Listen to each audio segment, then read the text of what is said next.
ちょっと待って。Why I'm here? Why I'm this place? Why I'm this? ちょっと待って。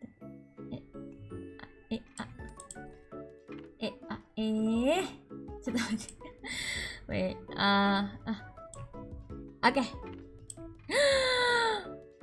ちょっと待って。Wait. I thought like, seriously? Wait.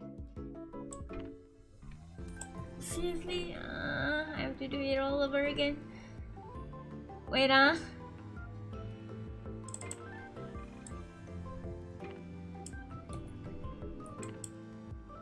Should be alrighty. Okay. So, hello everyone. Good evening. I'm sorry for the loud noise. For the noise at the background. If that's fine to you guys. So, let me check for one bit. Okay, I think so far so good. Yeah, it is doing great. Yeah, doing pretty fine. Mika is here too.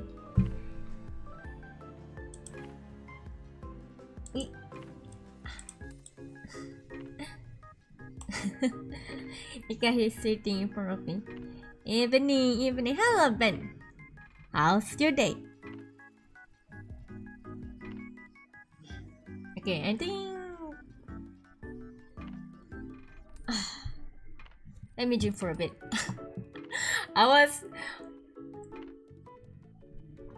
Yeah. I'm continuing our life until I finish the summer. Yeah, just summer. Okay, I'm trying to finish their summer kind of their summer. So yeah, I'm not doing much right now. I see you doing Minecraft right now. I hope you have a good time with the Minecraft. Okay, let's go to the game room. Oh, my kitty is pretty big. Wait. And 私は Okay. Okay, let's I'm gonna close this one. Okay, what should I say? If the lagging happens too much, I'm gonna change it to PNG. I'm gonna change it to if the lagging really piss me off, if the lagging piss me off too much, I'm gonna change to PNG. But for now, I'm gonna use myself as I usually do. Also, hello Aki, welcome. How's your day? Have you guys eating? Have you guys eat your dinner? Oh, 確か。これだ。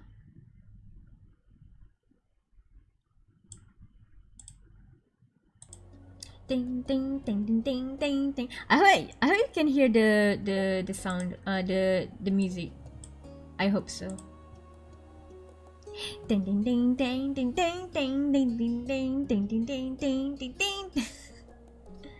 Ooh, mee goreng, nice. I having dinner at one restaurant cafe. It called. Wait, never mind. And then we eat spicy squid. A lot of chili padi. I like it.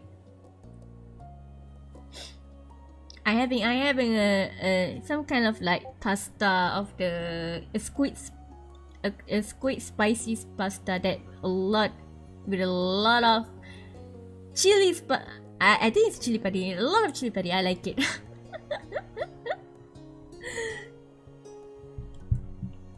It feels that I'm playing my switches right now. Oh my god. Oh ya, Pak. Tidur je lah Mika. I mean Mika di sini, but wait. Let me put Mika in the different part. Yeah. Tidur je lah Mika. Mika, ya. Tidur. Okay. Okay, let's continue. Okay, I'm gonna play this thing like how should I do? I'm gonna play this thing like accordingly. So yeah, let's go. Look at all those seashells. Okay. Tidurlah, tidurlah wahai Mika. Mika, lama je ayah je Mika, lama je Mika. Okay.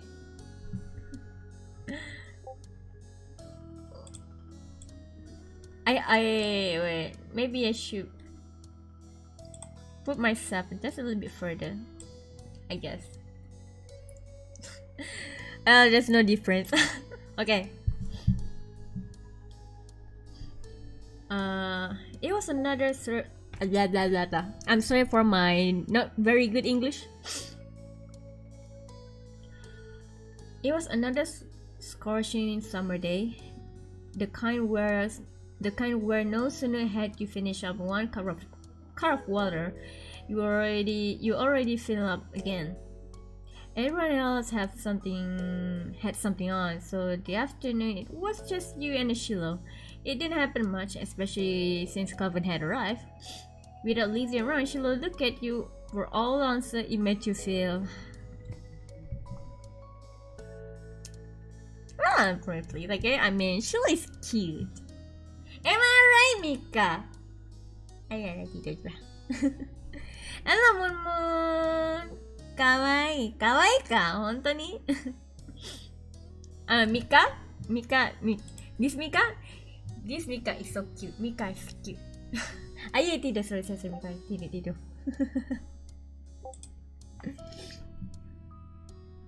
You might not be in a double digit if you like your sister, but he was only 7. Oh, he only 7? Okay.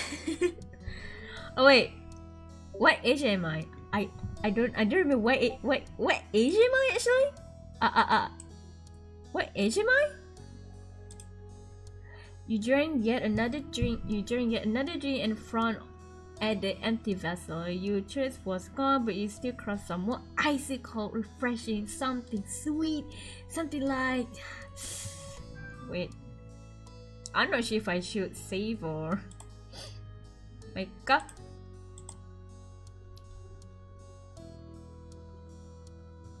Ooh, ice cream sandwich. Ice cream cone. I like popsicle. Yeah, I think popsicle. I like popsicle. You wanted something fruity, brightly colored. Yes. Something like, you know, the Lorenzo? The Walls ice cream Lorenzo, the lime with the vanilla. Oh, that's one nice. That's one really nice. Sorry, that sounds my cat scratching the chair. There was nothing like that to be fun at home. You knew that without needing to look. Your mom did keep the sweet in the house. Damn, we need sweet. Even though I don't like sweet, but we do need sweet stuff to balance out, you know. Oh.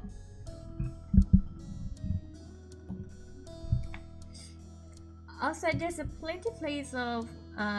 there were plenty of places where it's such a good with such goodies could be obtained, but there were sharp and demand payment in exchange for their product.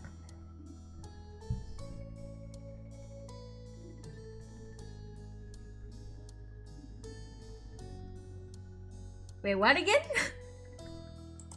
Wait, what again? I'm confused. Wait. You wanted fruity stuff.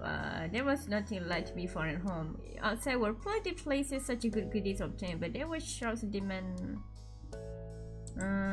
Maybe I just sighed. As much room to trade, it wasn't going to happen.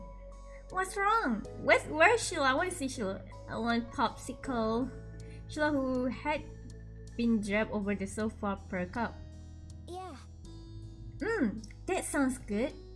We don't have any. We don't have any here, and I don't have any money. Oh, let me check if I have any. Sheila rummages the backpack and proudly produces an assortment of coins plus one stray button. You set the button aside and count the coins with the neat piles. Just over $1. You announced this to the Sheila. He had almost certain count to send a conclusion, but he had watching expectantly. Well, is this a start? Is this a start? Is it a start? Oh! Kawaii! Ashiro kawaii! Oh, I want to protect your little boy. Become my adoption. You're my son. I'm a mom. I'm a dad. You're a son. I protect you. All the codes from those monsters out there. For those monsters, I will protect you, Shino. Oh, Shino is so cute. I cannot. Good little boy. My God. Don't you really want to adopt a son or adopt a child and then like protect them? You know? And then like you want to see them doing good and like I'm proud of you, my child, something like that. Okay. ちょっと my nose kinda itchy for a bit. We need something to find some more. Okay. The two of you leave culture cushions stuck in a tiny hand down deep curved in the sofa under the furniture scorched the back of the drawers. Most of what you found was a useless or gross bent paper clip, fluffy bits of dust and sandy crumbs. Ew. But every so often, one of you would strike silver or bronze and add up with a growing pile of coins. Dusty and disheveled from checking every while you holding phone band every room and squinting into every tiny nook.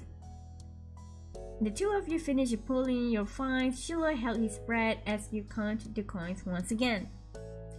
$2.53 and 2 buttons. You didn't know when the second button had decided to join the party, but you were too pleased that you successfully hauled it out. Is that enough?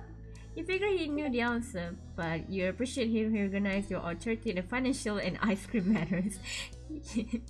You stared up before making a pronunciation. Yeah, we got enough. We can go buy ice cream. You could now afford something that at the shop just one thing, but that was infinitely better than none. Sheila clapped his hand. Yay! Yay! Let's go, Sheila, to the adventure to buy the ice cream. The two of you dash outside, promise of sugar boil on your destination were breathless but happy. You started the overwhelming number of options. You know what you wanted, but it wasn't just you who had to contribute the funds to get a treat. He started to notice your pulse. Aren't you getting a popsicle? Sheila asked as though she tripped entirely separate from the decision rather than someone who with a stake of it in the outcome. Do you mind? Sheila cocked his head to his side. It was your idea, you should choose. You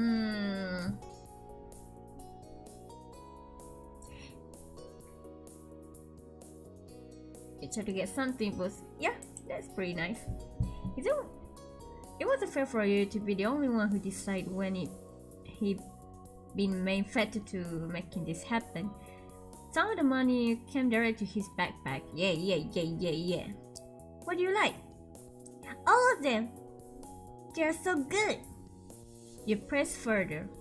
But what did you really like? Popsicle? Ice cream? Which is one your favorite? It's hard to pick. I don't know. Frustrated, you cuddle her of the matter. Do you want me to choose? Yeah. Aww, my boy.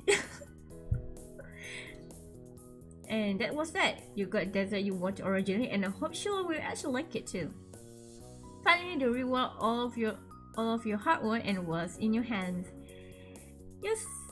Suck it at the fruity postcard you bought, and the icy check cooled you down perfectly. This juicy flavor and it was refreshing. Man, I want ice cream. I want ice cream. Oh my god, I want ice cream. I want that Lorenzo ice cream.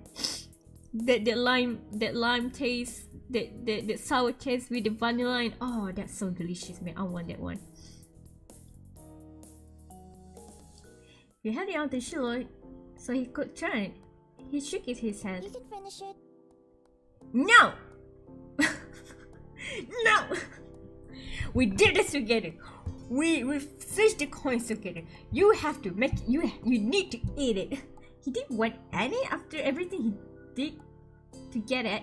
How to get it? That was weird. No, Shiloh. No, Shiloh. No, Shiloh. You have to. You have to.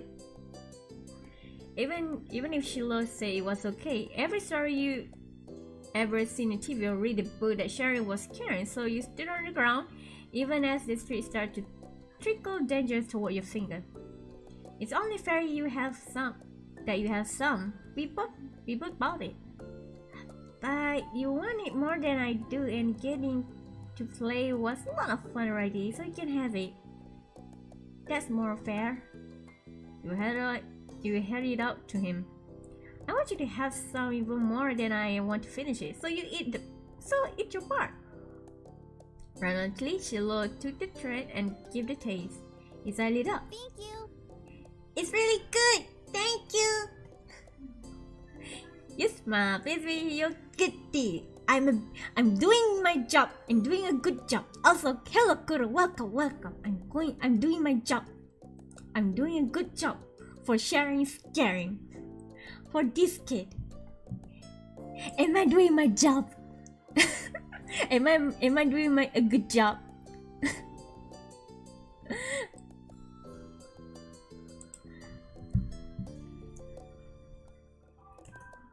You picked the best one. Am I? Oh, I'm proud of myself right now. I'm proud of myself right now. Did he mean that? She'll always nice to no matter what happened. Even if he had it, you know he wouldn't say so. Maybe he thought it was gross and that's the real reason he didn't want to take some. You had no idea. You saw him as he ate a little more, and he had every appearance of enjoying himself. Still weird. The two of you began to head back home as he ate. You walked side by side on the shore in silence, but your talk kept drifting to the boy beside you. Why didn't he speak up for himself? It's almost like as if Sheila didn't know what to say, what he felt, or was still afraid to. I get it. I kinda get it.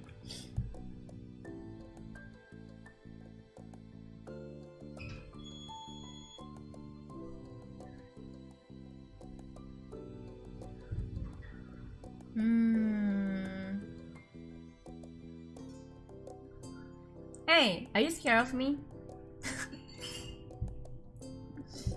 She opened his eye wide, suddenly caught off guard the blunt question. No way! But you don't tell me things like what you want to do or what tree we should get. That's not because I'm scared, it's because you have a better idea than I do. No. Which idea that came from that freaking coins? It's you, damn it. It's you, damn it. What do you mean by that? It's you, damn it. Oh, friend. Unfortunately, this was yet another thing that you couldn't try to believe Shillow's on. You hope it was the truth, and he really did feel okay around you though. Shillow made you unsure about setting a label on the experience of spending the afternoon with just him. There had been a good chance that there had been confusing one. Nah, because I'm pretty sure because he is if I remember correctly, in the beginning,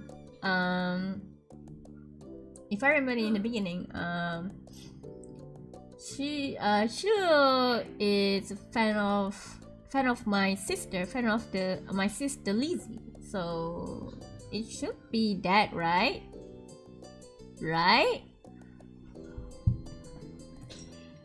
You're positive of one thing. At least the tree was delicious, and that was nice. The sun was low on the horizon as you returned to your neighborhood. There you spot two very familiar figures ahead. Lizzie and a cop. That's kinda a unique mix to see that Lizzie and a cop together there. Interesting. What an interesting mashup. You open your mouth to make sure present no to them just as you saw the tears of cop. What?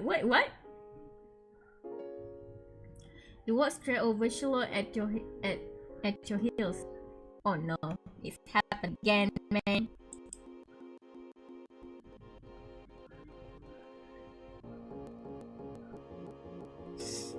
It happened again.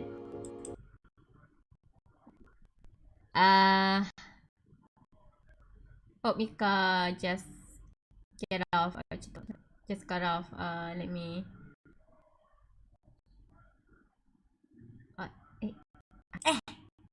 Okay. Are you done? Thank you. Okay, let's continue. Once there you. What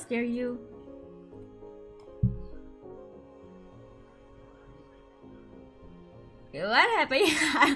I was like, it's not that I carefully asked. It's just like I confusedly what actually happened. Why you guys sad face or something? Without a time machine, the only you were going to find out was asking the witness. Lizzie might have done something, but he could have been in the wrong place in the wrong time, or even come to Cuff. Hey, you want to hear the story? Cuff, what happened? Yuki, I got yelled at. He took a steady breath. Some grandparents got mad at me. Oh yeah. They did say that we did say that some grandparents are really pretty don't like kids. Okay. Sorry. Lily jerked her head in direction of the nearby house. You heard sunk. You knew exactly what had happened. Every same main old couple rent out the condo for the summer. You, Lizzie and Shiloh knew to stay away from them, but Cove couldn't help. They're like that with everyone. Even your mom struggled to find any nice to say about them, but the elderly pair practically took offense to kids. Yeah, Lizzie said. Lizzie drew herself up at that. She looked pointedly in your directions. I was helping. That's cool. Is there anything I can do? No, I'm just gonna stay away. Or you could just teach them a lesson. There was a devilish gleam in her eyes. What? You should ding dong ditch them, go ring the doorbell and run. It'll be great cause they're so slow, they'll never catch you. That's dumb. I don't want to get near to them ever again. You're just saying that because you're a chicken.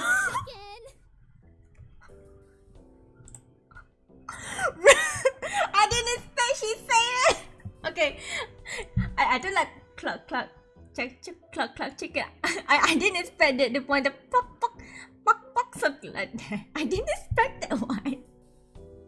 Okay. Well, he did say most of the lines.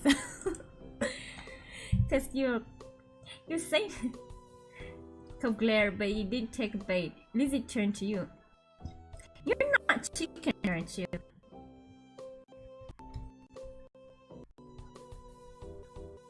It happens again. It happens again.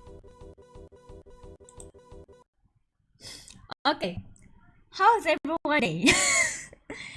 How's everyone's day?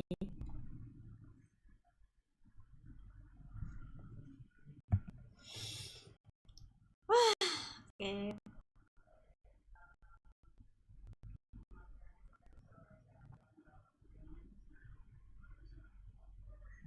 Okay. Okay. Let's continue. Let me save. Of whatever it is.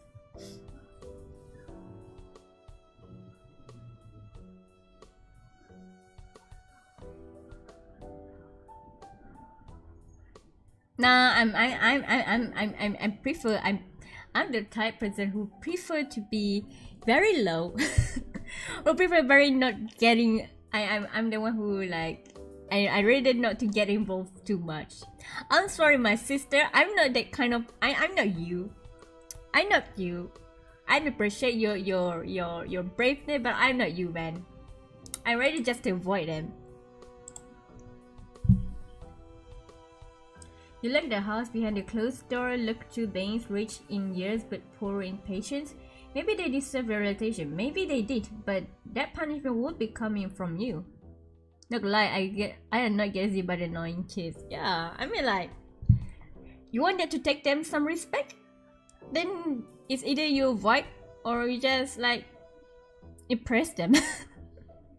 I guess. I mean, I'm pretty bad at it. Usually I'm just gonna ignore, avoid that kind of thing. I'm trying to. It was safer to stay away from them. You could live without the hassle. Yeah, true. I'm not doing it either. Another chicken to cook.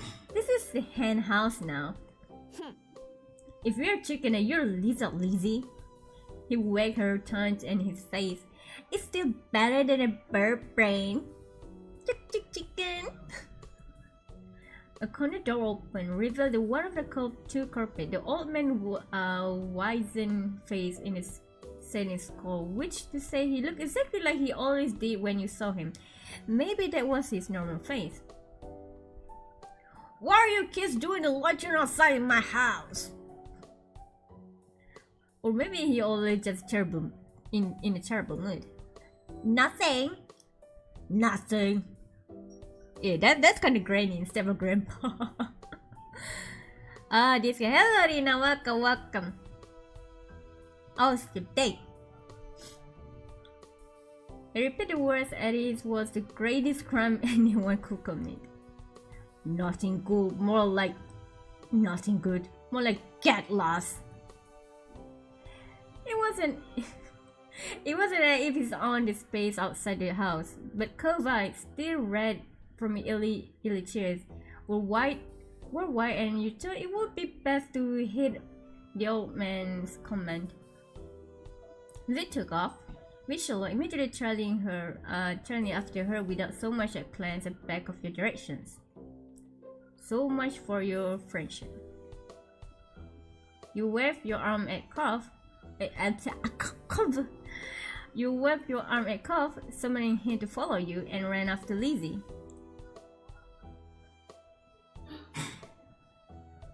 I think I have the DLC. I have the DLC. I think I do. Yeah, I think I do have DLC.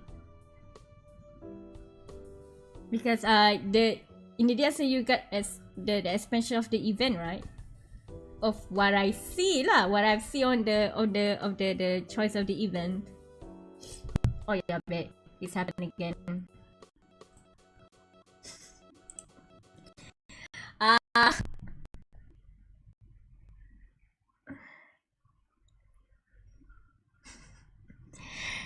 So, how's your day, Rina? How's your day? Today's pretty scalp. It is pretty scalp game. No game. Stream. My gosh. This is what I heard. This is what I'm hearing. Okay, this is what I'm hearing. The sound. But in order for you to not get annoyed, so I close it. Oh, really? Shiloh. Okay, Shiloh then. Okay, Shiloh then. I mean, because I thought it's a Shiloh instead of Shiloh. I see Shiloh. Got Shiloh. Pretty shy, Shiloh, huh? Okay then. Okay then. Okay then. Oh, again. The old man hollers. Yeah, the old man's holler proper you all over the street to the sanctity of the hills. Only once you were safe, did you notice this stitch in your chest and the ache of your legs? Wait, what happened actually? I got confused. You flopped down and the blast of the grass tickling your face. Lizzie, who had taken the lead in the end, was already lazing on the ground. The Shallow, I know it is the Shallow dynasty.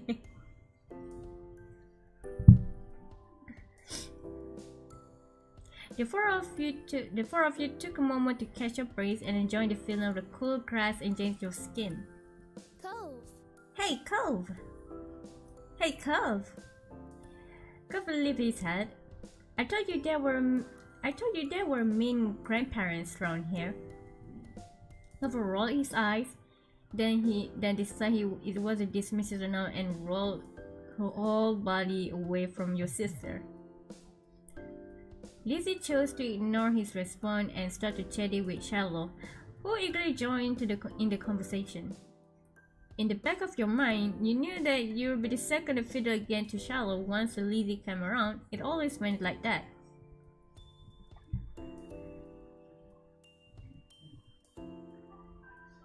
Ma?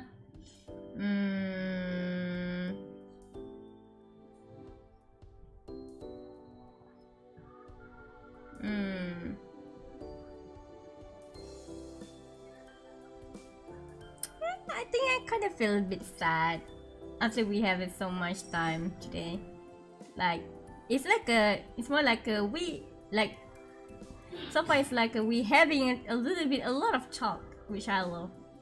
Yeah, kind of feel a bit sad. You were hoping the two of you might have become closer, but you had to let it go. He was happy where he was. You close your eyes, laid on your side, and relax.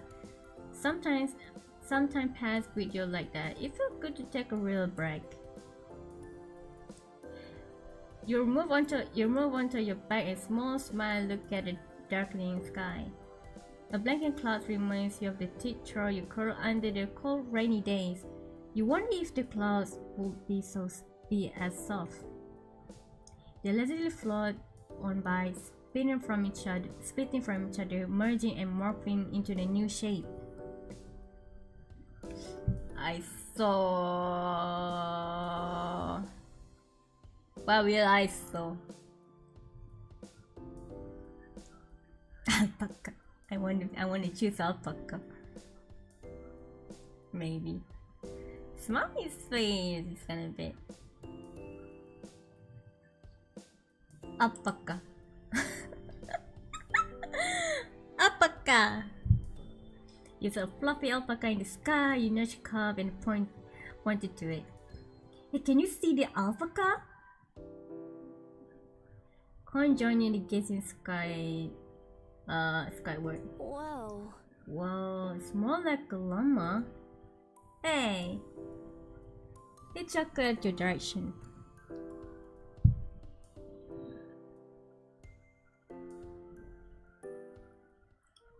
All the sunlight faded from the sky.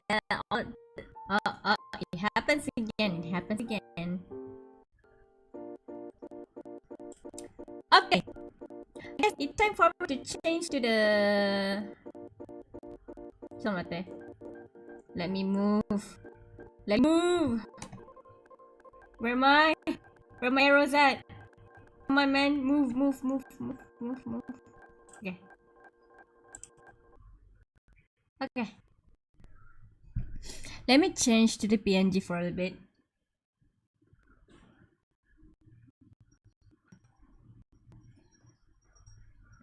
Let me change the PNG for a little bit. ちょっと待って。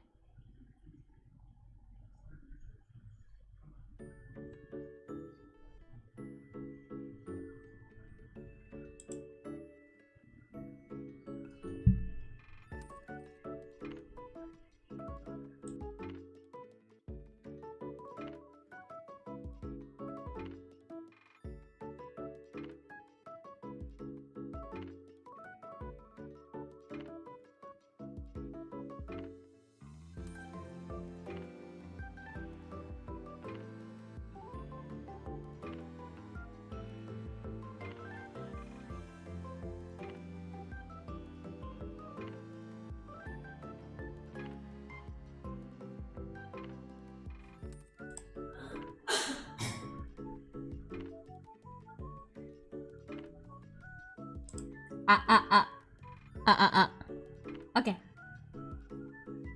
Okay. Hello. Hello. Oh ya tuh. Okay. Okay. Okay. Let's. Are you okay with this? Are you guys okay with this? ちょっと待って。Where is it? Where is it? Let me move a bit. Yeah, I think this is okay. I think this is okay. Let's go. Oh, maybe I should.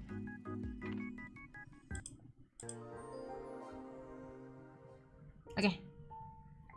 Let's go. All the sunlight faded the sky. The moon rose higher. Lizzie got to her feet, dusted a strand of grass from her bare legs, and surveyed her surroundings. Are you sure you're okay with it? You want me to change to the? You want me to change to the? To the usual one?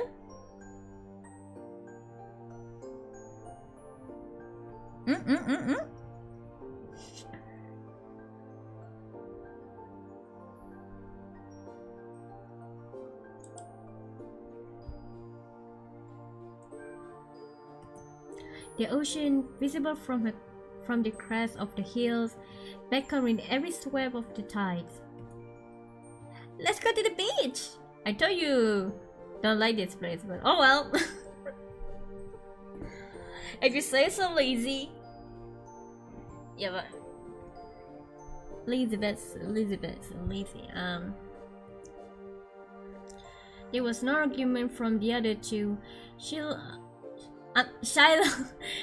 was still shallow, and Cove would never say no to going to the shore. He was a child of the sea. You...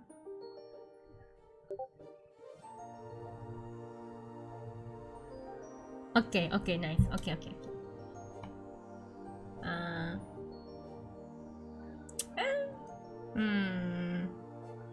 Yeah, why not? But don't you think it's kind of true not to go there? Micah? So you eagerly joined the others, descending to the hill down to the water. Ooh, I see the sandcastle there. You still onto the sand for the second time of the day, but it felt different at night. The beach was nearly quiet as at this hour, and beneath the sandcastle and the footsteps in the sand too big to belong to any of you, and were the only indicators of how busy have been only hours early.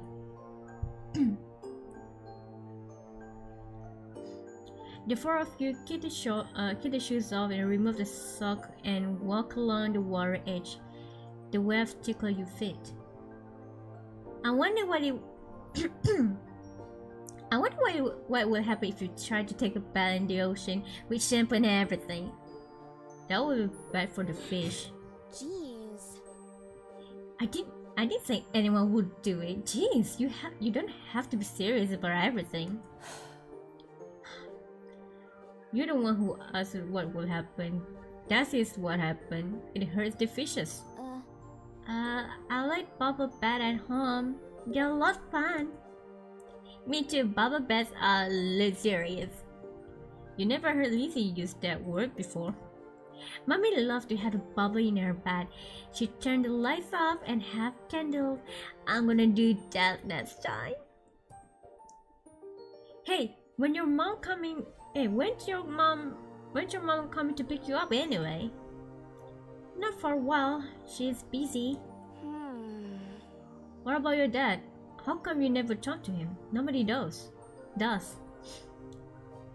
Don't you know that you're not supposed to ask something like that? Why would somebody want to talk about something they never talked before? Talk about it. Wait, which one actually? Who? Oh yeah. You keep your eyes on the ground, watching your toes get swallowed by waves. Even if Shallow never seems upset when this topic came up, it made you feel awkward just for having both of your moms.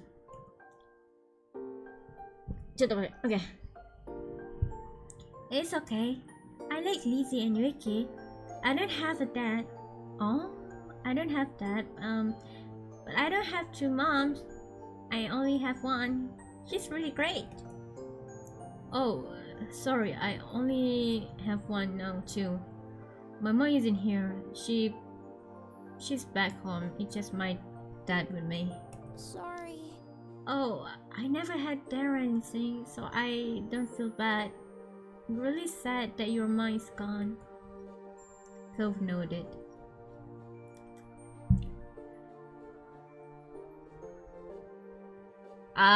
Nah, that's kind of bad.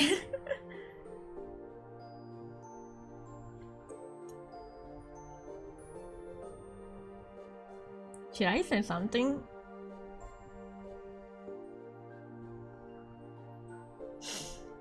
Micah? This is not me if I'm saying this is not gonna be me if I'm saying this, but I'm gonna do. Yeah. Wait. Yeah. Cove could muster a response. You don't think he's really disagree though.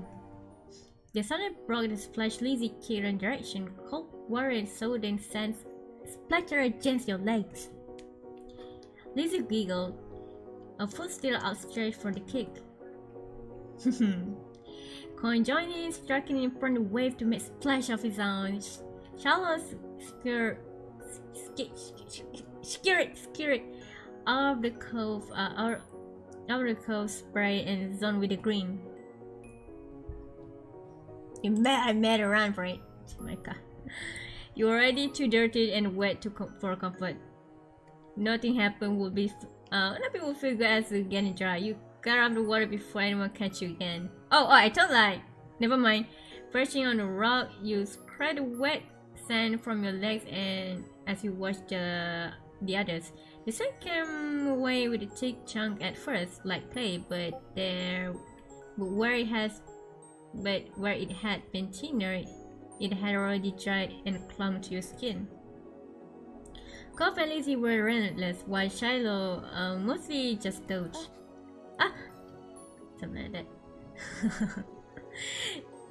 Shallow breathed escapably was drawn by the biggest splash yet, causing falling the face onto the ground. That would have been better now without a wave that followed as cascade over his prone body. Shallow sat up, shaking his head like a dog coming from the rain as you hurried over to check on him. His hair was plastered in his head with his soft clothes clunk. Okay. If there any way paraffin that's still dry, you can see. That was crazy. Are you okay? Are you okay? Yeah, my foot just got stuck and I fell over. You Dumbo. Way to go, Shallow, you Dumbo.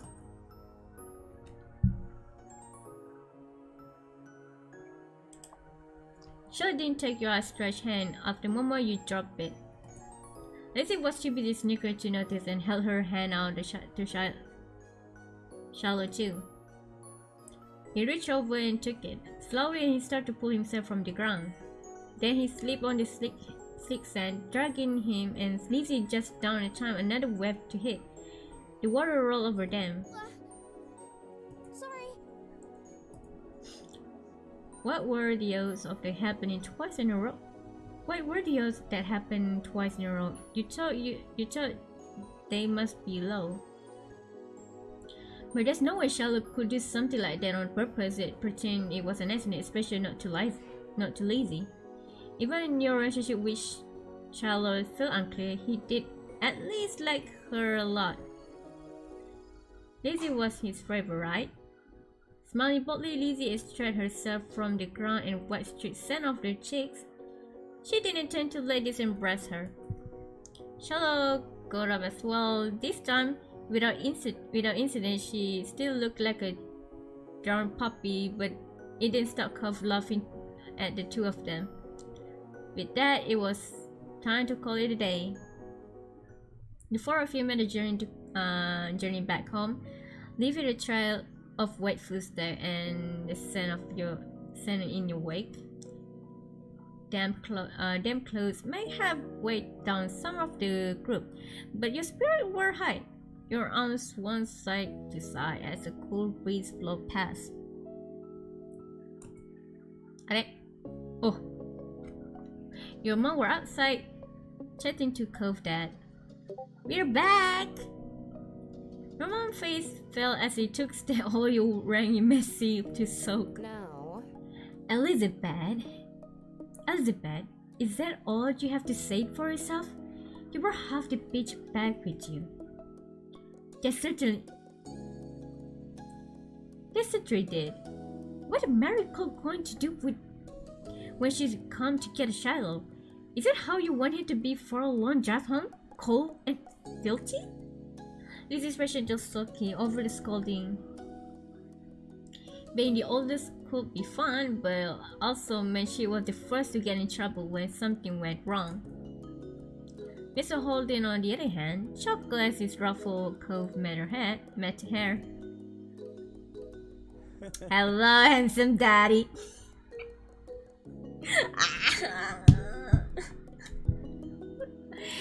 Damn it!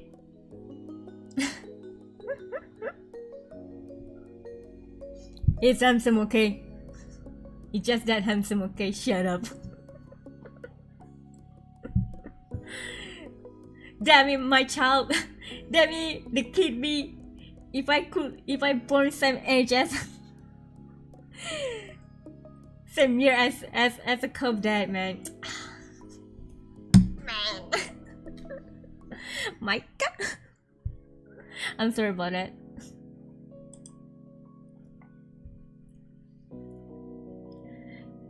You've been out making memories, Bucko. I'm glad you had a good time with your friends. Goff used his slightly moist cat's arm to put his dad off. Mr. Holden's eye widened when he noticed that even had gotten wet. Now he was worried too. I think they could have found less regular way to spend time and had so much fun. That might be right. Kids, what can you do? Come on, Cove. Let's go get you cleaned up and dry it off. We won't want the cats to have the right to be reset. Cove winched at the top. Okay. Attaboy. Attaboy. Mr. Holden casually bent down and plucked a Cove off the ground, ultimately holding the Cove against the chest.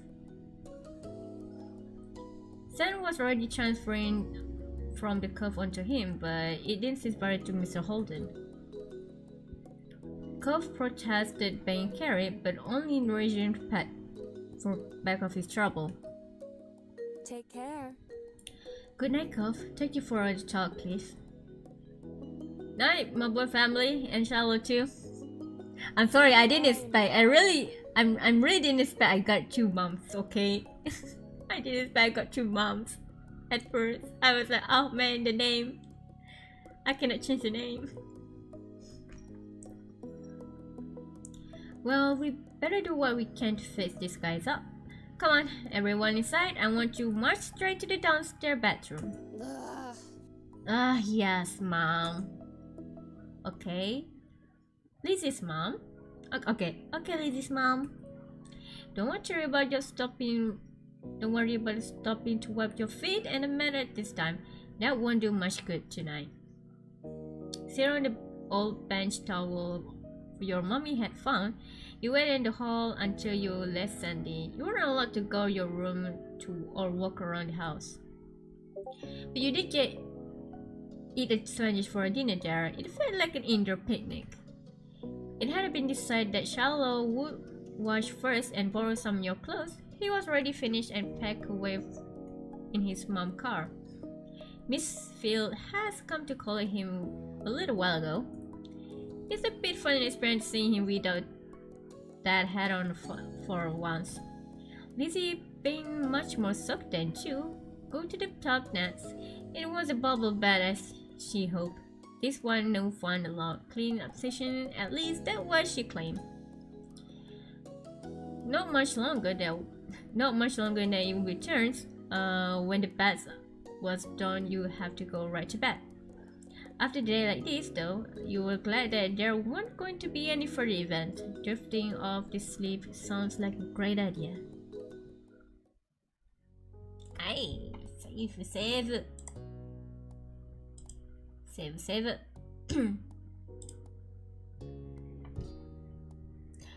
Milf Shota Daddy. The person who created this game certainly cultured people. Probably. You have moms, hot moms, and then you got hot daddy. What do you want? And you have a pretty cute child.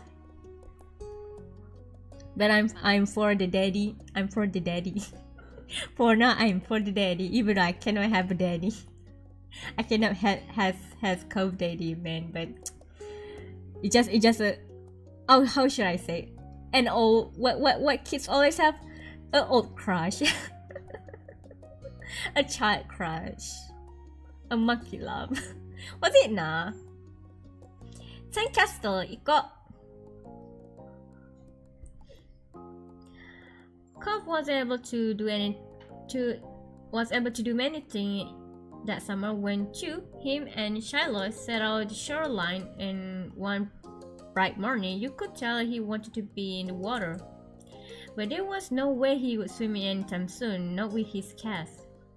The wave washes a single shell to shore, glittering in blue, another reminder of the place he could go. From that you hear about Cove's old life so far, a tiny piece and fragments. You could tell that he'd do anything to be able to get the cast off. Like a makeup pack with a witch or something, just to get it off his arm. To be honest, I smell NTR, but wait, NTR tenan. I heard NTR a lot, but sometimes I don't understand what it means actually. The NTR.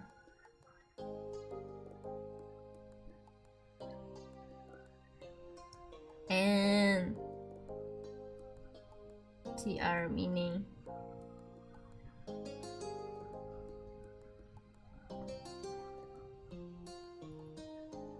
Netorare でしょ。I heard about Netorare, but what's it about?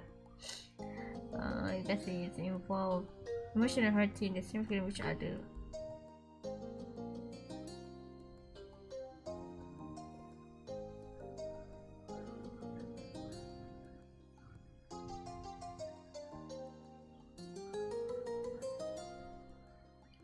Soka. Yeah, I tried to Google it. I did Google it. Actually, I did Google it once before, but I still kind of bit don't get what it means. So I need to check it again. I guess I get the gist. I think I might be misunderstood, but oh well, it's alright. I kind of open arm a bit.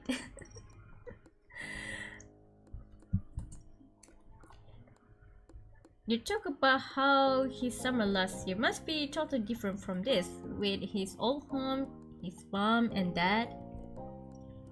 But now he was here with you and Shiloh and Lizzie and everyone else. He couldn't even go in the sea. The town wasn't bad. It had all your favorite things in it, but sitting there on the same beach you grown up on, you could understand that not every day I felt the same way about the sunset as you did.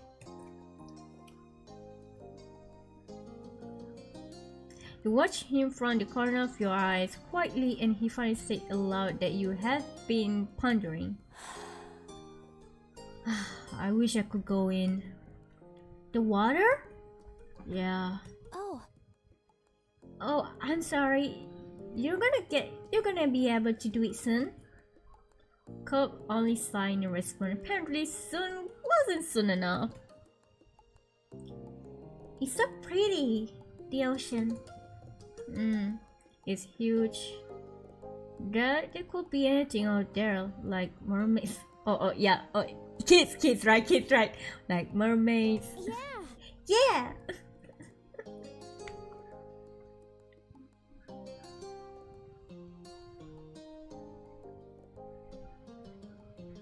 Yeah, who would think this? Kids still think it's the mermaids is real, right? Unless you pretty much like, you know, spectacle about it.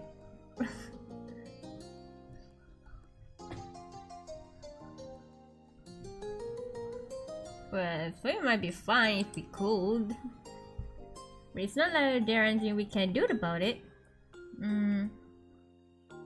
Obviously not interested in hearing much of your input on the situation. Cuff turned back to the water.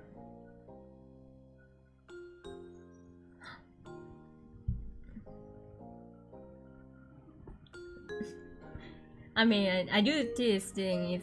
It's pretty much like, I know it's like a mistake, but yeah, I'm pretty sure it's still really real. Earth's right. That's full of mysteries, you know. They are full of mysteries. Who knows, right? But as you look away, something about Shallow's slow, careful movement caught in his eyes. Hey, are you building a sandcastle? Sort of. I only playing around while you were talking. I'm listening. Maybe I could too. I was only made a big pause before. It's really nothing special. I'm sure you're good at it right away. Well, how do you do it then? Shallow's cheeks lit up. You could tell she was really uncomfortable to have Co's expectant stare on him. I play too. Well, I never really tried before, so yeah, let's go!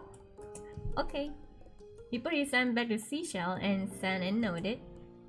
I don't do a lot. Here's how I like to get a house started.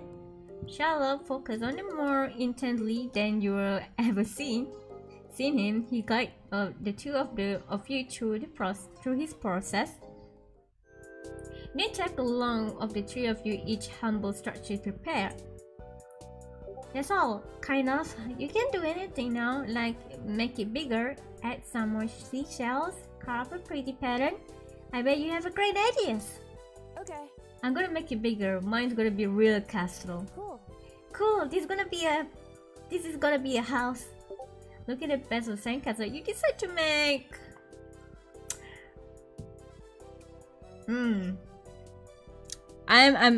Since I'm not good at it, I'm just gonna. I'll make a castle then. like a very not so good castle, you know. Look at your best of your castle. You decide to build a fancy castle. Oh, I thought like, you know, the better part of the next hour spent focused on your own work. The boys were the same. Eventually didn't sneak as many pigs at everyone else as he usually did. Ooh, you finished the shaping before either of them did, glancing up from what you built. It seems you got done so fast because they already searched around it for extra decoration. Shall I have a great most of really interesting stuff and Cuff had a lot of shell, but there were still options. The first thing you searched for was ooh, piece of sea glass. What is that?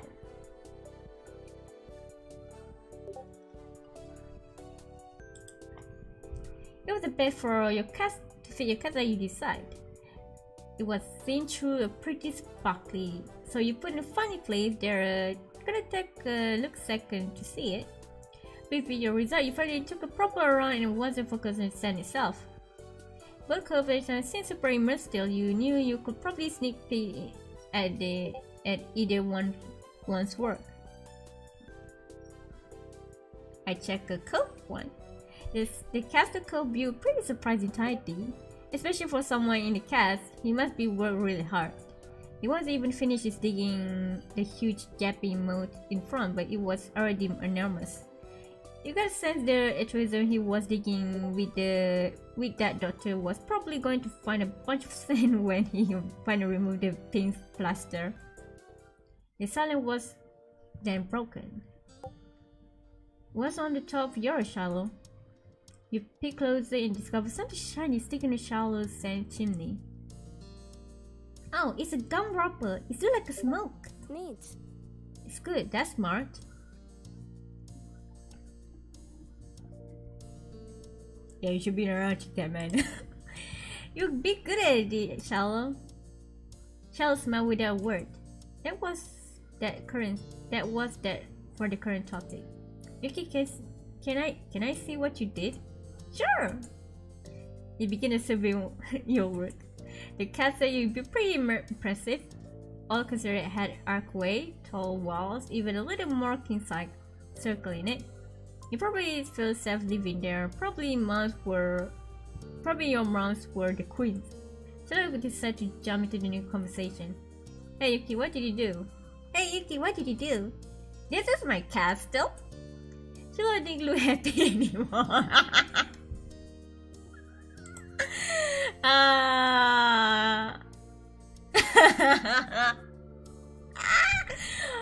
Oh well, Shiloh, come on, man. I know I'm bad at making sandcastle. You don't have to expect me. What do you expect from me, man? What do you expect from me, man? Oh my god. Okay. You bought Butte Castle? Yeah. Yeah. Aw, that's neat. Oh, wait. I forgot he built a castle. How you guys... That's neat. How you guys match. It's too bad we didn't do all. Next time we should. Will be that boring? It's something the only one thing make it special. Yeah, for sandcastle and stuff. People too. My dad always said that how everybody is their own man, really individuals. I don't think I'm very special. Why?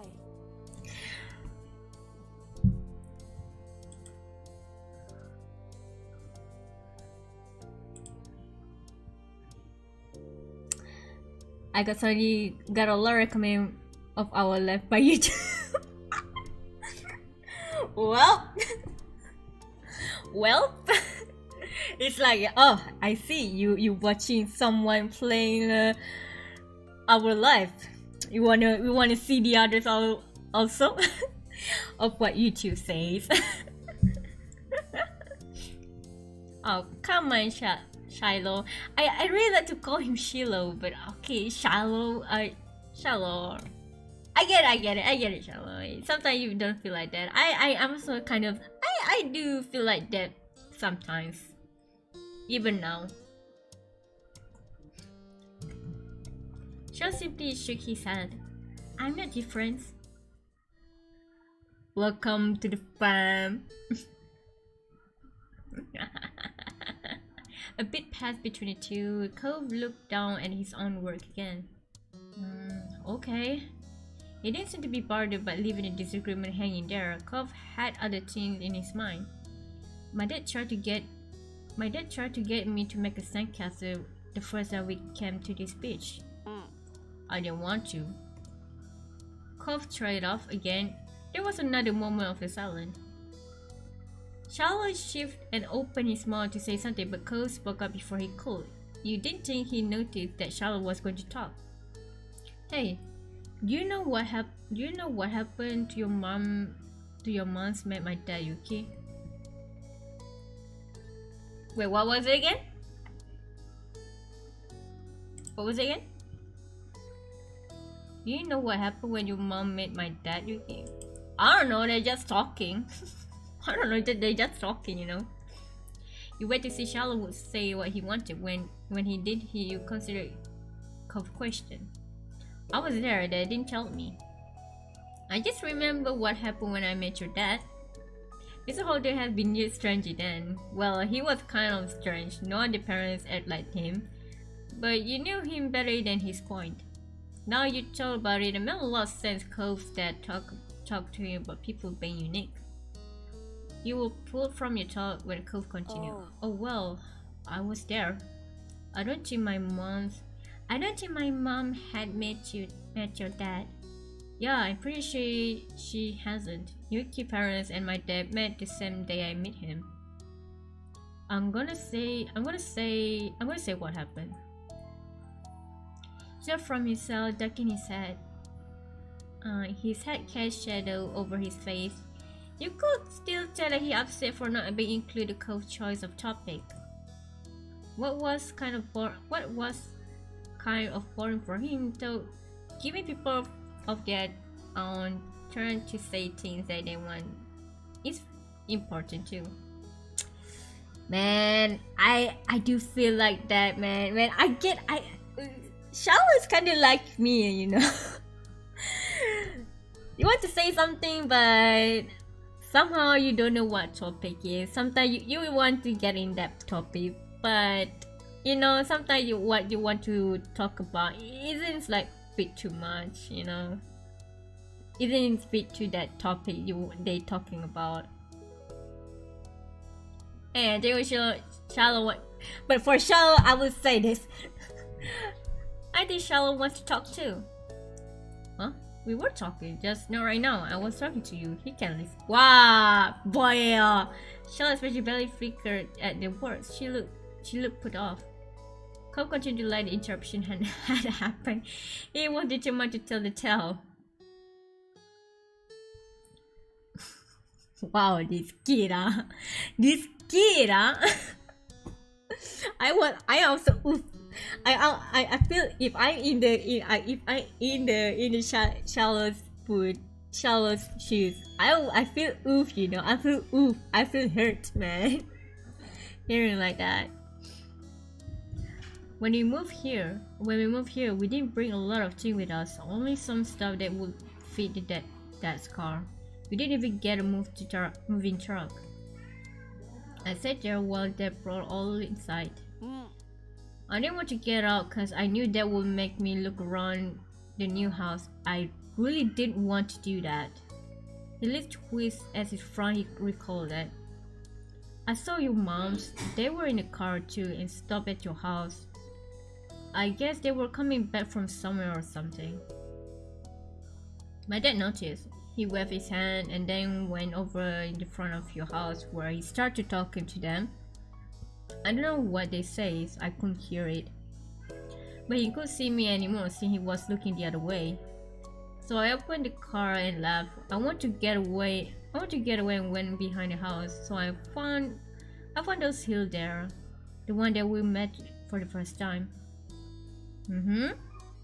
Cove nose and then stared at you and you stared back. He didn't go say anything more. Aren't you going to finish your story? Should I? Should I? Cove brown wrinkle, like he didn't say why you were surprised. Huh? That's all that happens. Okay, Why did you want to tell story if nothing happened? You got a better you gotta get a better turn. Yeah. Thanks for telling me, man. You're welcome. I don't know, but yeah, thanks. Okay. Even not much happened, you're not gonna complain about knowing the story. Shallow mouth twisted and scowled of disbelief, but he said nothing. Why did you bring that up anyway? It was slight shallow curve shoulder. I was thinking about cause of the sandcastle. Cause of the sandcastle. It made me remember when I moved here. They showed me the beach first, before we went back to the car to unpack. He wasn't really excited about it some reason. Cove brought frown for a little more as quietly ran his hand through the sand. I get it. You told me no, I don't get it actually, but MC said I get it, okay. You thought maybe Mr. Holder wasn't that excited about the beach and was instead hoping Cove might be. But the line of conversation had some it ends. Even Cove was done with it. Some other topic had popped in his head. Charlotte fidgeted uncomfortably in the sand and made Cove aware of his presence again. They looked at each other and you could wonder what this might be about. Hey, Shallow. Yeah? Why are you always turning to red? Turning so red, even where nothing is happening. Clearly startled, he jerked back. Neither of you and Shallow had expected that to be how it got included in this conversation again. I don't know. I guess. Okay, it's kind of weird. Shallow's eyes were wide with embarrassment and his lips twitched. And he was blushing even harder than before. Maybe it wasn't only this. Perhaps it was simply the last straw. It was big deal to Shallow. A huge deal. He didn't just look sad, he seemed almost panicked. You weren't sure if he was about to cry or run away over that, but you soon got an answer. Why do you wear glasses? Most kids don't wear glasses, and nobody is named Cove. Who asked you to come? Who asked you to come? It was probably it was probably your dad bugging your family some because you don't have anyone else who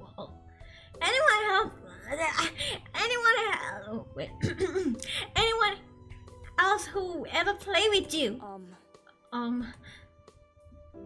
Cove blinked. The tension on the beach was suddenly uncomfortable where you didn't know how to laugh off. Wow. I don't know, but good job, Charlotte. I guess that's a good sign. You letting out. That's a good thing.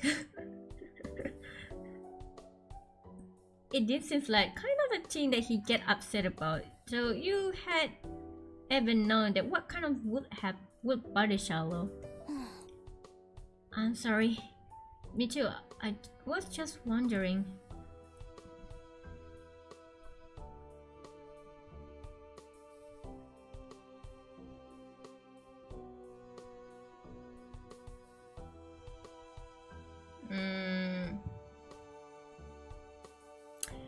Man, kids, I bet with kids, man. As I say, I want to protect, I want to adopt, man. I bet at kids. I bet with kids.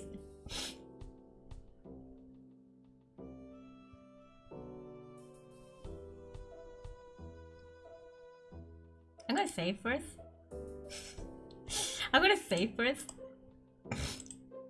Okay, what is this?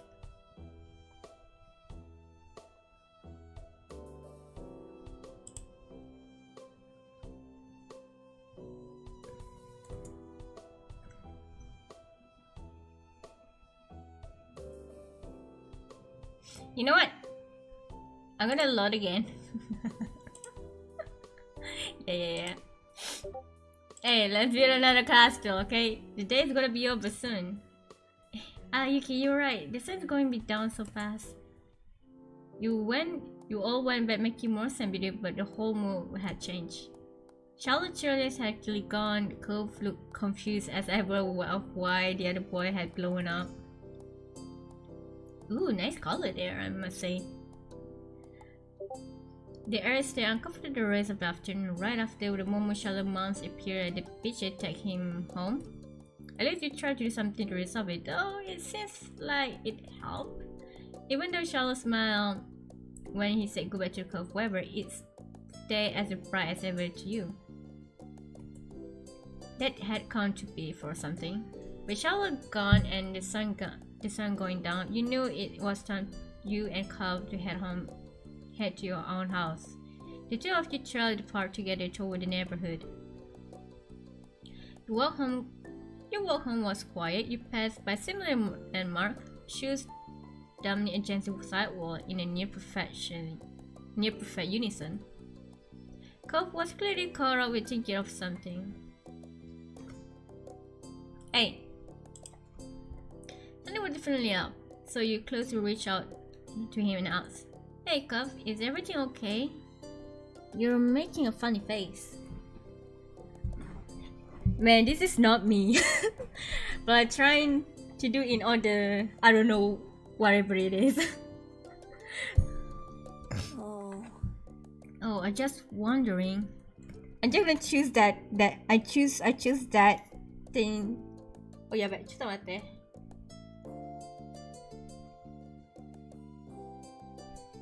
Let me do something else for a bit, okay? I'll be right back for a bit. Can I? I'll be right back for a bit. ちょっと待ってね。where is it?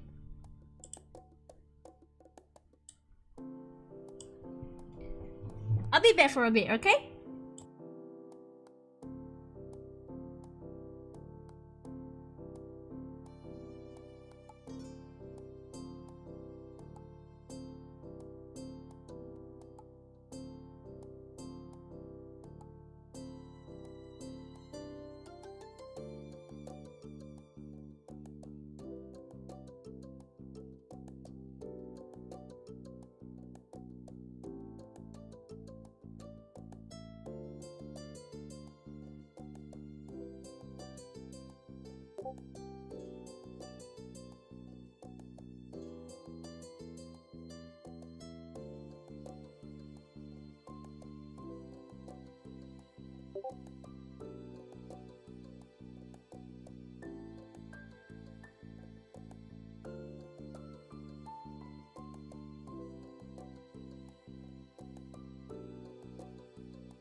I'm back.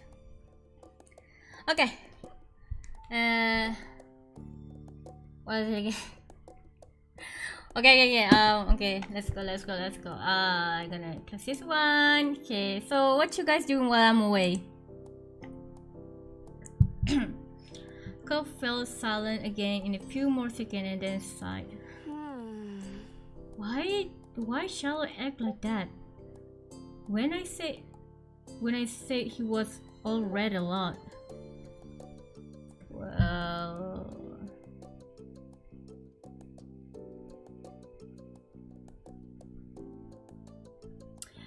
I'm not sure about this. Is there you? I did get pretty embarrassing by saying like that, I guess. Embarrassing? But I didn't say anything that bad. It might have upset him anyway. I guess I can get it. Why he would do that? Sometimes I really get mad too. Despite him coming to conclusion, Cove would steal his tower. What shall I say didn't make sense anyway. Parents always talk to other parents and set up stuff so their kids play together. My dad didn't do anything weird. You struggle not to make a face at all. His dad definitely did something weird to try to get you to spend time with Cove. But Cove didn't know that.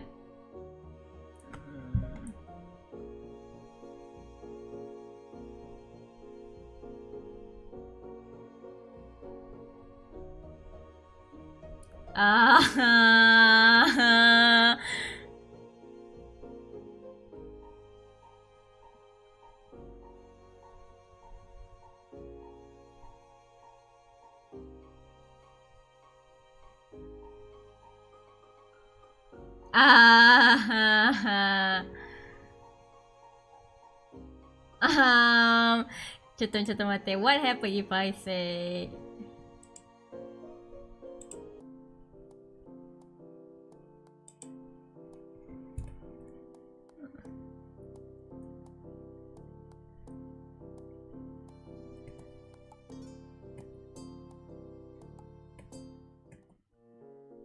Okay, it's still same.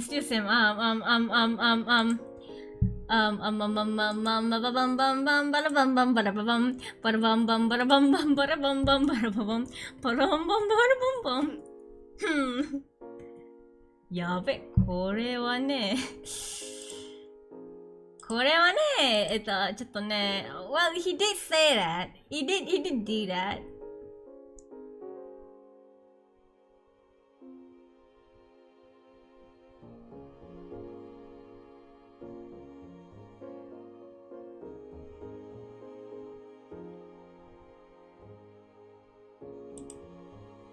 Well, remember how you talk about your parents met? I didn't know what happened. Yeah, I kinda had something happen you don't know about when I met your dad. As you struggle find a word, Cole looking passively. You want to turn away, but you kept eyes when he spoke. I was walking home and your dad was sitting in front of the house. It must be after you ran away. Mama weren't there either. I think they're looking for you. Your dad saw me and Hikara came over. Mr. Holden told me that he just moved into the house next to mine. Cobb is still listening. His expression as plain as before. He paused for a moment, pondering if you should really keep going.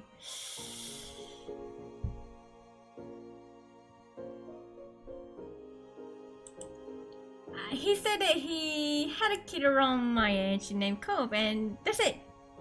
You watch a cooperation, not trying to not features. So that's what happened. After a tense moment, he nodded his head. Okay. Anyway, I knew the whole time Shiloh should have said something like that. You know that, but you didn't speak. You kept your eye firmly on the ground. But now, the few were what was time to part way. ちょっと待って。What happened if I say that? I just want to know. What happened if I say that.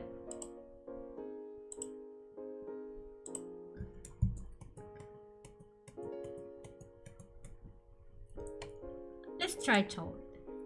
If it was supposed to be a secret, Toko still should know. Your dad thought that you might be lonely here, so he wanted me to be your friend. He said he gave me $20 if I did. If you haven't heard, then this is why the most of it is not left out. Special between you, so the hands were almost tangible. You shift one to another foot of your hand, hands up. He say something. Oh no, instead of speaking, he closed his mouth, his eyebrow bent down, crinkled forehead. He looked more sad and surprised that he was going to cry. You were certain of it. I didn't take it, the money. I didn't want to be honest, honestly. In place of hiding from his sight, then right in the middle of the street, chairs began to fall. You sure shook it for yourself. You could glimpse the wetness through the cracks of his fingers slipping down his cheek. Cough, it's okay.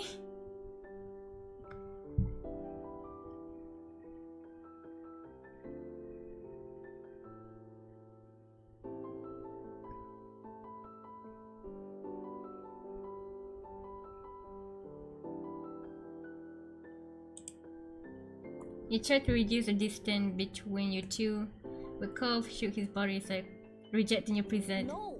Go away! Oh. Listening to him cry, you felt.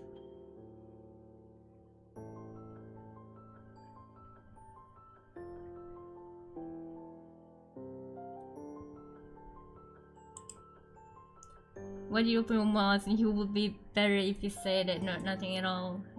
Covered his face. Words he raised voice, volume frozen into place. This of awful, you kept telling words every second.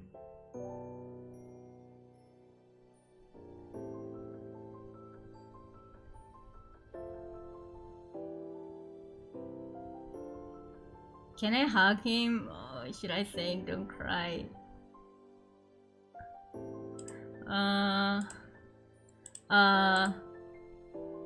Please don't cry. You wonder if Cove could. Wonder if Cove even heard over the noise you were making.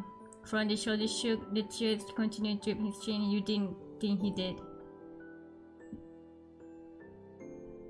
He heard them start to yell at you, and all the people weren't around either because of the street. With the records were making, you could understand why they had the magician. He could have it. Whether it indeed belonged to grandparents, to the other, it was co-owned.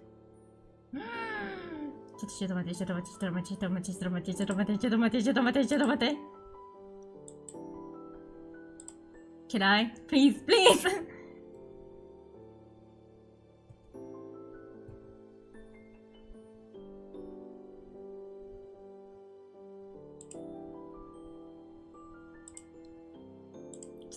I just wanna see.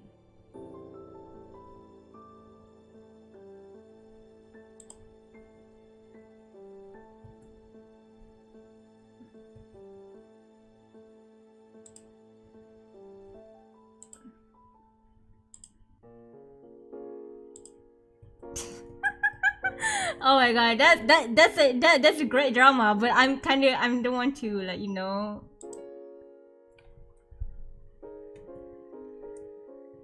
Try to not fidget. So that's what happened. Okay. Like that, you know, but you didn't speak. You kept feeling on the ground. By now, the two of you were near your house. It was trying to pass away by Cove.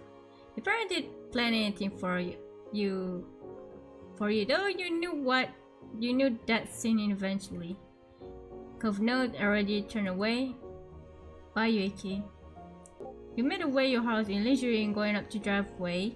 To get the front door before you went inside, you looked back. Cove was halfway to his house. His hands shoved to his pocket. You still felt a little unsure with that you were supposed to do with the deal with Cove that had offered. You didn't want to say something bad or something you shouldn't. You might change your mind sometimes, but there is always tomorrow after all. But for definitely something that you keep it to yourself. When you find a look, you went inside to your house.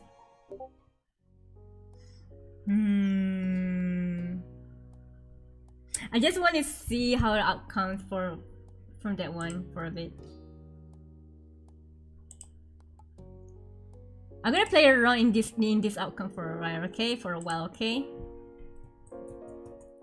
This kind of outcome, you know.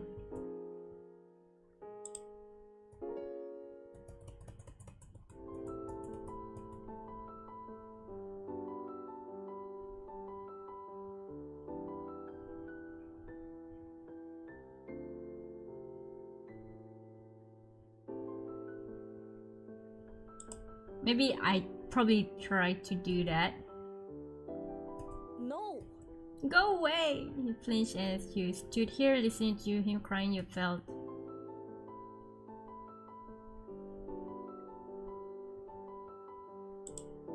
bad everything. You wish you were still making sandcastles at the beach before Cove was set, before Shallow was made. Everything has been so much better then. Cove continued to wave his face, cover his hand. Words that he raised voice. You were frozen in place. The situation awful. They keep feeling worse every second.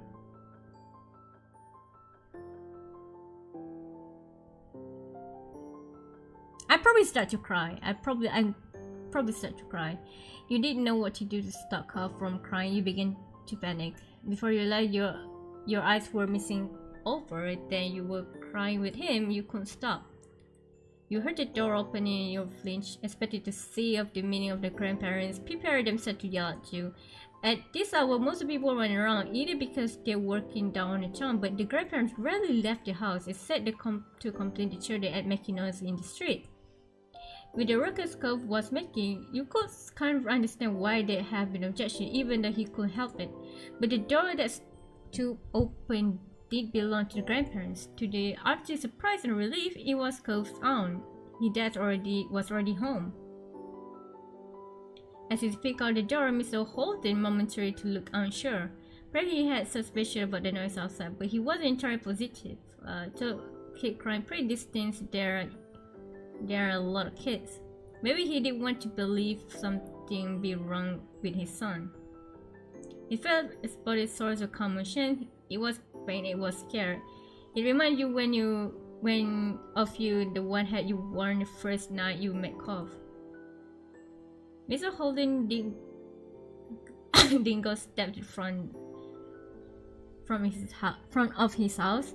He jumped out over them and stumbled into a run. He skidded to stop the Cove. Before Cove, he bent down a knee and solidly cupped Cove's cheery face with his hand. What's wrong? What's wrong? Are you hurt anyway? Cove continued crying, unable to willing and to Cove out of the explanation.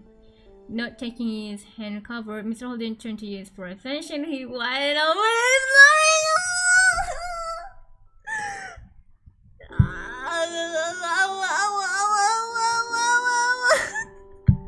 I'll put everything, you know.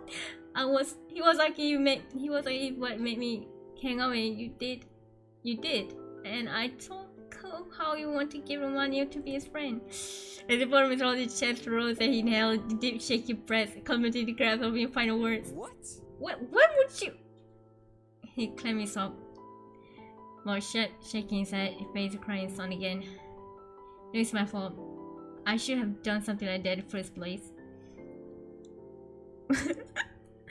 Thank goodness I tried to, because I want to see what happened. I just want to see what happened. I can change it after that. I cast the eyes down signing when he next spoke. It was a part conversation and it's barely loud enough for you to catch his word. Yuki is the only kid. Only a kid.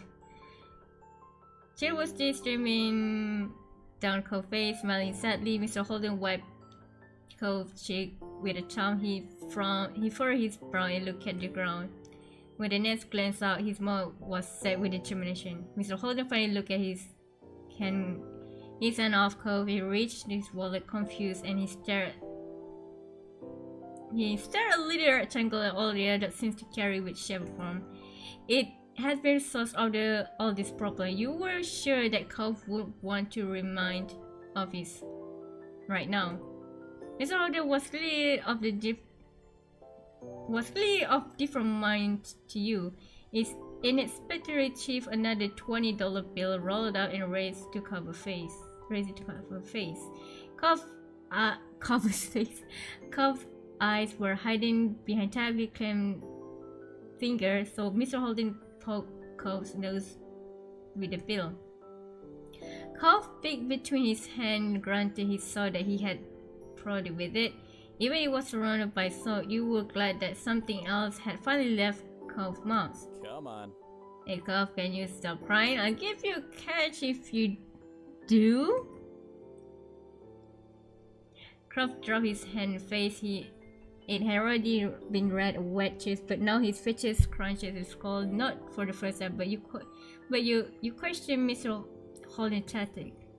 He had to use the two hand, but Cove firmly shoved his own hand away. Mr. Holden, I think that ain't good idea to do that. But Mr. Holden just chuckled. Cove reaching towards the money aside, is unfurled as it flew through the air, rising before slowly drifting to the floor. Oh, but at least I can get to see the you know the scene, you know. But Mr. Holden just chuckled. Cooperation on his side, right? All this. Mr. Holden took Cove's of outstretched wrist and lowered them to Cove's side, stopping him from hiding his face once again. Cove clearly wasn't going to let go. Huffing, Cove turning his whole head away. Tearing continued to roll down his cheek as he glowered at the ground.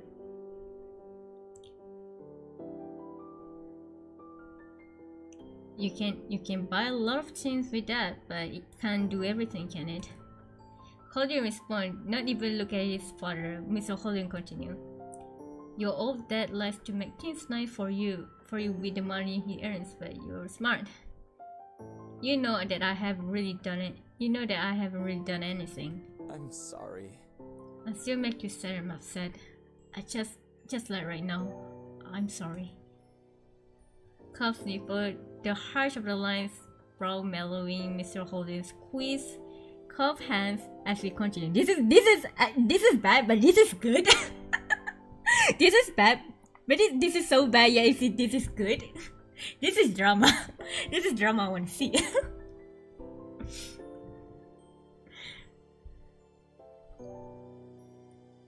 Let's continue. Yuki is smart too, right? No. No, I'm not. I'm sorry, man. I'm not. I'm just telling everything I feel. Even though at first I choose the safe way, but I kind of want to know what happened if I, and then I try to save before that I save it. I save before I choose it. So first I choose the safe one, the safe answer. After that, it's pretty much nothing happened. So it kind of pretty much nothing happened, right? But then I was wondering if that thing never happens, you know. If that thing never happens, it could be very bad. It could be pretty much bad if you gonna tell it in the future, right? So I was trying to do it again. I load it again, redo it again, load it again to the same option. So I choose this part. Man, I like this one. I like this one even more. Cove continued to calm. You have nothing to worry about. Except for me. Mr. Holden chuckled. Cove pressed his lips together, mulled over his father's words, though the strange tears has erased dropped still but in his eyes and tried to spill out. I love you, son. So much. More than anybody else. Sometimes that makes me a little too hasty to see you happy, and I make it all worse. I'm really sorry. Scratching his eye tight, Cove nude. When his eyes opened again, they were red and glossy, but there were no tears left, and the precipice on his lower lashes. Precipice?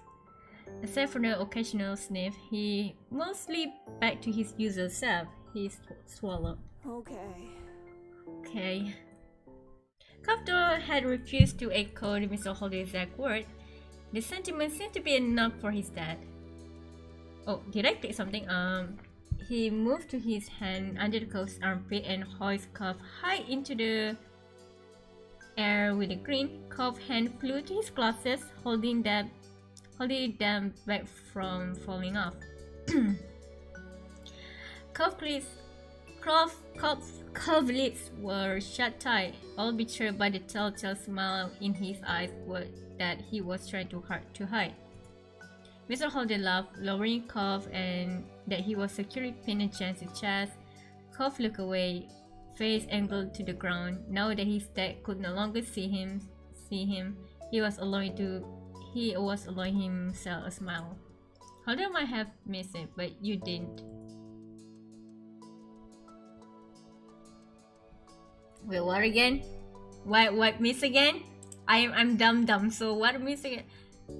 Look away, face angled. Now that his dad could no longer see him, he was alone. Oh, okay. I make a good choice, right? I don't know. I did make a good choice, right? I did make an impact, right? I don't know anymore. Cover wrinkled, pushing his head against his dad's shoulder.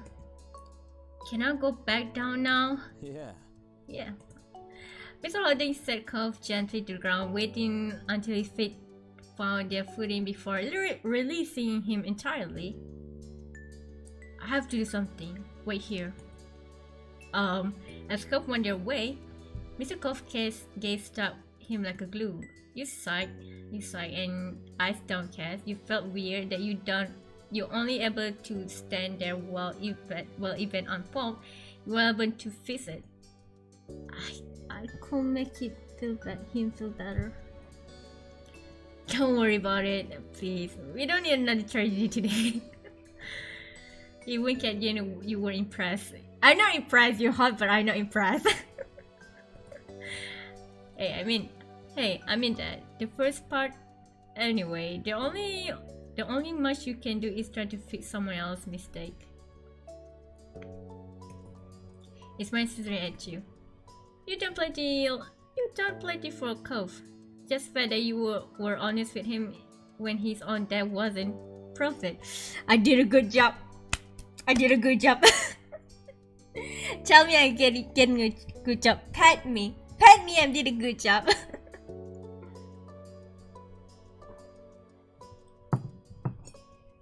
You know what? I'm gonna pat myself. I did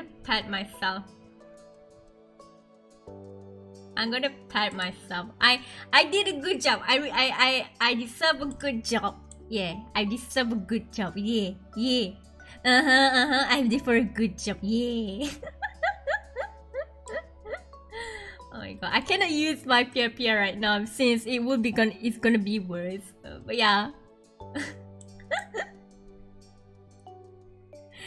Pat me, daddy. Yeah, daddy, pat me more. Oh my god. That's a relief. Thanks for being such a good kid. I hope you keep spending time with the boy. As tall the song as his name summoned him, Curve returned, clutching the bill his dad has cast aside early. You cocker your head and Curve that raised his eyebrow. Curve looked at the crumpled note and then walked off when he held it up to you. I stopped crying, so I don't want this. You can have it. He gave you a small smile. Behind him, Mr. Holden was still watching Curve closer, clearly relieved. You shared the feeling. Curve was making peace with the deal that happened behind his back. No! You stumbled there. Shut up. I'm not good in English. Shaking your head. Which one there? Maybe I didn't see that.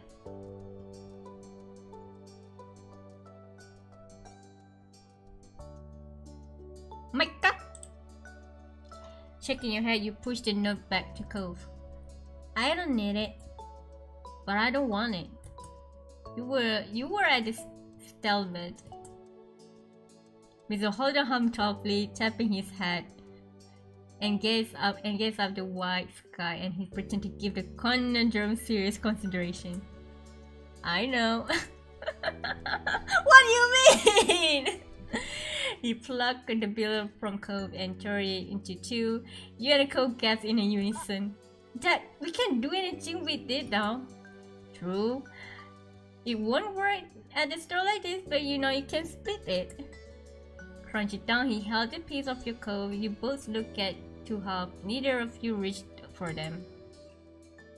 It still has value as a keepsake, a memory. It still have a value, a keepsake, a memory. And that's one of the most valuable things you can use money on. So, That's pretty good, huh? Maybe I'm getting smart.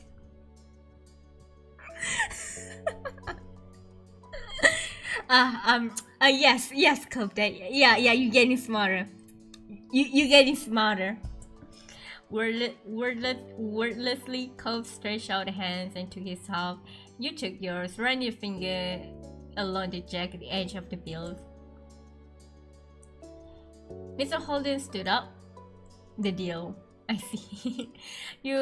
Mr. Holt stood up, stretching his arm out casually. Well then, it's about for dinner. Me and Regret need to be going, and you probably should too. I bet your moms want to see you. Alright. Bye. Bye. thanks very much. Have a good night, and thanks, Yuki. Father and son waved at you and turned and dashed back home. The note clenched tightly in your hand. You felt lighter. I did a good job. I did a good job. Hey. Okay, next is Fireflies. Come on, Fireflies is a romantic scene, don't you think? Fireflies, it is a romantic scene, don't you think?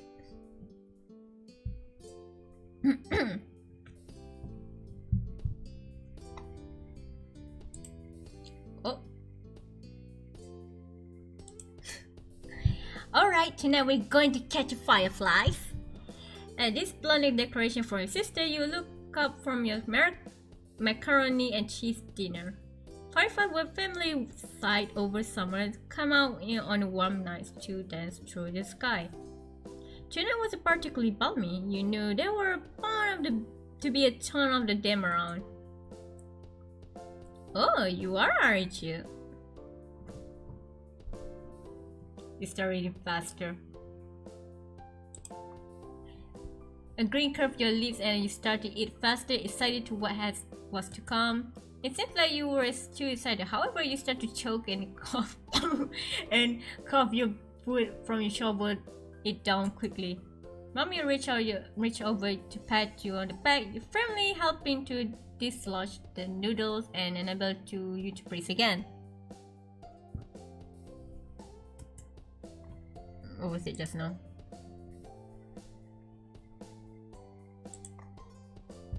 What do you write, man? What did you write?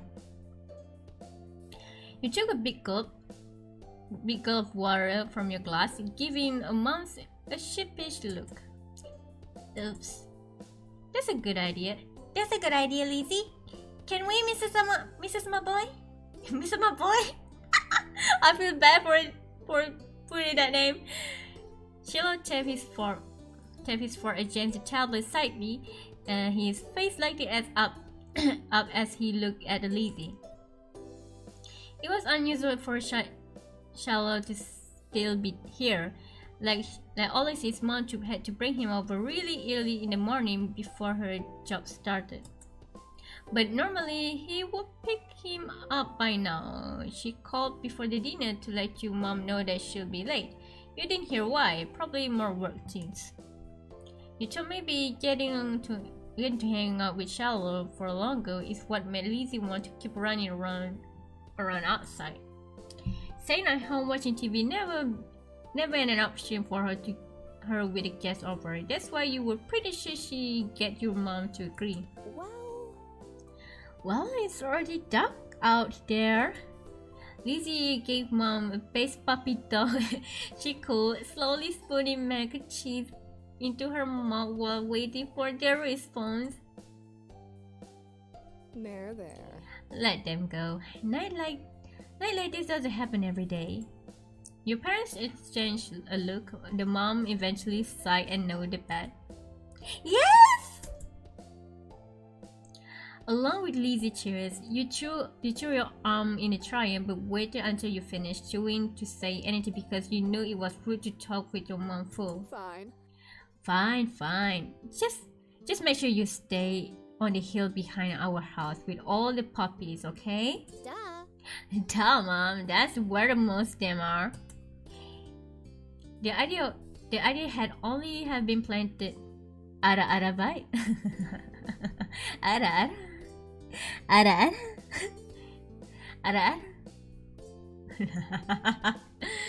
The idea had only been planted in your head, but already could just picture all the glowing lights spread out in front of you, like the fairies from the bedtime story Mommy reads sometimes. All too quickly become raised to see who could finish their food first. No joking at the dining tables now. That's right. If someone's died, we have to cancel the Firefly trip after all. Mom said it's like a joke, but you knew they were both telling you kids to slow down. Charlotte did immediately, and you glanced at Lizzie, saw her still eating faster than she should. Elizabeth? Jeez. No one's going to die, jeez. A knock on the door interrupted Mom before he could no doubt call your sister. I get it! Your big sister jumped out of the seat, ran over the door, pulling it open without looking in the window to see who it was. Huh? You shifted your seat back and tried to get closer to unexpected guests. Hi. Oh, good evening, Cove. Your mommy had already walked to the door at the time you managed to see past Shiloh's flappy head. Cove? You had no idea why he was here all of a sudden, but you suppose it wasn't worth worrying over. Instead, your eyes landed on Lizzie, who looked kind of Cove like he had come here for specifically ruin all her plans. Oh, come on, sister. Come on, sister. Then, for a few seconds, Cove said nothing. He only stood there looking at your mommy with a face almost like he was considering turning around and leaving. My dad told me to drop this off because I guess he borrowed it from you. Cove took a family screwdriver from the large side pocket. Eyes now dropped to the floor. We left our back home when we moved. Great, thanks, bye. Wow, sister. Thank you. Thank you. Here, why don't you come inside for a bit? Lizzie crossed her arm and leave her change. Cove shrugged and Mom stood at the table too. I'll give your dad a call to let him know you got here alright. Cove shuffled fully inside, her eyes remaining on the ground. Mommy closed the door behind him. Hi. Hi, Cove. Charlotte gave a friendly smile while waving, holding hand, and opening and closing his finger. Cove nodded in response.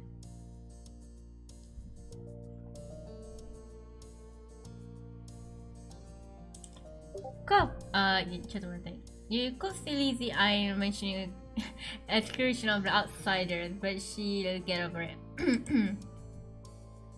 Cove, are you going to catch Firefly with us? Something like that.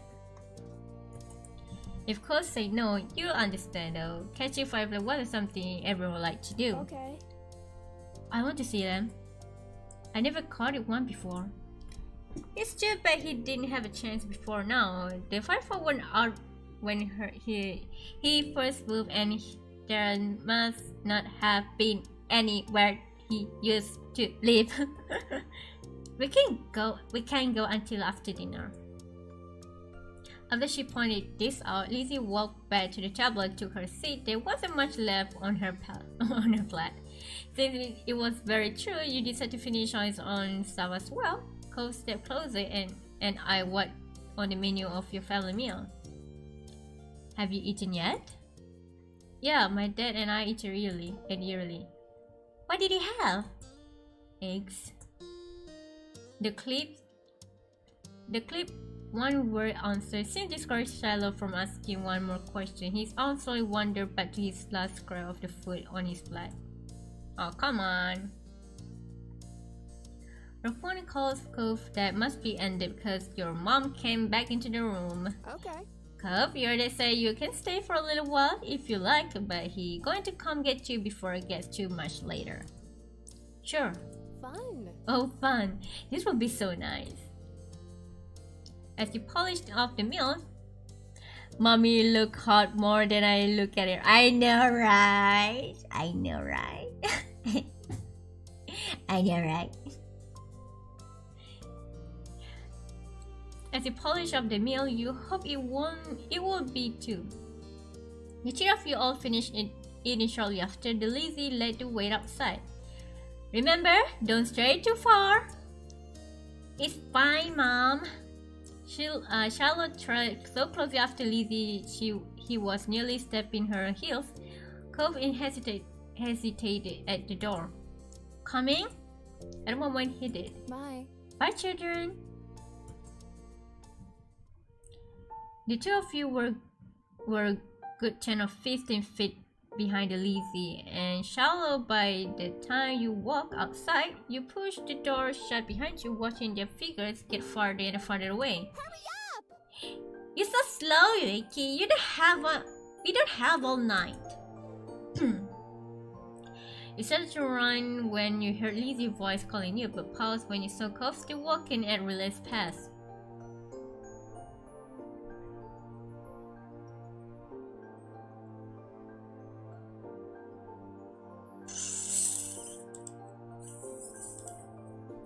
I kind of want to tuck him along.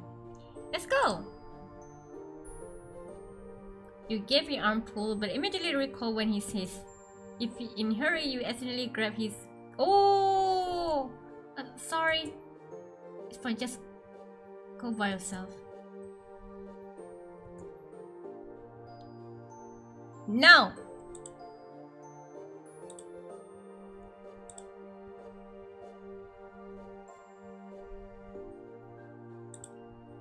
You suppose there wasn't any real hurry, and you knew it would be bad to leave him behind entirely.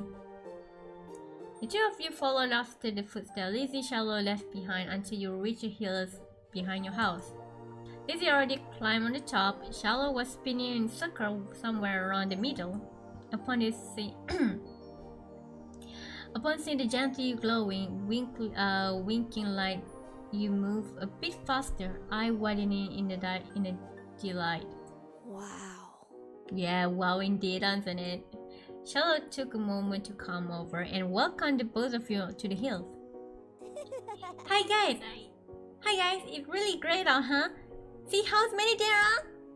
Yeah. A fire danced through the air, landing the cozy green head.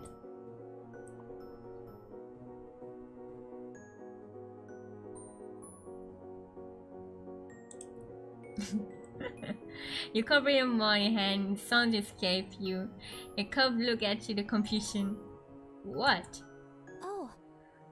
Oh, look, Lizzie has one. That's amazing. She ran to the highest point of the hill, making sure not to lose her his head and the backpack along the way. You hum as the group divided and conquered. You shifting the gaze to the dozen of the fireflies and around. The game was on.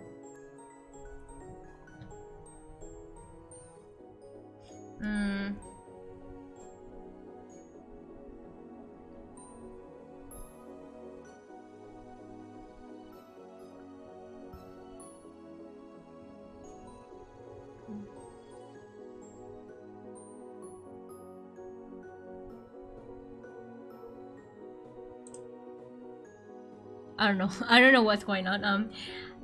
You spotted one close by. You approach with the assassin's like still crouching down, make sure you seems like last any threat. Totally dragging it for the other, you crept towards it, arms outstretched. You closely your hands around the little glowing orbs, carefully not to crush it. The firefly landing on your palms, almost docile. Was it docile or docile? You stared down at the prize in delight. A tiny leg tickles your skin and you giggle in the sensations. Cove get out his own target, but he tried to get his pink. His pink cap waves awkwardly through the air, following his effort to clap his hand around the fly. What was that? Well, Cove watched it vanish to the thin air and dissatisfied expression with his face.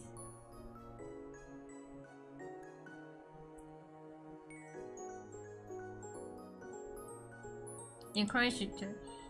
Okay, look at the next one. Cove didn't say anything, and you thought it must be upset. He walked further and he'll continue on, and you let your own firefly flutter back into the air. That was fine. You had your own plans.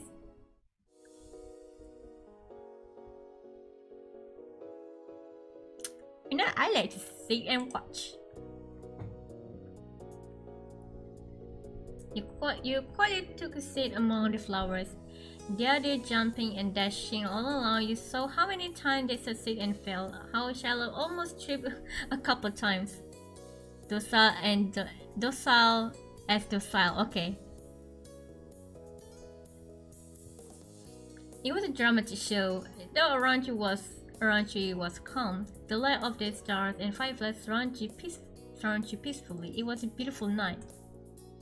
You laughed quietly to yourself and watched the other, and Shallow managed to catch a firefly between his small hands. His eye lit up, and when he spread his finger, the picket the bug escaped and flew into the air. Oh! You watched as he pounced after once more, but your eyes soon landed on Cove, who had failed to catch a firefly yet.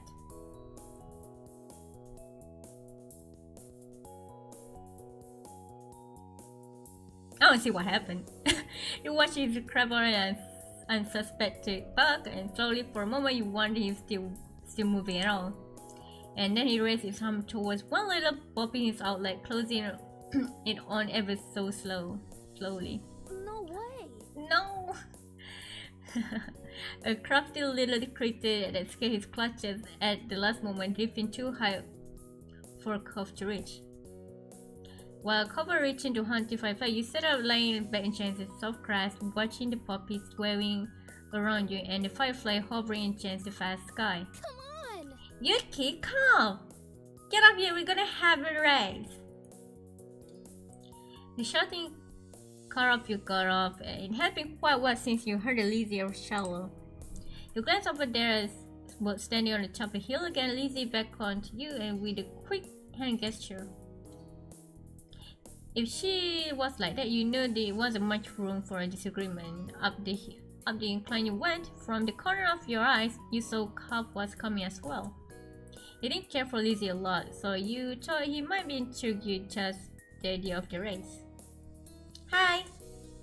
Cove. Hi, Cove. You can roll with the hill, so you could hurt an arm again. You'll be the refer for the rest of us. As Lizzie pointed out, Cove froze into place. It was that kind of phrase. He frowned down at his case. That was the second time it got in the way tonight. What? Yeah, you watch and see who gets the bottom first. And that's important, got it? I guess. I guess. The case was sturdy. The case was sturdy. If he was careful, he could have done it. Lizzie might be just looking at it for a reason to make someone else the refer, but it was already decided. Oh, hello man, welcome. How's your day? I mean, how was yesterday day?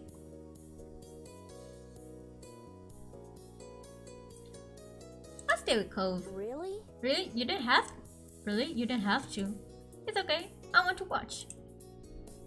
You moved beside him on top of the hill, even though Lizzie and I met the face.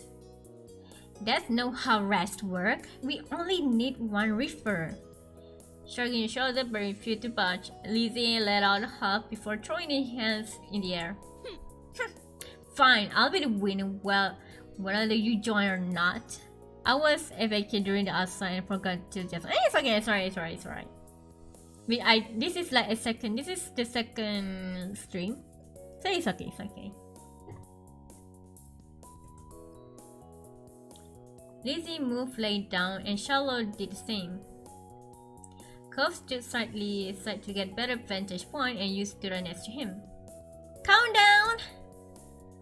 Cove stood a little straighter. It seems like he was taking a newfound referee duty seriously.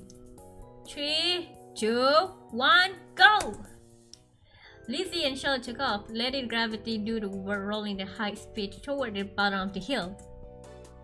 You and Cove leaned forward to watch them go, eyes peeled which one would reach the bottom first.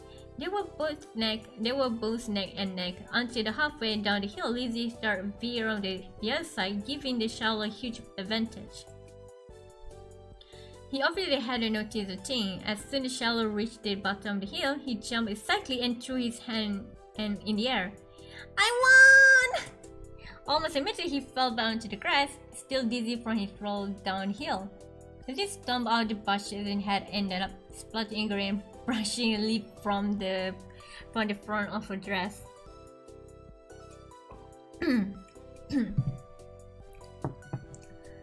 Not bad. Not bad, you got lucky. Let's do it again and see who wins for real. Kids, it's time to come in. Oh no. No! You snickered, feeling grateful you hadn't been part of the mini debacle. You caught Cove's eyes and saw that he was doing the same. Hey Mika. It had gotten late at the beginning of the field, just a little chilly as you made your way to the hills, out of the hills, but the cold in the air had dampened one's spirit. The four of you walked home together, side by side, down the neighborhood street, discussing the evening, which each person trying to prove that they were the one who caught the most firefly. You know, whoever really did catch moons didn't matter much anyway. All that mattered was you had a good time, which, judging the smile on everyone's face, you did. I say the...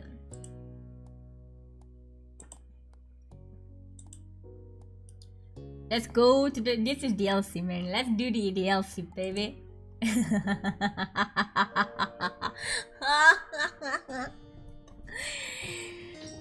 Okay. Every year, the Sunset Bird Memorial Library held a summer reading program. Your mom and Lizzie were big fan of it. Mom and mommy because it's encouraged reading, and Lizzie because it could win prize. and Lizzie because she could win prize. I see. When it comes to what your child having to read a bunch of the books and then going to the library with competitive Lizzie, I didn't care much. It was just something you did every year. You didn't question too much. Lizzie did like it when you teased her during the team quiz, but she seems to like that you were helping her either way. You and Lizzie went to the Shallow before, and this year you brought Cove too. If there have been over moon about the Cove being included, he drive it all four of you. You had never been Cove that car before. It seems a little shinier than your mom's. Hey, handsome daddy. Damn it. After herding the group inside, Mr. Holdy gave you all white wave and with the arms and has string gray on it. Have fun, kids! Stand inside the librarians in here. I wish you could watch it in action, but your poor old dad has to finish off some work. I got it. So I'm sure that won't get away. Heck, I probably hold your kids back. There's a point in no reply. Son over was like only meant a joke. Code that seemed to deflate a bit. I swing around again when it thinks. Shindig ends. Yeah, you can go home now. Aww. You don't have to throw me out the door. Your sister already full competitive mood. Cut him off awful. For once, Cup looked grateful that she was there. Come on! We have to go find the table. It's all day you can talk to the cover after. We have to. When we win. Every time those men come, I'm nói ca bunk. Yamero. It's an old crush. It's a childhood crush. It's kind of adopted. I think it's not. I don't know. I don't know of the full story. All I know that his parents got like kind of big a fight. I think. And then Cove have to go with dad. With Mr. Shadow with that, something like that. That's all I know. That's all I remember.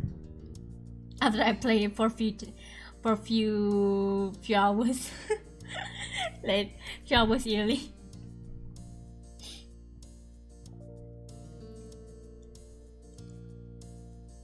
Okay. See you in about an hour. Have fun. Did I say that already? My advanced age is really catching on to me now. The Cove mom have green hair. Bye. Bye, Dad.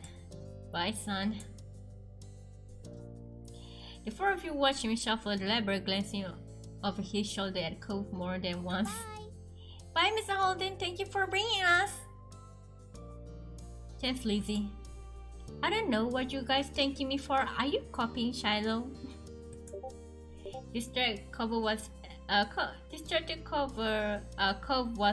already glancing around the giant library. I want to go explore. What? Wait, that's me. What? I say I want to go look around and see what's in there. But the quiz starts soon. That's why we camp. What at the first sign of conflict, shallow eyes darted between Lizzie and Cove. And then you can do without me, right? You don't need a bunch of people. Didn't you say stay with me with the librarians? You should go somewhere by yourself. Cove level and impressed there, both of them. Then his eye met yours.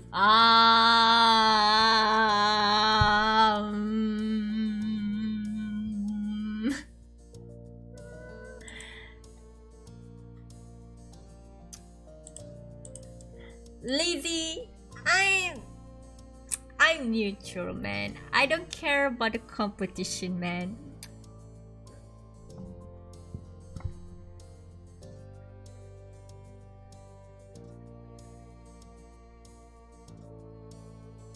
So you walk over the Cove, everything you aside from Lizzie. Seriously? Cove looked surprised but happy at the same time. You never really thought about exploring the library before. It sounds more fun than the same old thing. Fine, let's go, Shallow. Okay. Her arm fold and your sister storm off. Shallow had the rest to keep her with her. She cares a lot about that. That's just how Lizzie is. I don't like it. Since you've been here a lot before, we could play hide and seek. Hide and seek? No exploring?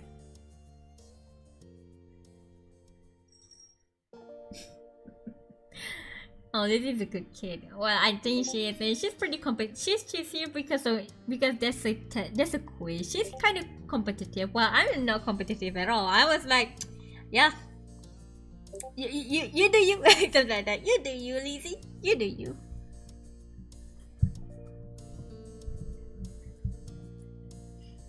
Yep, I'm searching for you and you're searching for me. We already have to look everything. You weren't sure how effective it would be, but one could say he was totally wrong. At first, decision made Cove took off toward back to the library. You already agreed to play with him instead, so you cover your face and wait for 10 seconds. And you look again, he was nowhere to be seen. And you glance over toward the way he went. Cove had much of time to hide, but he was already invisible. The place you decided to check was...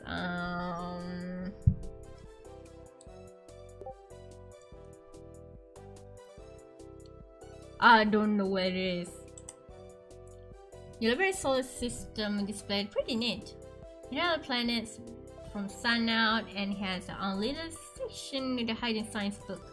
But you saw a tiny pair of familiar shoes poking out the other ears. You lean around. Hey there! Hey. Oh hey! He turned back to the earth and tiny moon. And it's tiny moon. Ready to look at everything because we already look everything because you're everything to me. Cha cha cha. Oh you bruh. Wow. Wow. Wow. Wow. Wow man. Wow. What a pickup line there. I could use that to cope, or maybe to cope that. Nah. He turned back to the earth and a tiny moon. From this flight, it's supposed to be solar eclipse. You kind of block out the sun. You look at it, tilting your head. Was right. The thing is something you always walk by, but you never noticed that before. Hiding seems to be working on to find interesting thing. Okay. Your turn now. I'm gonna cover my eyes, count to 10. I promise I won't pick. While Cove had the eyes securely behind the palms. Hey, we want to go hide.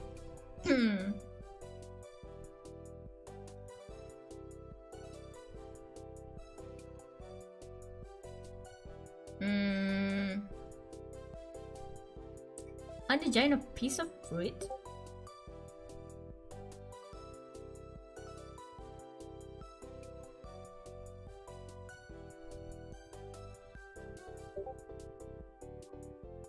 Micah? Nobody had idea where the giant peach sitting in the corner. It had something to do with a book with a kid named Chance Lizzie, and I said once, but you never read it. The Haitian Club's sculpture look mostly took a lot of space, but you could wedge yourself next to it and hide carefully. Sure enough, it took a little while for Cove to find you, long enough that you're gonna try to sitting hunch, and you won this round were ready to come out. Cove smiled to step into the open. He was also glad that for a resolution. Good hiding spot. I was about to start looking outside. Thanks, I'm pretty good at this. You grin back at your brushes, debris off your clothes. Nobody had cleaned back in there in a long time. Alright. Okay, my chance again. Start counting so I can go pick a spot. Okay. Cover dark before you had a chance. Fully closed eyes. One Mississippi. And the time was up. He was long gone again. Now, there's still a lot of good place to hide, so you figure it was...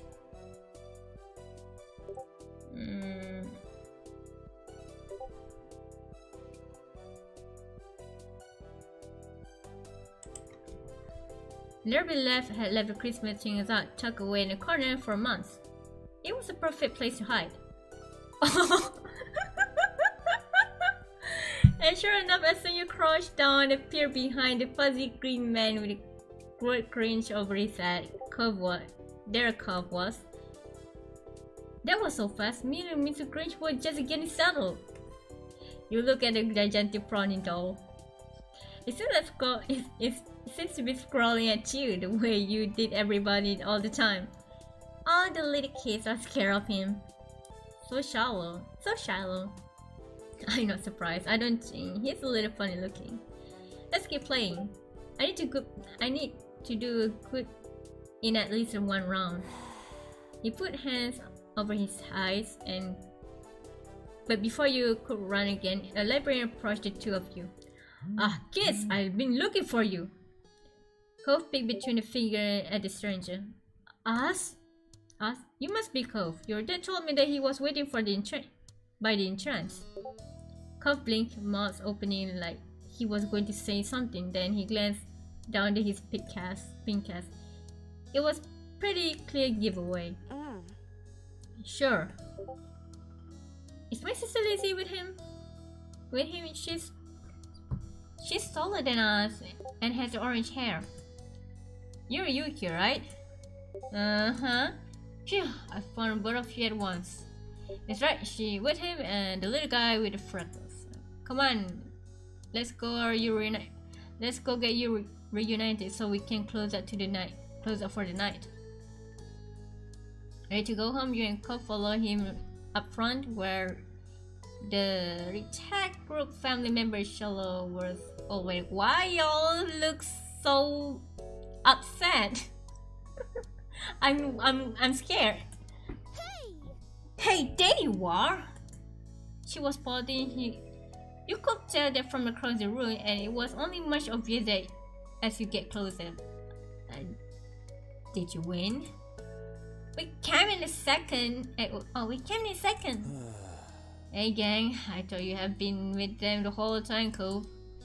I'm glad you didn't just go by yourself at least. Cove glanced over at you and then back his head. Yeah. Me too. A broad smile spread over the Mr. Holden face. That's... Even so, next time you should... Cove? That glanced around, slightly frantic, but Cove, just like always, has a snuck off without thinking to say anything. He's leaving! Cove is trying to be the first one in the car! On the car. With a sudden burst of speed, Lizzie, darn is it, still in a victor to be mode, even for something like race right to ride on this front seat. As always, Lizzie, as always. There was nothing else for the three of you to do except they head after them, pretending the librarians had noticed all the commotions. Though Lizzie has been with chairs claiming window seat in the car, you could tell her crossed arm occasionally pout that he's still not forgiven for a betrayal. Cove had been happy that she should pause him at the last second, so he had to sit in the middle between you and SEASHELLS. Did you say you came in second place? That's something good going. No, it's not. She'll leave here another glare at you and over her shoulder. Oh shit. Sure. Sure. Stripping and pro Biscuit too. That makes up Yuki the winner in your family.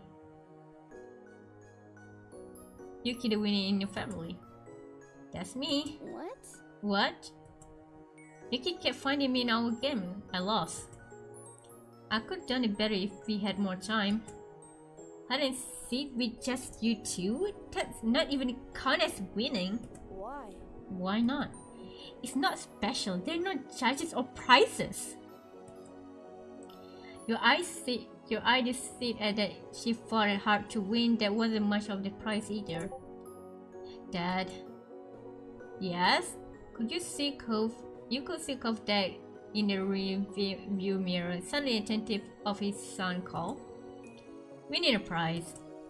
As a matter of the fact, Mr. Holden focused on turning the road ahead towards Swedenborg what to please Cove might appear before him.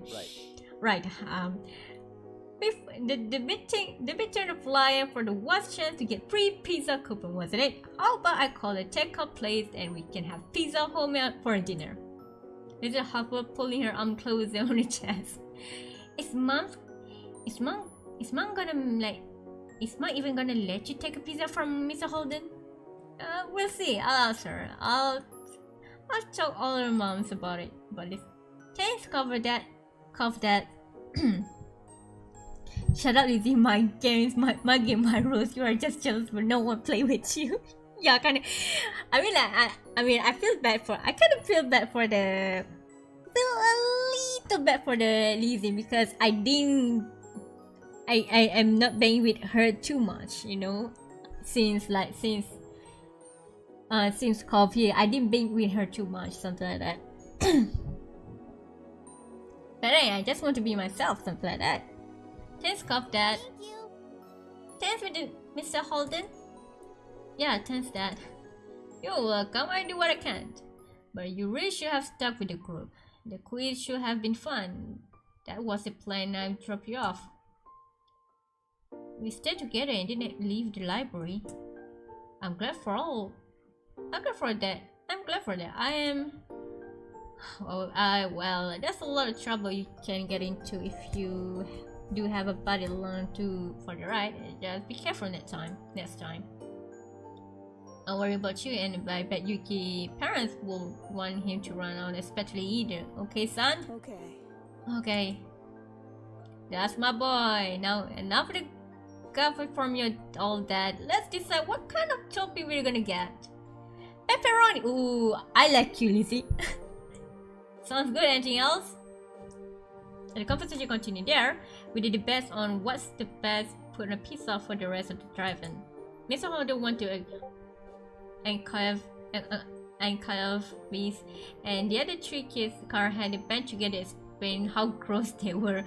The way they covered their love up in the front seat made you wonder if he was doing it on purpose. Still, promise of a pizza was appealing, even if it did have come with the mandatory side order of a Coke. We were glad you decided not to do the quiz this time, and we're already getting curious about how things will play out next year.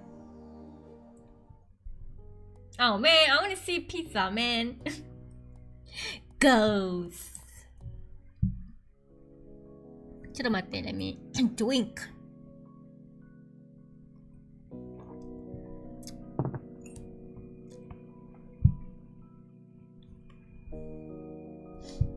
The night was incredibly still. You really couldn't ignore how silent it was.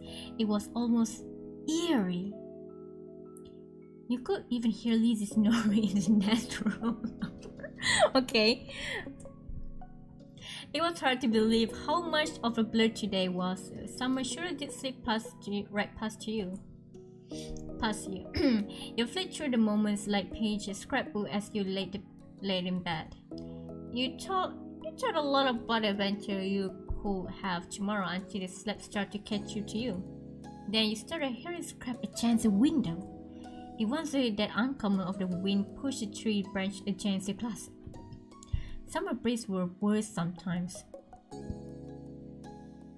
But the more you try to ignore it, the louder it seems like it becomes. It was like something was trying to get your attention. You lift your head off the pillow to get a better look. Nothing was there. Nothing you could see. At least.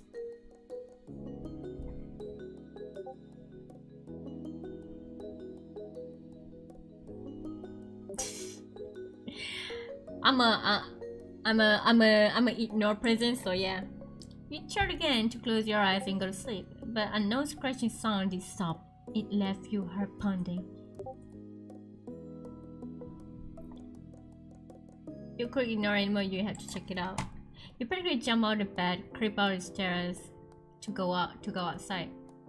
Your moms are still awake. They stay out less, it seems. Luckily, they were watching TV and did hear the soft click in front of the door opening as you slip past. Wow, you get out? You look around the neighborhood a few seconds and check it over each individual house. It looked normal, but it didn't feel that way. You knew that you weren't supposed to be out here right now. Yeah, you're not supposed to be out here right now.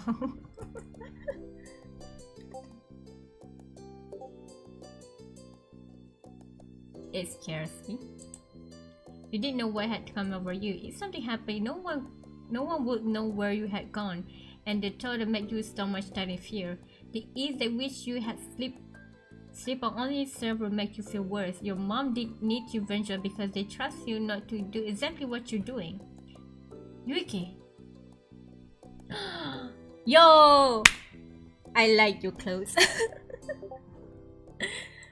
You twitch and it suddenly immediately coming down upon a sea Cove walking up to you. It was strange, yet also completely normal to have it appear like this right now. What are you doing? I saw you standing around in the middle of the street night from my window. You weren't sleeping either? Yeah, you were sleeping either? You were sleeping either? Why not? Cove turned on his lid and smiled, almost as if he was amused by the question. Because... Wow, かっこいいなお前。なんそれ?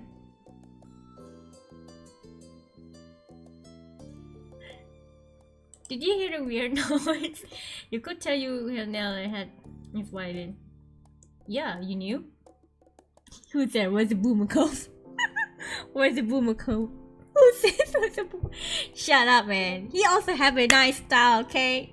I look at Google, he has a nice style, okay? Shut up. Yeah, you knew?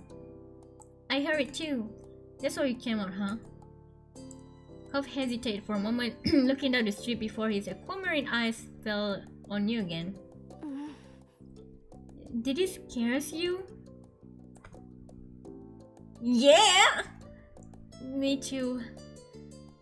I was kind of wondering if there was wind, but what if not? What if a person? What if something that not a person? The uncertain noise suddenly rushed the air. Cove, you flinched. It sounds even worse than before. You were about to greet when the noise came again, tearing through the still night. The two of you rapidly looked around and tried to find a source, but to no avail. There was no sign answer to this puzzle, you told that.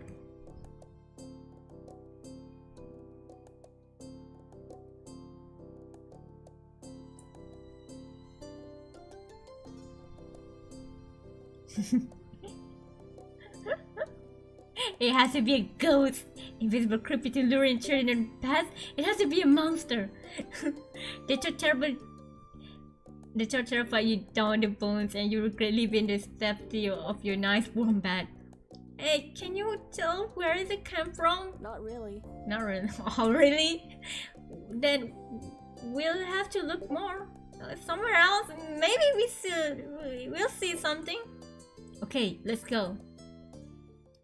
The two of you walk along a family street of your neighborhood, sharing a side wall and small amounts of the courage you had between each other.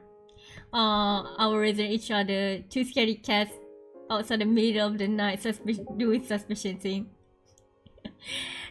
But dude, it's a night. Don't you think it's kind of scary for kids to go outside, outside of your house, man?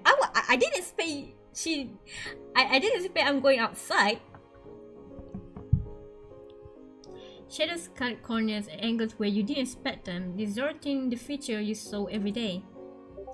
The noise came again, shrill and hard. It set your teeth and the edge where you grounded through you. The Cove's jaws broke.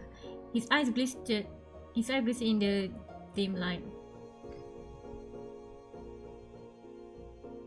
You ran high to the behind the Cove, but I think I kind of probably scared a bit, but I tried to calm a bit. But for the drama, for the interest, we do it at the back of him. With the noise escaped you, sorry, you darted behind the Cove, using him as a human shield. Cove made a startled yelp by himself as you grabbed a hold back of his shirt. Luckily, he didn't try to shake you off. Cove shut his eyes and pressed his lips together. So... Where do you want to check? The hills behind my house. You listen to hill, lit only stars in the night sky. The wind rippled through the grass, ruffled your hair. Without the sunlight, it translated you were seeing every bush, distant look, creepy figure of towering monster. The noise was just loud here as it was in the neighborhood, with just a little indication behind the coast. We keep going forward. You couldn't stop, pain had really gone so far, so you had to find out what's going on. The top of the hill is set at solid vantage point and surveyed the town from. Everything appeared normal. There's no out of place sign pinpointing the answer to this mystery. Without a visible marker to guide your way, you're supposed to You suppose it was up to you and Cove to deduce the source of the sound. The history has many great hiding places. You intended to check them out. You upturn rocks, peer trees, rummage the thick grass for anything that might be some closure on all this. Despite you through searching, you turn out nothing amiss. You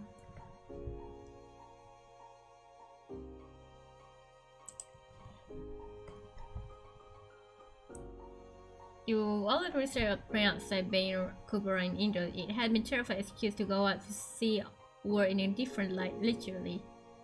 Well, whatever the noise was, you were confident that you were established that it's not coming from the hill. Once you were satisfied nothing out of ordinary was to be found on the hill, you had to consider your next step. You figured to check the park too. The private playground was empty as ever. You could just about hear the mysterious sound if you were quiet, but it simmered down to the whisper. Cooper was practically shaking when he realized it had progressed so far enough to reach there. He swallowed hard but faced you with a determined face. My dad says good detective work start at home. He watches a lot of crime shows, so maybe it could be good to look closely. Okay. The deputy swept through every corridor of the park. No monkey bar, swing tires unchecked. The two of you use a private investigation without conversation. If you had found anything misexplained the noise, you would have brought it to the other attention. At the point, Cove seems to take an interest in something that he found the same, but he poked it without showing you. How? Why are you hiding, son? You had exhausted all the possible places. The search part straightening up. You must muse over your next step. It's gone. What? Then you realize the noise, which has grown fainter, less frequent during the search, it had died off completely. You and Cooper shared the puzzle look, but neither of you had answer for had caused a mystery sound or made it go away. A young creep up on you. All excitement had made forget you how late it was. Let's go home. We're not going to find anything now.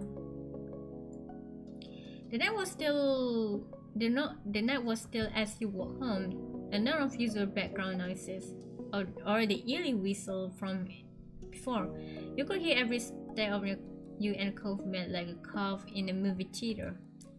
The two of you came to the hall outside front door. Never before had it look so ominous.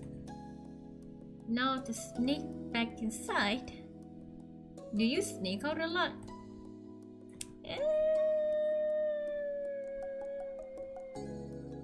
Not really. Thought so. How do you know? I hadn't seen you out of my window this late before. That was fair, though it could be possible you were just so good at sneaking and this was the first time he had caught you. Are you worried about getting caught? No. Oh, okay. He was horrified that you believe in completely. But your dad, when he get mad or sad if he catches you, he's never happy with what I do. Oh.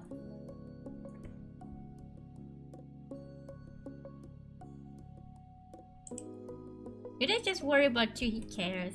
It doesn't matter if he worries. You're the one who's making things worse. Alright, I'm going in. Bye. Okay, good night. Good night. You turn the doorknob and slowly close the minute, holding your breath till they click the lock, then nudge it open. Well, when that happened was door opening rather than the blaring alarm you fear you met with relief. Back inside the house, you were surprised to find your mom still watching TV. Weirdly still, it looked like they were on the same show as they were watching it before you left. Yet you were positive you've been out investigating for hours. Perhaps you could use your distraction to advantage if you could just get up the stairs and could save it. You would save from suspicion, but how could you get there?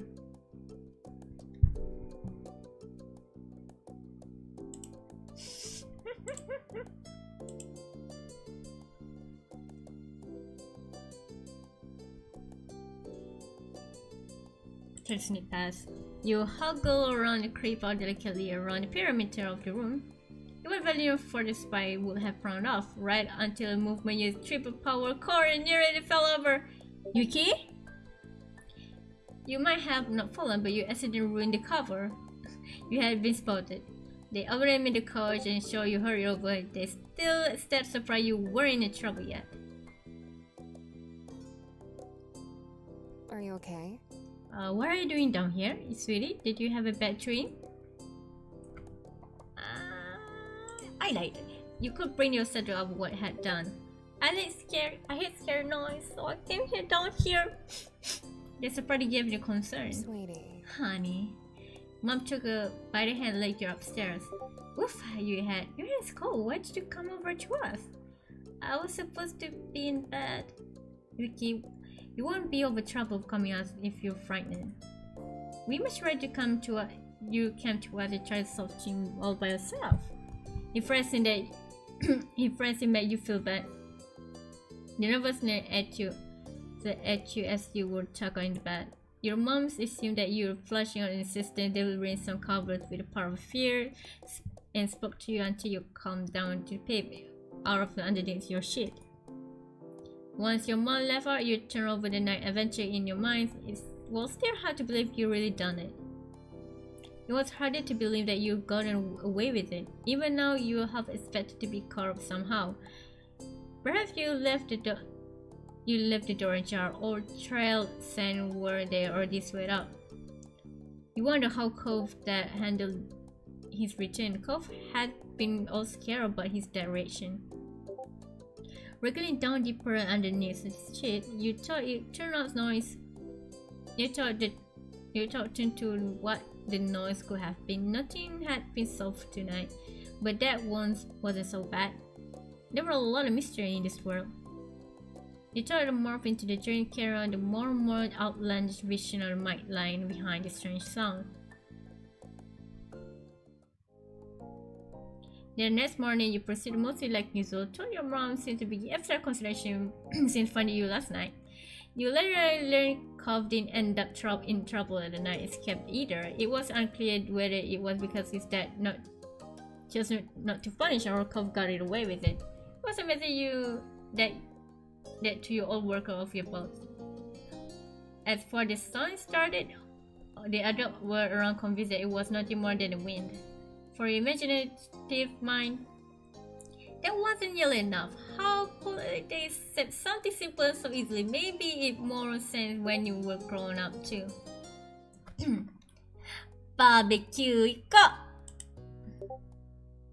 Oh, Micah, are you gonna save like this? I forgot to save. Micah. You brought along to the big part today, which did an excellent job living into its title.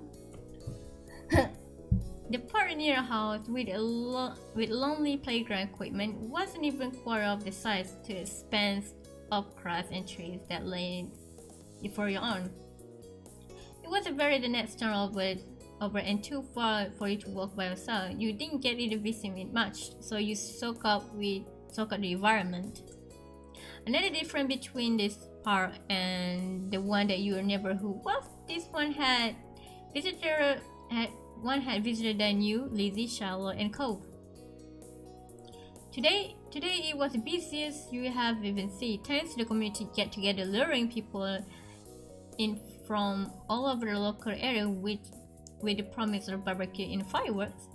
Your family Cove were just two of many, since a dozen of cars parked already when you had arrived. You saw Cove hesitated as he took in a growing gaggle of a stranger by your mommy. Lizzie bounced like bounced on the ball of her feet, barely containing her excitement.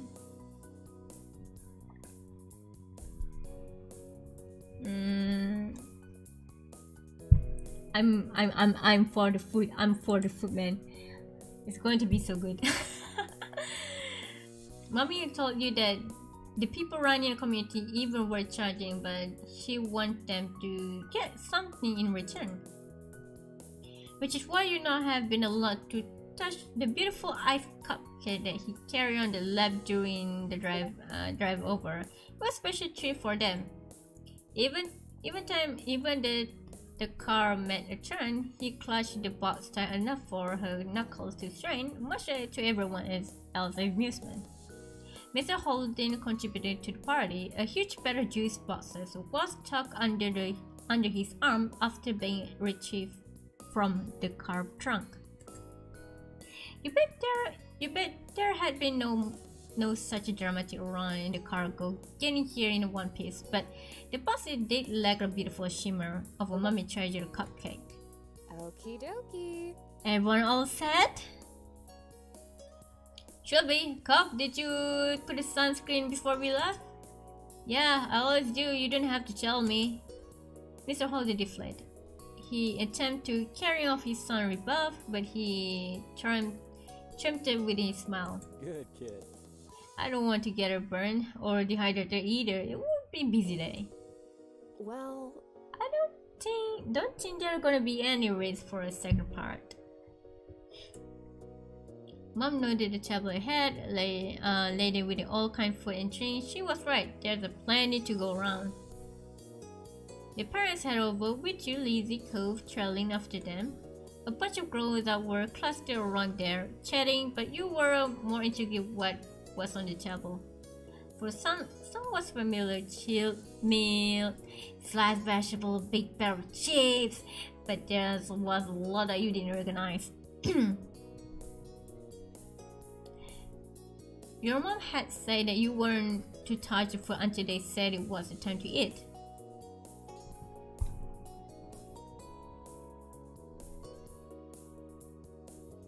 It's hard to just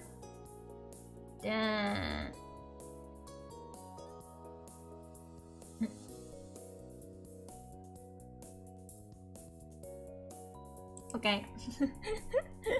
It'd be better if you got in trouble before even started. You saw Mommy and Mr. Holden exposing the food drink they brought. Mommy gave the cookie on a final worried look before turning you in with a smile. Since the topic in hand, how about we freshen up with something to drink? Yay! That'd be great. Along with those out, there was a giant ice cooling on the ground stuffed with full cans of soda, box of juices, milk, as well as a bottle of water. Your drink was... Man, I cried for a soda. The bubble in the soda tickle your nose and you could be down. Your little group took a break while everyone quenched their thirst. Mr. Holden smacked his lip, fronting his enjoyment. That hits the spot. But you kids should go have fun. You can take your stuff and go with you and join the other kids playing game. Just don't go too far from the table. We'll be keeping our eye out, so don't even think of sneaking off. We're not going to other parts. We're not going to the other parts of the park today.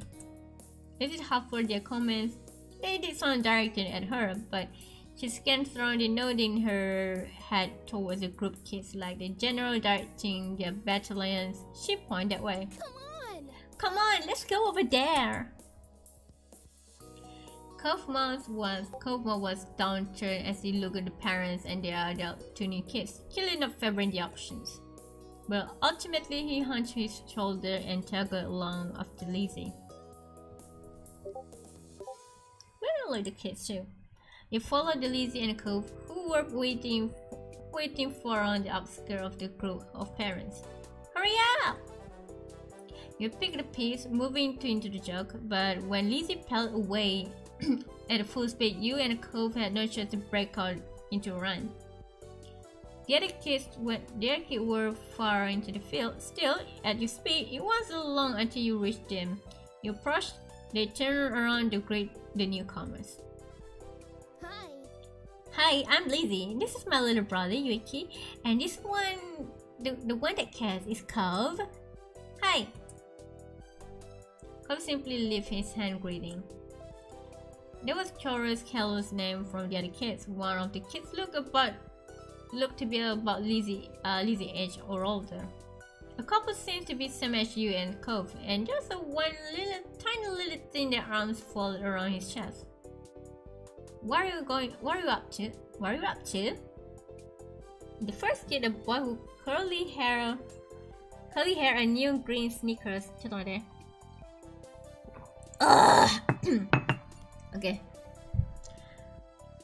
Neon green sneaker, who introduced himself as Hayden, shrugged as he looked at the others. Not much. The second kid is pipe up. Lisa had half her face obscured behind the huge glasses she wore.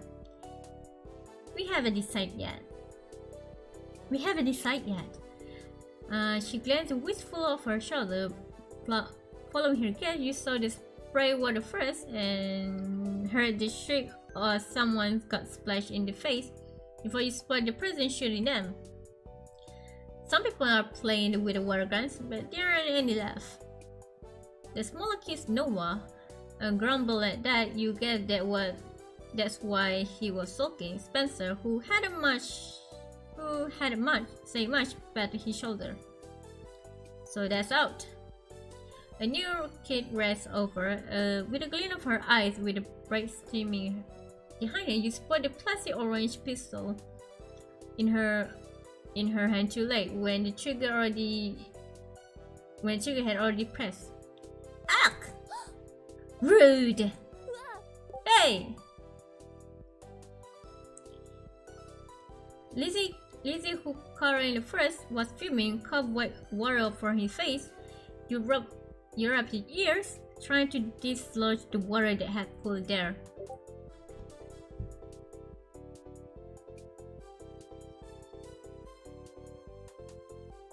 Don't spray people. You're lazy. That was me to spray people who weren't playing too. The girl simply darted off the more victim, unaffected by your reactions. She doesn't mean anything by it. The child flickered her hair out of face. This girl not meaning by anything. It didn't change the fact that she had been praised. Cobb looked similarly impressed. Lisa's face lit up as he had an idea. Hey, we could catch her. She won't be able to spray people if she'd run away from everybody. Yeah. Cobb nodded as the other kids murmured their interest, or lack of it, the game.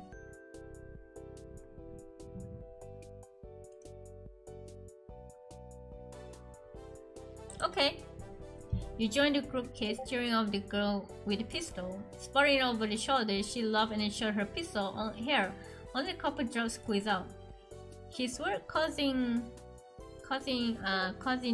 discord with your team as someone stood your foot and you collided with Cove's shoulder.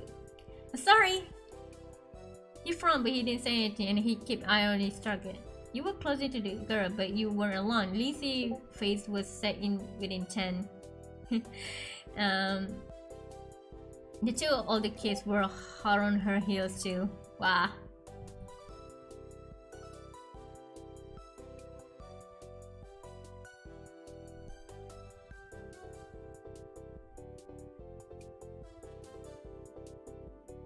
You outran with it. For you push yourself with willingly leg moved a bit faster. You were close, then you would tackle her to the ground. You did it! The girl who had called a giggle got her feet, brushing stranded grass from her knees. Smiley Cove had come to stop the other side. Lizzie whooped with delight, clapping her hands. The boy had a bright sneaker grin. You're right now. Catch us if you can. Yeah! I'll do it. You won't get away from me. With that, all the dispersed, coolly laughing as we tried to evade capture. The sore mood from Ely had evaporated entirely, replaced by the light and playful atmosphere. Several rounds later, When the most of kids have taken a least turn as they eat, the scene of smoke waffle.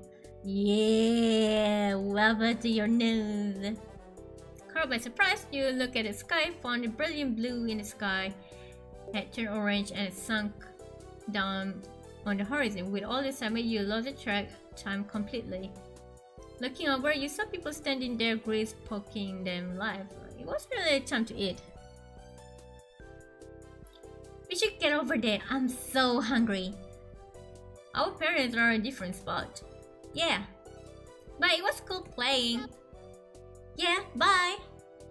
Bye. You wave goodbye to the group kids before hurry over to your parents with Lizzie and Cole. A thicker and flare in your throat, growing and persistent as you came closer to the source of the smoke. As the three of you approached the table, your parents spotted you and joined you halfway. You tried to greet them, but another cough obstructed your words. Woof, that's quite a cough. Are you alright, sweetie? I'm fine. Are you sure? No need to go up the crease if you don't want to. Just let me know what you need. There was no response for the other kids here.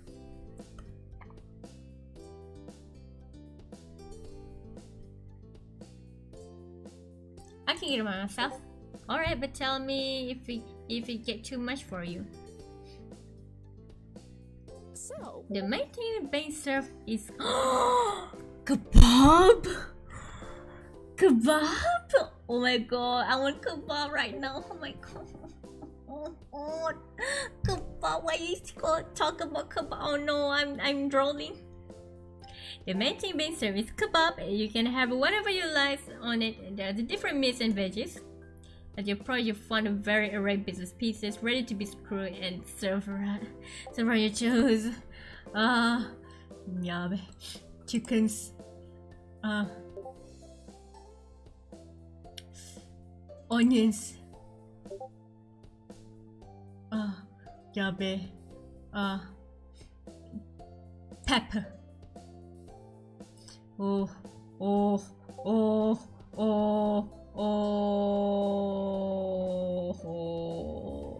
baby. Yeah, that's everything. This sounds so cruel, yeah. I'm hungry. Sounds good to me. The vegetable will be good for you. Altogether, you waited for your food to be ready. Lizzie headed towards you, having issue with her request. Hi again. I heard what you ordered. I'm getting a chicken kebab with all 3 colors of peppers. As in the cover brush, she turned to him. What are you having? why? Why does it matter? I don't know. I was just asking. I'm getting beef and shrimp with all vegetables except onions. Lizzie humped while evaluating his response. That's okay, I guess. But chicken is different than the better ones. Yeah, you can eat all the chickens. I'm going to. No, I'm going to.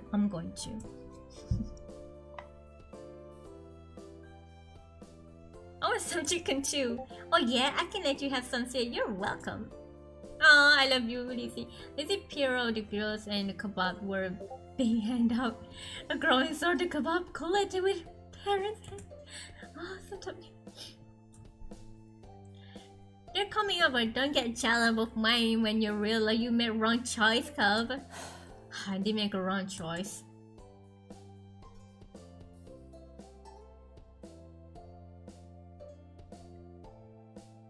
That's a wrong choice. It's just what kebab somebody eats. They were moving, serving. The person serving gave you mommy a final kebab. The parents you moved over to rejoin you. I want kebab right now. Between them they were carrying a 6 kebab. I hate that. Why do you say 6 kebab? I want to. One for each of you, including Kobe and Mr. Holden. You got the goods. Cuff Daddy is looking for a palace we can sit. In the meantime, they begin to pass in the kebab out the kebab to their rightful owners. Lizzie smiles smugly and she receives hers. There's no wrong choice of food. Yeah, there's no wrong choice. As long as good food, we're gonna eat anyway. As long as it's good food. Unless they're made for Hacham. Yes, unless they made by Hacham. Yeah, that's kind of pretty what the fuck food, you know. In the meantime, they begin to passing on the kebab to the rightful owner. Okay. You're pretty big. Be careful to not drop it. Okay. Try to not poke yourself with the ants either. They're sharper than you might think. Hearing that you tentatively push the tip square against you with a finger, it felt like pointing a new sharpened pencil. Though it didn't hurt your hand, you won't want to scraping the roof of your mouth, jabbing your tongue. Mommy clucked her tongue. It would be nice if there were options. It would be nice if their options were a little easy to manage and less messy to eat, especially for smaller kids. There are even a place for everyone, so we could set a foot down for a second. Well, that's you get for a price for free, but we can hack it, right? They didn't know her vigorously clutching a kebab like a trophy. Your parents lead back to the tables, where immediately evidence why Mr. Holden had been sent a escort went out. The benches had quickly filled with people got their food. Mr. Holden was standing over the corner section where, near the edge of the sitting area. He beckoned the group over to join him. You clamber onto the bench, taking care not to let your kebab slip from your finger. Further along the table, Cove perched next to his dad while Lizzie took the space next to you. Your mom passed the final unclaimed kebab to Mr. Holden. Thank you. Yeah, this looks delicious. Thank you for getting us space out here. Everyone tucked at their food, you gobble eagerly, only partially obscured by the awkwardness of eating from the skewer. Running around with the other kids helped you work up with the appetite. Mr. Holden, what do you do? Well, I do a lot of things. You play golf? Only if you count a mini golf. Lizzie looked at the Lizzie's stricken face, comfort that she did not. She could enjoy the occasional round with the mini golf plays, especially he had an audience impressed, but your sister took her passion very seriously. Even then, it's been years since I gave it a shot. Cove groaned the table of pun. The mom chuckled. You weren't sure if she would respond to the joke. Cove annoyance or Lizzie offense. Don't worry about it.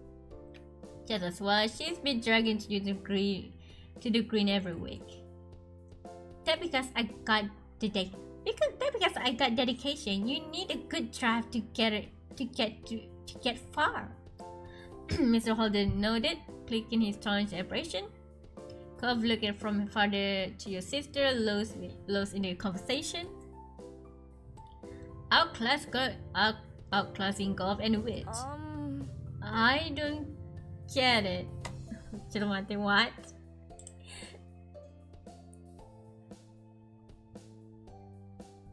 Outclass in golf and wit. I don't get it also. A drive with a top golf shot. You should give a real golf a try. Maybe if I teach you some tricks. And don't try to change my dad to be more like you. Lizzie gave Cove a dirty look with the accusations. Mommy felt a need to move the top of her head before it get heated. Oh, nice. It really is sweet of you, but I'm sure Mr. Holden is busy. You might be not have much time for another hobby. Yeah, I don't think I meant for that. Still, the offer is appreciated. Why? Then tell me something you really do already. You just got away every day. I like scuba diving, though with the business, that more work than a play these days. Surfing and reading, snorkeling.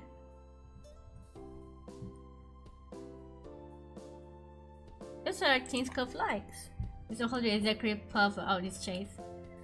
What can I say? My boy got a good taste. He chased after his data in that way.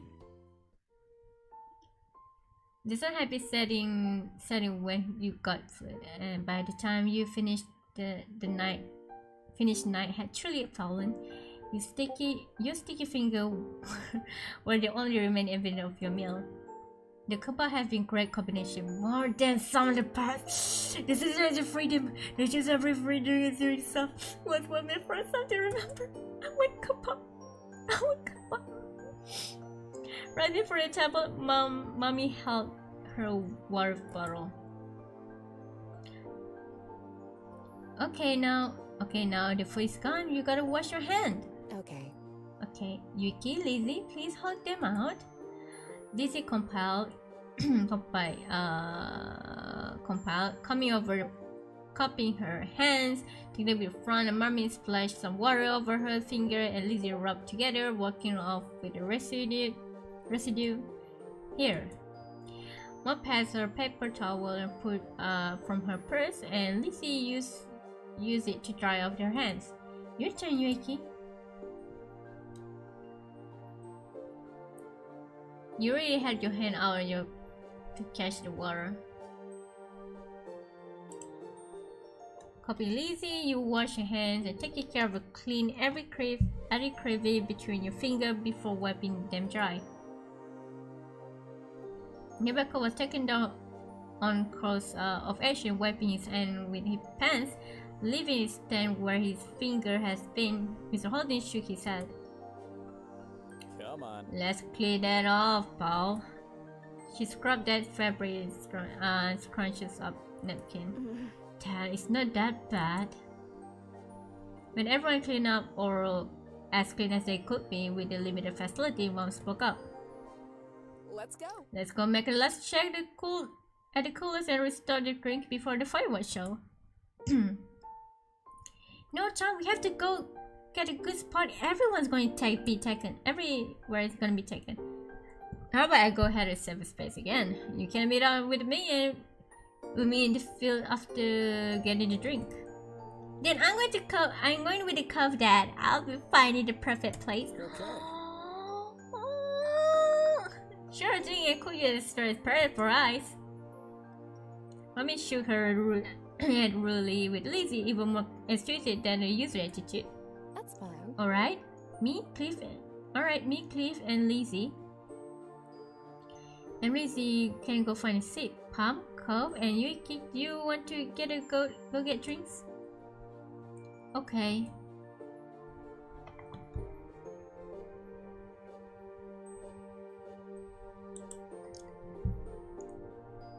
As your mom, Lizzie, and Mr. Holden headed to the wide and open field where the firework has been set up, you join the Cove and Mom returning the cooler where you pick up the drinks early. Even though your project you suspect you won't find much in, there was originally stock to the brim. It was now half empty. The ice which had been cushioned to drink kept them cool was largely melted, with only a handful piece of floating like an iceberg. Slim picking. The drink was remaining liquid bottles of plain water, but you caught a glimpse of something more colorful amongst them. Mom rummaged around the cooler, excavating a couple of cheese boxes from the bottom in the process. Aha! Yuki! Cove, you can take this one of those if you want it. The praise is helping.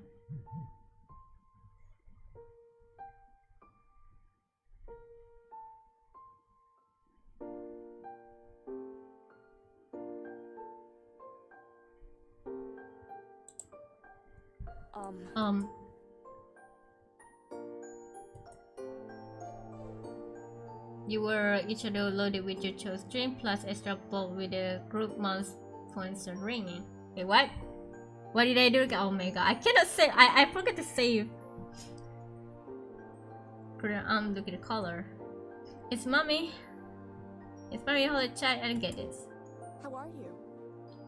Hey hon, how's it going? Did you find our perfect spot already? And punch as mommy gave her direction, catching her eyes and gestured.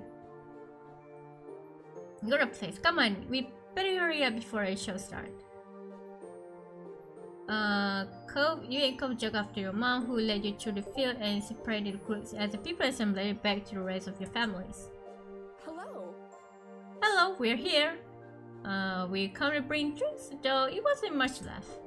The three of you handed over the asparagus you held over the starch juice boxes. I brought this for someone. How sweet. You're so thoughtful, Yuki. The sparrow mom replying, pretty expected.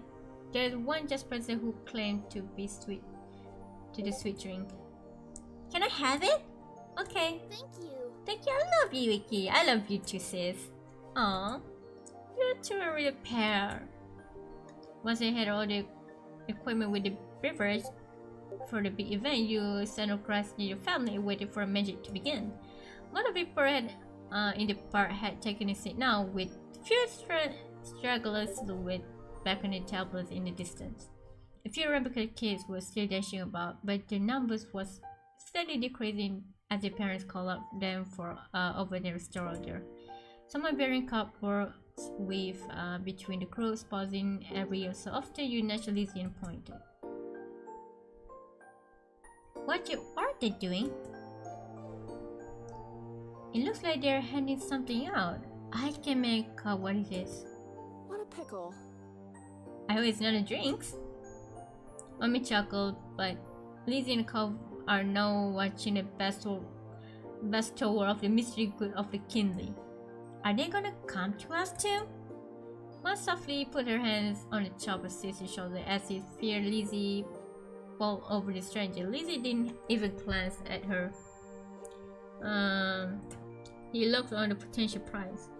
I don't know. In that case, We have to wait and see. Yeah. Staring the man with the box closely as the graduate meander nearer, you could make out that he was handing out a small item most of the groups that he stopped at. It seemed to show water bottles, but beyond it remained a mystery. The boss man made his way to your group. Evening, I hand you a dessert. Any takers? That's a dessert? That's a dessert? Lizzie squealed and hopping off the ground. The man chuckled. Bro, I want it. I want it. I want it.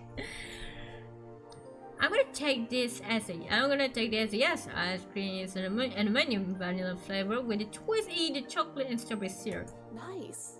Yeah, it's not off me too. Thanks. Sam, but the offer is appreciated. I want chocolate. Can I have a strawberry? And a strawberry for me too. Now you're going to have a make a decision. Chocolate, sorry, strawberry.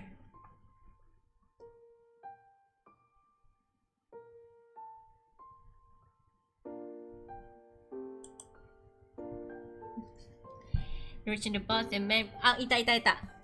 The body requests ice cream and tossing them out. It came packaged in a plastic cup, complete with a wooden spoon stuck in a paper lid. The constant that you wet your finger in a pleasant way. Thank you. Thank you, kids. Are you going to thank a nice man too? It was a chorus of thanks. He cordially nodded and walked off. Yeah, another group. That man could spend much time with each group, considering how many he had to get. Yeah, strawberry's good. You peeled back the tablet cover, the ice cream, and got right into the unexpected treat. It tastes amazing! Lizzie had definitely enjoyed hers. Cup was too. Lizzie munched away happily, but ultimately didn't succeed of monopolizing her attention. I watched she look her mommy and pull her pants. I didn't get a strawberry. Can I have some of you, please? Of course. Of course, sweetie. Lizzie cool with a Simon mommy's present with her dollop of the ice cream and syrup mixture. Licking her lips, Lizzie lapped it up. Mommy, come on now. Lizzie has all ice cream she needs. She simply loved and pinched Lizzie's cheeks, then took her spoon again and held it up to you. Please! I know it's so yummy. Also, hello, Pusin. Hello, Puss. How's your day? I forgot. I'm sorry. Please! I just can't resist, Yuki. Would you like some of mine? You already got that flavor. But that's not the same. Get a little extra from your mommy. A boom. A boom. You add the tray of the offer, much of the mom's charging and a mom in delight. Cobb watched the exchange silently with a blank expression. Mom, on the other hand, shook her head, fondly smile on her face. Well, you better at least give me some too. You could have got it on your own if you want the ice cream. What? What? The kids have ice cream already, and they're getting some of your food, and I have nothing. No, it's when you decide to be firm. Mommy is fed some ice cream on your sulking mom. He could never actually follow the through the bench off. There. All better now? Yes. Good. How about you, Cliff? How about you, Cliff? Would you like some? No, I'm still okay, but thanks for keeping in mind. Cobb is only fair if you get a choice too. Cobb shook his head firmly, concentrating his own cup. Mommy smiled. Okay, as long as there's no one feeling left out. Mommy was always nice to everyone. Ooh, nice. Pretty! Then the first firework cut through the sky, whistling as it ascended until it hit a crescendo with the explosion. The parrot flashed out its light. Squirrel Lizzie left her feet forgotten and ice cream tumbling on the ground as the firework cracked into the tiny drop of glittering sky. It's starting! Everyone had looked at the sky, firework whizzed into the air, which with each explosion, Lizzie would jump into the air.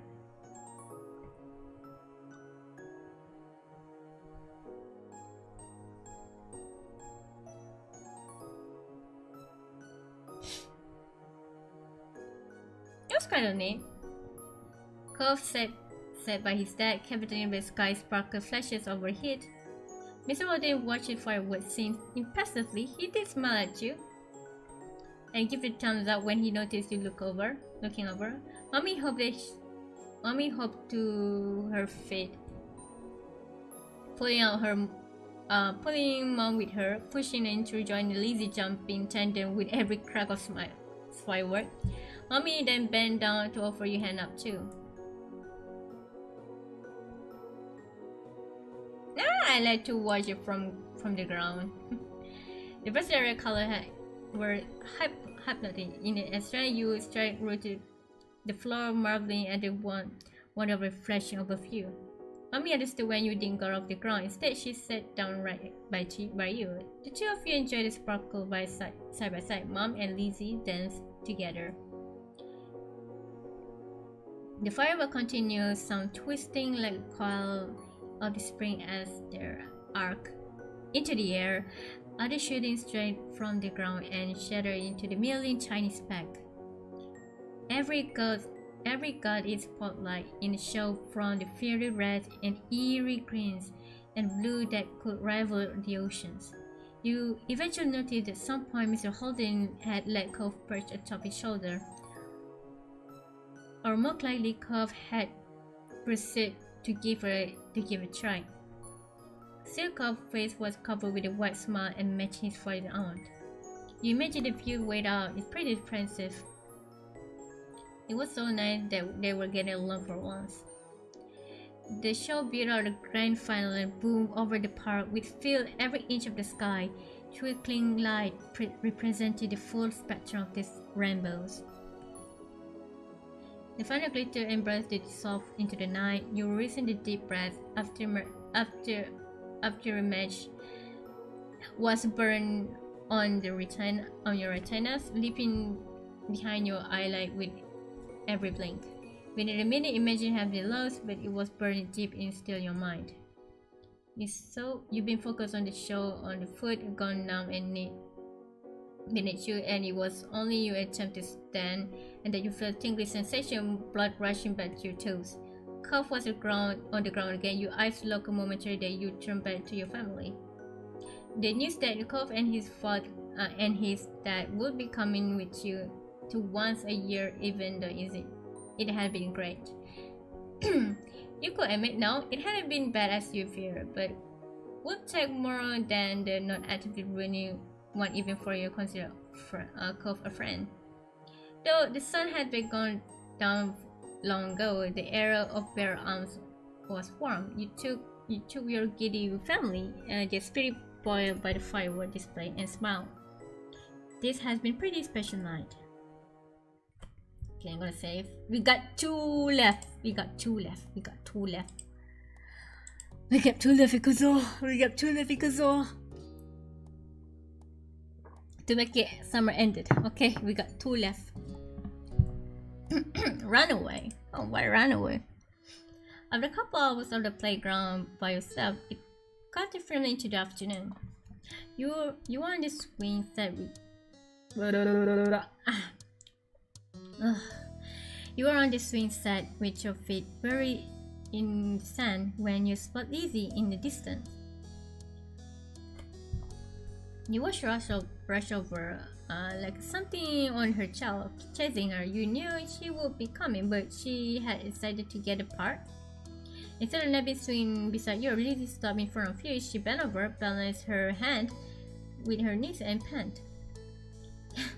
Did you hear? Hear what?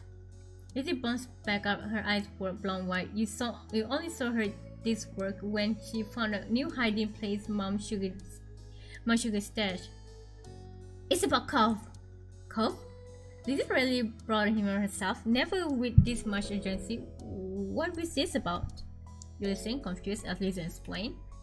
I just came out when I saw a lot of people gathering around in the middle of the street. They were talking but quietly, so I don't think I was supposed to hear, but then just meant it was important. So I snuck up, and I heard everything. She paused dramatically. Clearly she wanted to say something.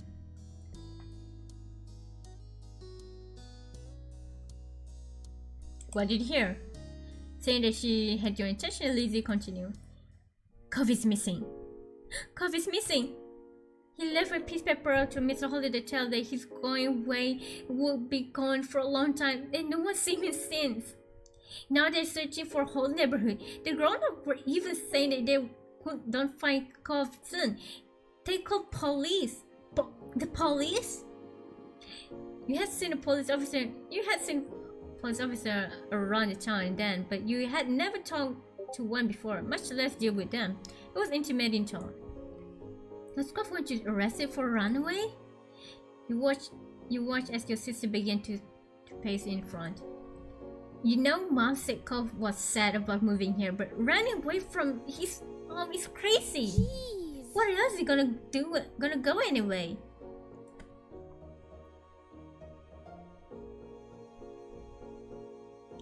I want to find him.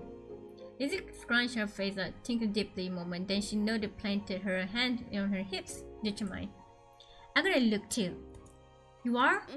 We can play the part any day. The more people they are looking, the quicker someone will find him. I'll be the one who does, and I'll be the best hide and seek after all.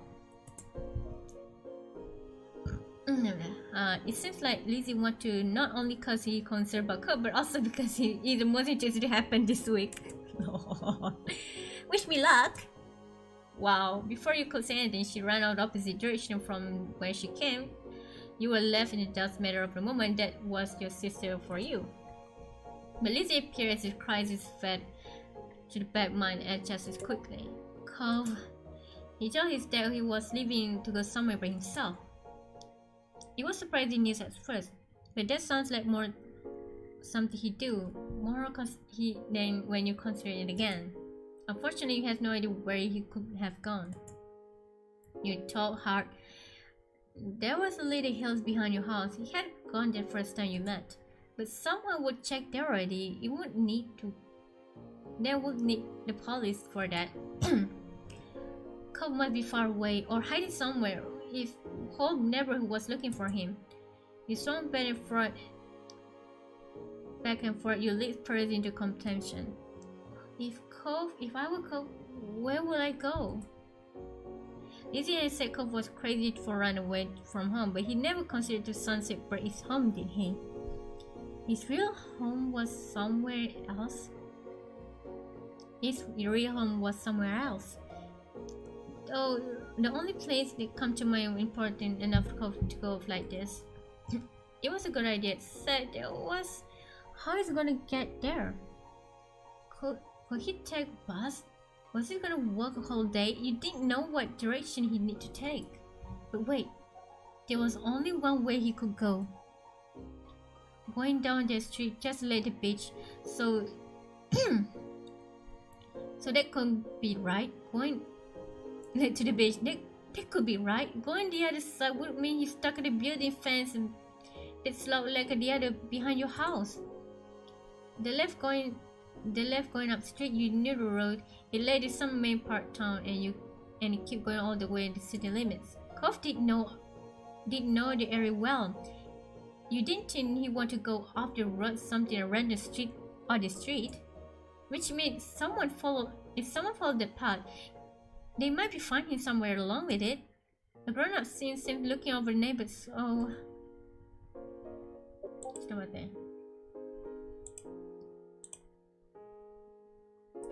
You have to go find by yourself. You should tell anyone yet, in case you were wrong. Just in case you were, you could go check it by yourself. You rush where you had abandoned your flip-flop, flip them on. They said a gentle sound as you left the playground. You were right all along the main street, keeping an eye on the Cove. No one had the same idea as you, it seems, because you were completely alone there. You passed through the whole neighborhood, then the next one over, and the next, and the next. You put on the foot right of, you know, blah blah blah blah blah blah. Okay, what was it again?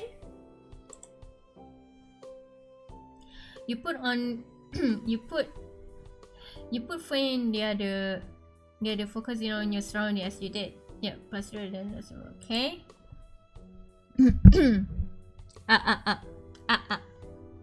Da. Okay.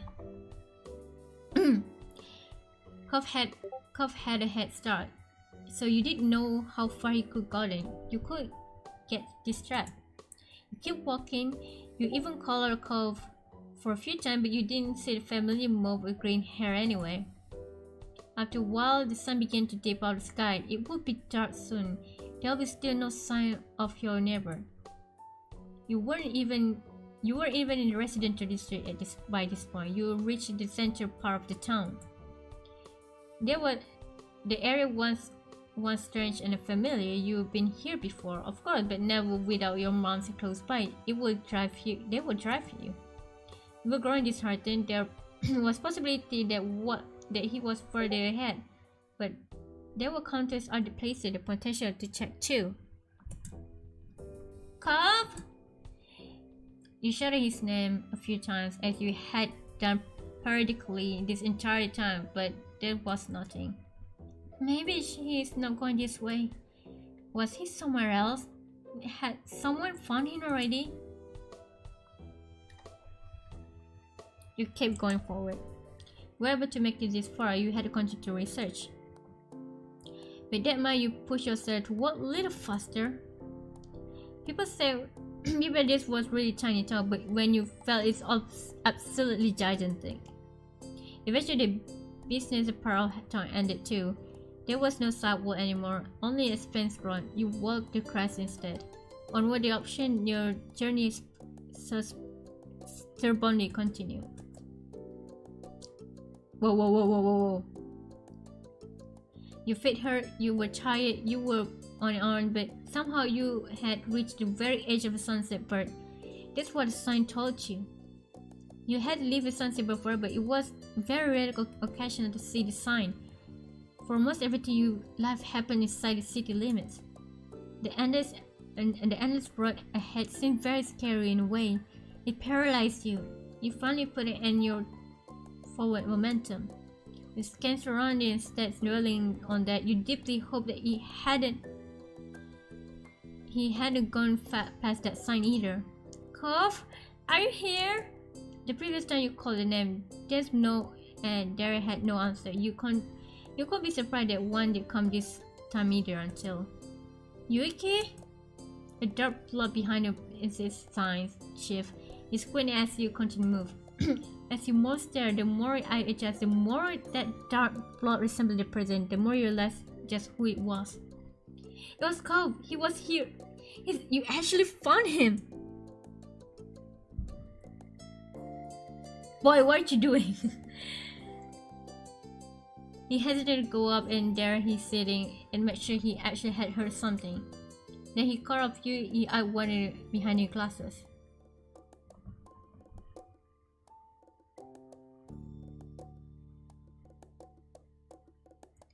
I've been looking everywhere for you.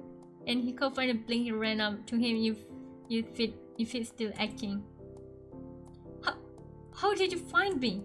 Lizzie told me you wrote in your letter that you were leaving. You always wanted to go back home.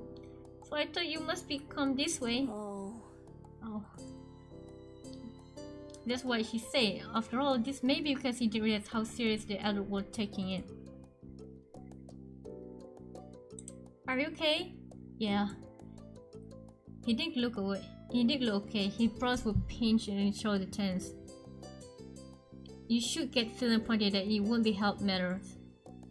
Everyone is looking for you. The college attention he thrown at you. Really? They are? Yeah, the whole neighborhood. Lizzie told me they might be even call the police. You might even get arrested. What? Why? I don't know, because you tried to run away probably. I'm not gonna be arrested. I'm not gonna be arrested. Urkov said that. He looked a little worried over the news. Come on, Kov, let's go home. No. He spoke crossly, and he chose the exhausted. You weren't sure if you keep going back and forth about this.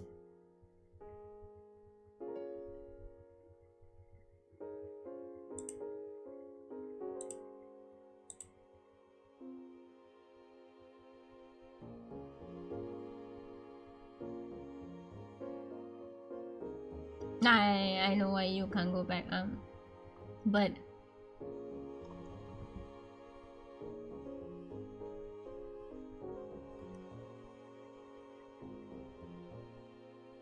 what, can we just go? Your unhappiness caused him to waver, but not budge.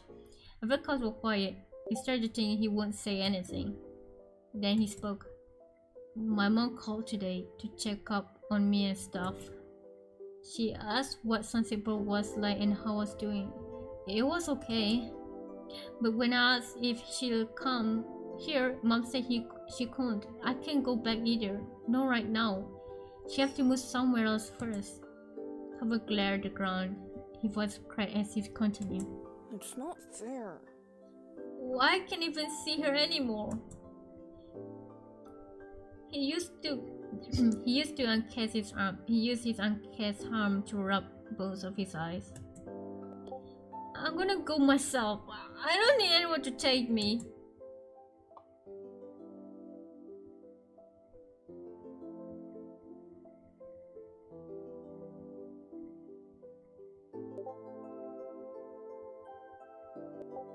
How are you gonna get to your mom's place? You just want to see his mom. Maybe you will have ready to run away too if you were cold, but that doesn't mean it worked. I worked there. I brought supplies. Is it really far? Cole silently up for a moment. You poke a hole in his perfect plan. Then he shook his head and he was trying to clear it. When he spoke some more, it was mostly to himself. If I don't see mom, then she's... Fresh tears glister covered red-rimmed eyes. He stubbornly tried to blink away, but he slipped down his cheek. What is it? Mom doesn't call that much, and I haven't seen her in so long. cough, hiccups, wiping his face with the with the back of his arm. His glasses got shoved up awkwardly as the result. If I don't go, she'll be gone. She'll forget about me. She won't do that. How do you know? She's your mom. She's love you. Your mom's always say that. It must be true for Cover's mom too. Constantly, he seemed conflicted. I'm not sure if that right. You were at a standstill.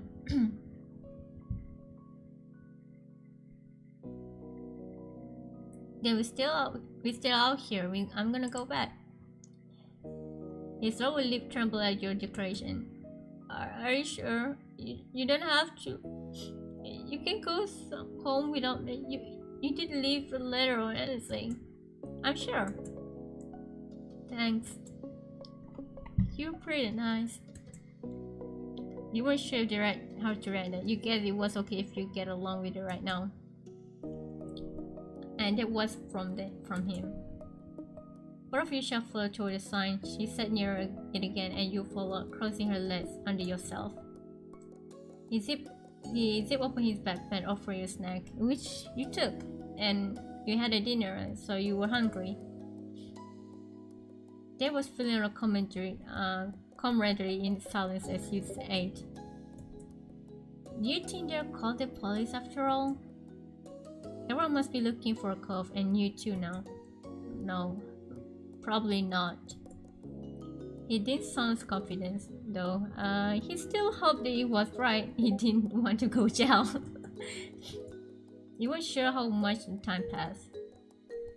All you knew was one moment you were letting your eyes light up, holding the near cover under the sign. The next you were snapped back in tension by the blaring beep of the horn. Cough froze and you whipped around the car and approached it. It was difficult to make out who it was. The headlight was so blinding. Instead of continuing downward, the car slowed near where you sat. The window rolled down and revealed the Wait, what got you? What got you? Revealing the face behind the wheel is very familiar. Mom! He shouted back, just not because he was something distinct you and her. Damn it, onion cutting ninjas.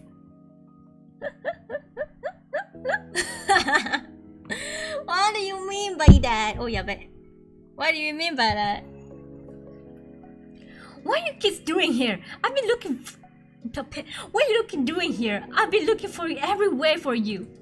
We're gonna come back later, but that's me. We're gonna come back later, but she stopped looking at you and instead staring hard straight ahead. Both of her hands were gripping on the wheel.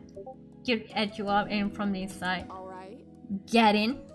Let's get you two in home.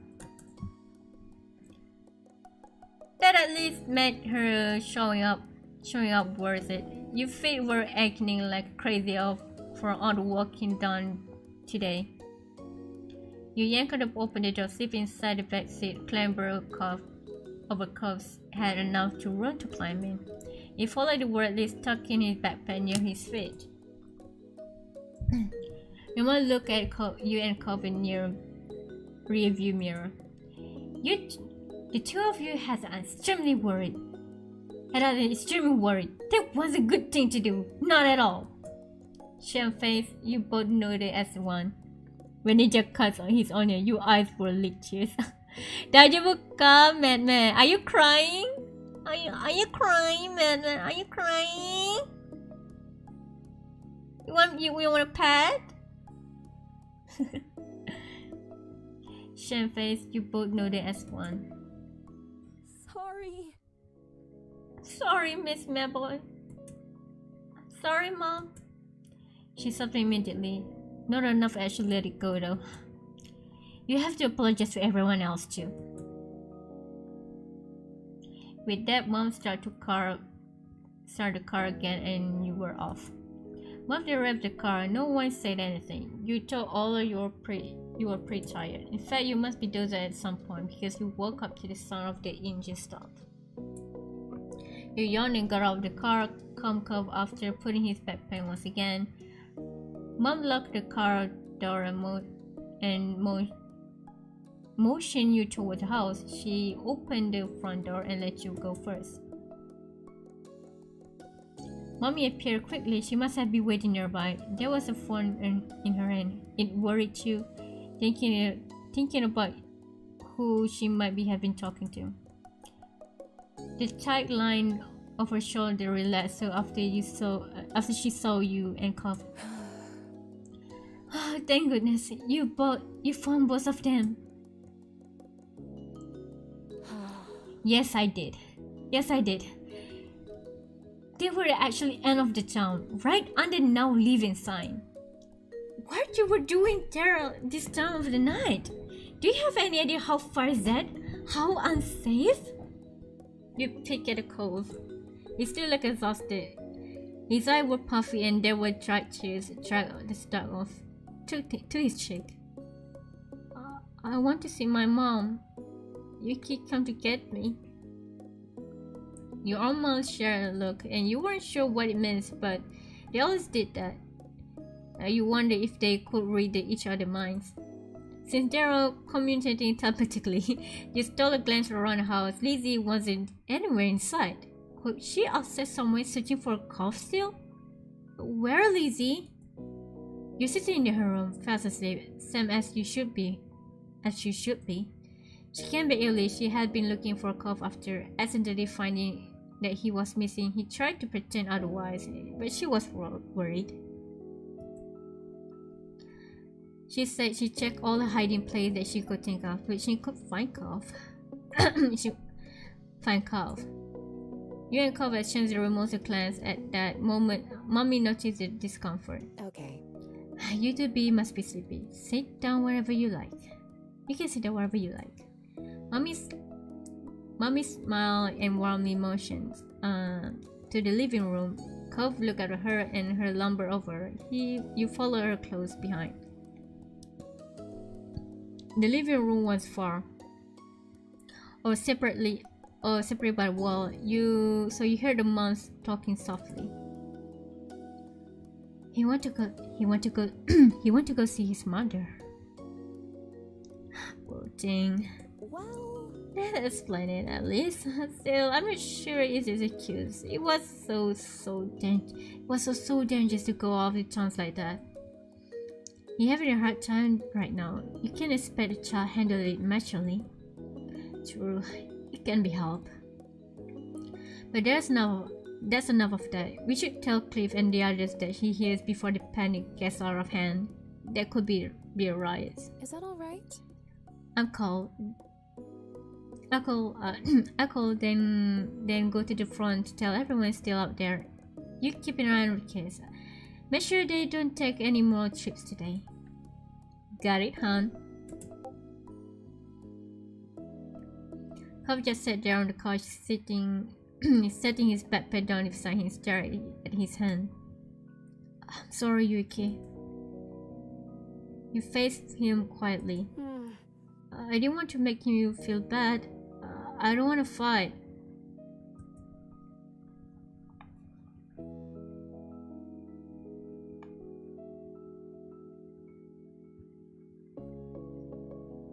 And you wouldn't want to do anything? I want, not for real. Fine, it's okay. Having apologized that made you feel better. You looked relieved that two of you were going to be able to get past his. Before you could say anything else, the front doors opened. Your mom was back, and with Mr. Holden close behind her, he made a beeline for the crush gestured train on his son. Cove, but are you right? Are you right? Strand of his hair fallen out his ponytail. His eyes were darkened like he'd been crying. He'd been crying too. Cove stared at his dad, his own white behind framed his glasses. He really hadn't expected to be such a big deal. I'm okay. Good. That's good. I'm so glad to hear that.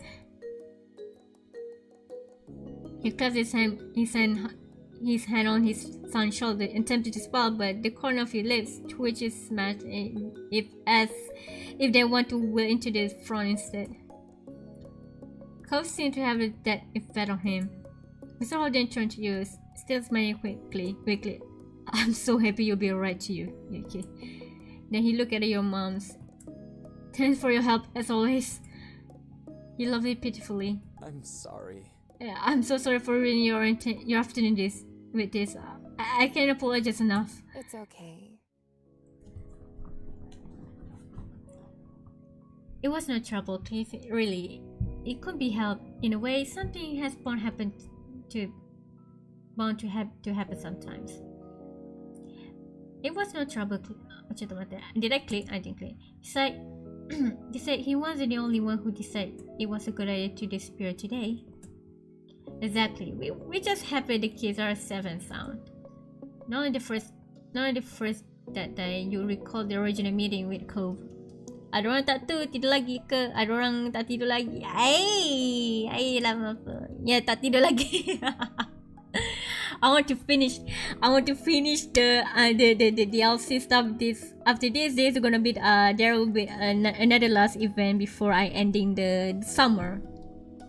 Before the summer end. Not the first time. Okay. He had run away then too. Only not as far as he had today. Cove might have been similar to because he mumbled an apology. Sorry, Dad. I won't leave anymore. Promise. Ira pun tak tidur lagi ya. Some life seemed to be written in Mr. Holden's test when he promised. This time around, he smiled and was more genuine. I'm so glad. That's a relief to hear. Next time, if you feel running off, come to me first, okay? We can talk about it. I'm here for you.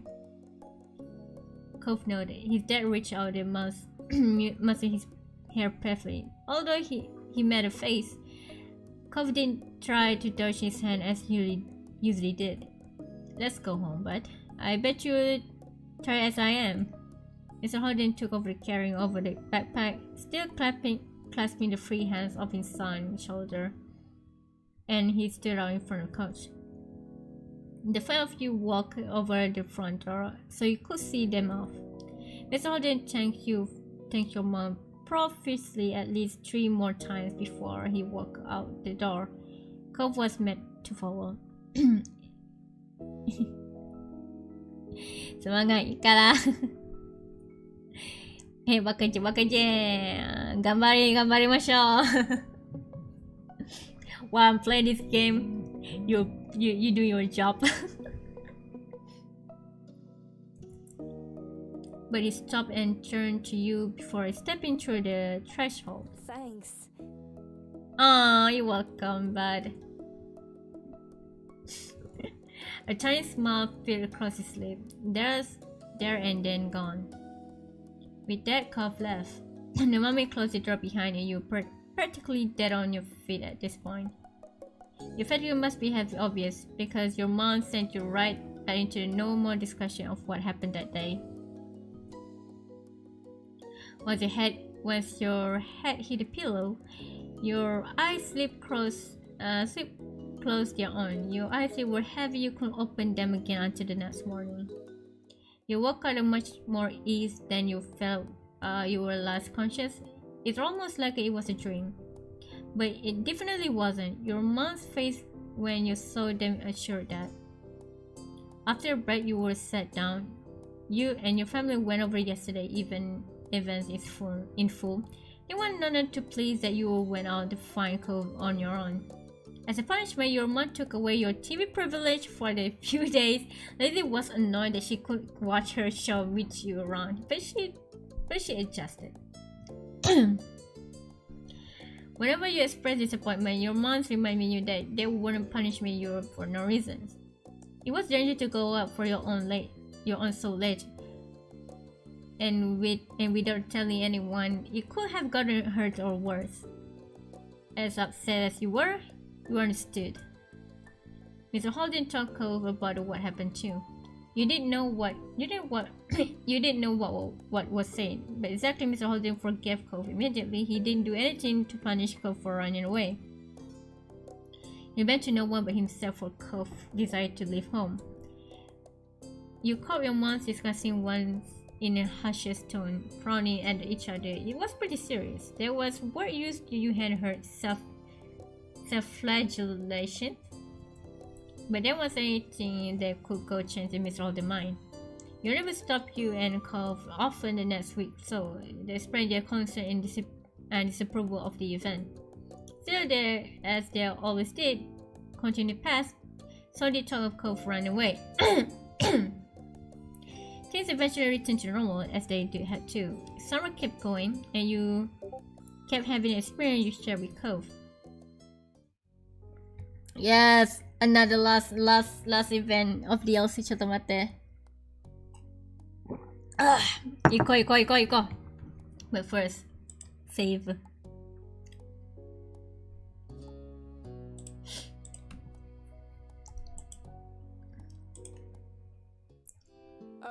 Okay, kids, we're done with dinner. Come on the table. Your summer grumbled right on time. As man, I'm gonna eat after this. As if they heard your mom's words, you halted your game and looked over. Mom was almost done with setting table. She was walking around in mahogany wood, the process of putting the cutlery. Mommy was still in the kitchen, humming under the breath as she turned off the stove and put an empty pot in the sink to wash. From beside you, Lizzie stared across the leg. Standing up, she's stretching her arms above her head. Finally, I'm ready to eat. Then she cast a sly glance at your direction. Recognize that look. Last one to the tablet. It's a rotten egg.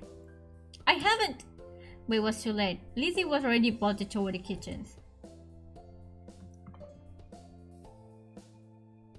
I threw a cushion at her. Grabbing one cushion, someone you threw it toward her. It hit her back the legs, but it's too soft today to real consequence. He merely brushed the tag with his skull. It was short distance to the table. Lizzie managed to get there easily enough, stepping over the woods. Mom moved just before Lizzie could bump into her. With an exasperated sigh, she resumed her work. I win again!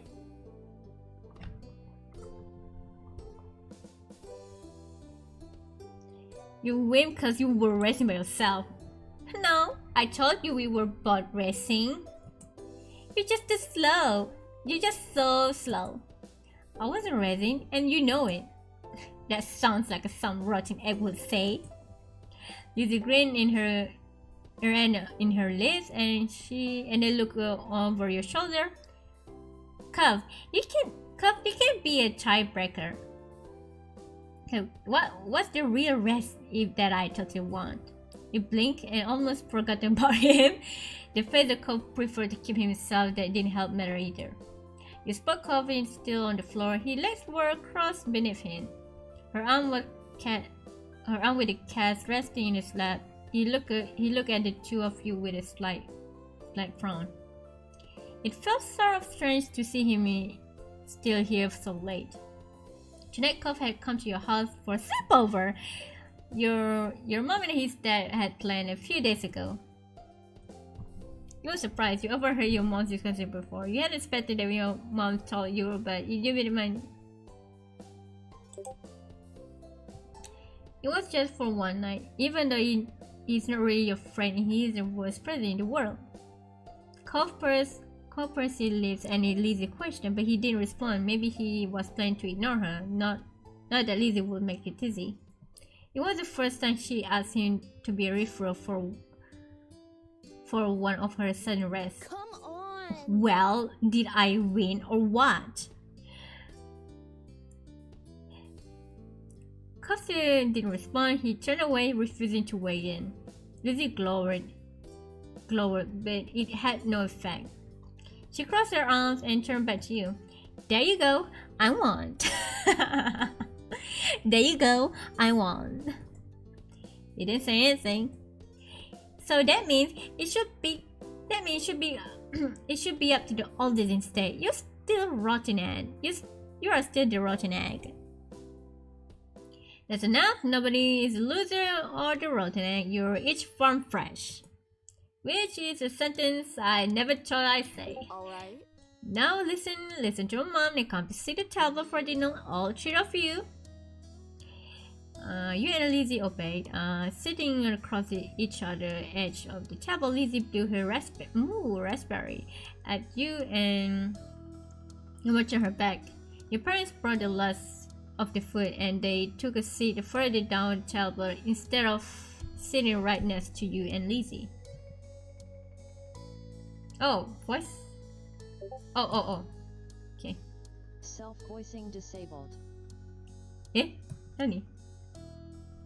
Okay. Self-voicing enabled. Eh? Your parents brought the last of the food. Then they took seats further down the table instead of sitting right next to you and Lizzie. I didn't know.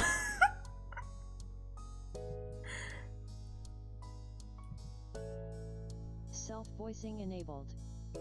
Your parents brought the last. Okay. Can you kill in this game? Disabled. I don't know. Can you? Can we? I mean, this is romance story. I think there's no. This is slice of life romance story. I'm pretty sure there's no kill in this game. Pretty sure. Only Cuthbert was left out. He stood out in front of his spot on the floor, but he had a made move toward the kitchen. Cuff, you can sit it too. So he eyed four seats that were left. Thanks to the new seat arrangement your parents chose, one free chair beside you, another next to Lizzie, and the last one where the other side where you once were sitting. Hey, sit next to me. He hung his head and scuffed past you, Lizzie, and your mom's.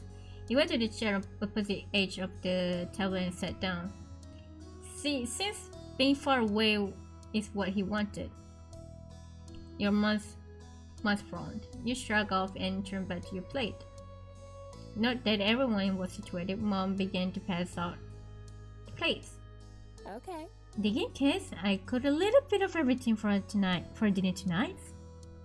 Be sure not to over all the veggies. Ugh. Yes, Mom. Each person has tablets served themselves, except for one. Cove hesitated again. He fidgeted with his hand clammed on the top of his knees. He didn't seem very comfortable doing stuff in someone else's house. One dish seems to have his eyes at least. That pineapple chicken. Wanna try some? Oh, pineapple chicken. No, not really. Sorry. By then, your mom had known that the cook still had nothing on his plate as well. You're not like any other food, honey? Well, Maybe he hadn't tried the Hawaiian food before. He hasn't? Wow. Please don't talk with your mouth full, Lizzie. Oh, wow. Lizzie swallowed his bite. She was eating and spotting again. He should try it now. He turned to cough dramatically. Unless you want to shrink, that's what happens if you miss a meal.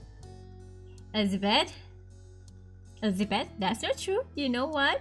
You know that. Cough screamed her under all intention. He fidgeted for between his finger. I had something, just not any of this. oh shoot. Oh shit. I knew it. I should have asked you that. What's your favorite food were? It's alright, Lani. Maybe he'll find a new favorite today. He was sure about it. Cobb didn't look at it. He was going to be trying to food anytime soon. Yeah.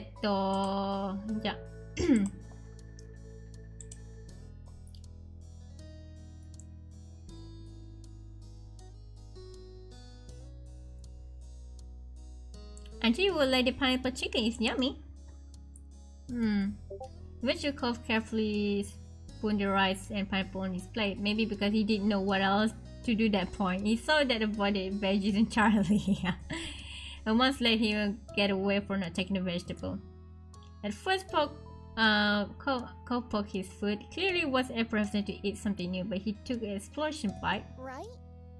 It's good, huh? Isn't it? You should have to keep asking.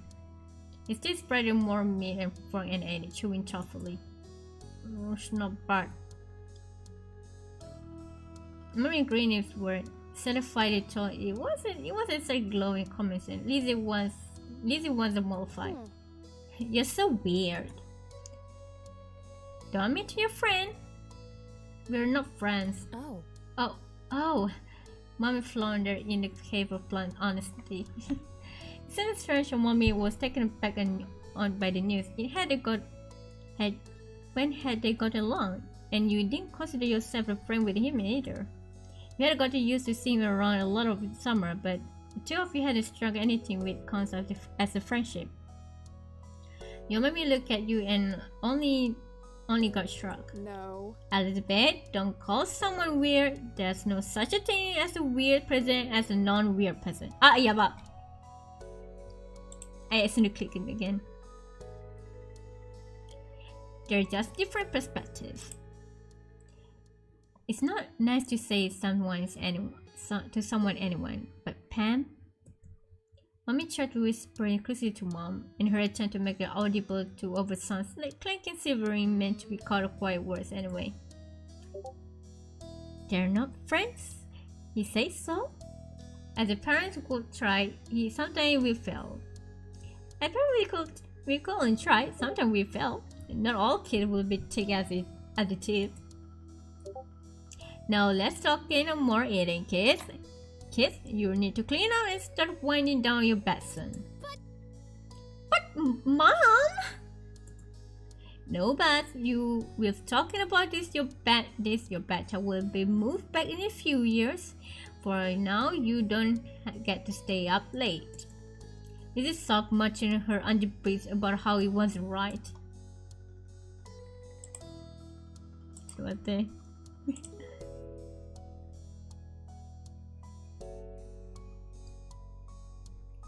I'm gonna laugh at Mom's phrasing. You could continue snort. Sometimes Mary you keep Mom say no buts. Lizzie's covered roll his eyes and impressed by such a crude words. Mommy snickered along with you, however. That's right, no buts allowed. You have to get rid of yours.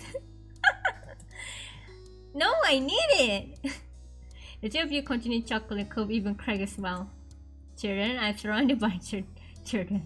I'm surrounded by children.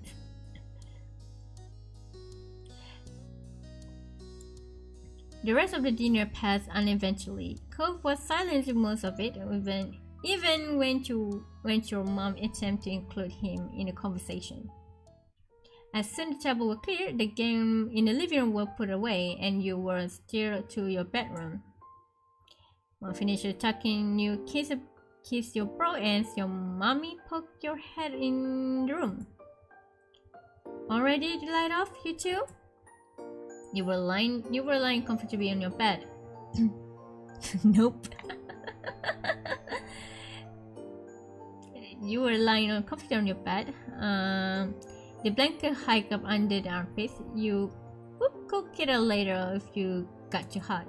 Mom had a set of sleeping bag on the floor for a Cove, just beside your bed. He had already wiggled him inside. Oh. You know that for both of you in response to Mommy's question. Perfect. I'm gonna say good night to Lizzie then. Mom tweaked the nose, chuckled with a squat in annoyance, and left. Mommy took her place and sitting on the edge of your bed. Sweet dreams. Sweet dreams, sweetie. He pressed softly a soft kiss on your forehead, wiggled his strand on her hair, and fell for a tickle still. Mommy smiled down affection onto you, then moved her attention to Cove, who watched you from the spot on the floor. Do you need anything before falling asleep, honey? What does your dad do? Sometimes he pick me up and lift me real high and he shake his hand like he's gonna let it go, but he catches me again. He keeps doing that until something he does drop me on my bed, or the other time he lowered me down and we pretend I'm like crashing. Had come pretty excited while talking about nightly ritual he and his dad shared. He seems to realize how animated he was and especially quiet. But I don't want to do that here. Oh, how fun though. I think you're right. It might be not be a good idea to do that tonight. The sleeping bag might not be soft enough to landing. If there is anything else, you can always ask me or Yuki at the room. Yuki is at the room. But I'm the nicer one. Just don't tell her that. She loved good naturally and stood up. Take care. Sleep well, Cove. Night. Lena adjusts the door jam. She rests her hand on the lightly switch and look up to you. Good night. Sleep tight. And don't let the bad bugs bite. And with a last smile, Mommy turned off the light and stepped out, and closing the bedroom door behind her, you listen to her footsteps fade and walk down the hallway.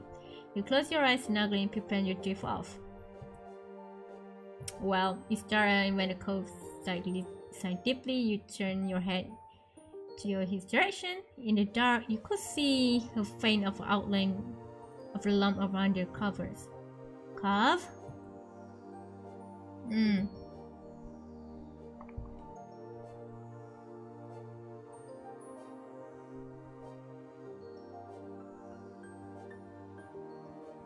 What's wrong? I can't sleep. Why not? He shift, or at least you thought he did. You couldn't see anything. Since I was still adjusting into the dark, but you heard his sleeping bag rustle. I wanna be in my bed. Oh. Cove sat up. Your eyes had gotten used to the low light level, so you could see him better. He got out of the sleeping bag, walked towards your side table, and pulled open the drawer. What is this? What is it? I'm getting my glasses. He sat up, watching him reaching inside. He paused for a second and pulled his hand out, and instead of his glass, thought he was holding a book. Cove turned around in his hand, trying to figure out the proper orientation for it. Even without reading childhood, that was one of Mom's who would read to you. It was special.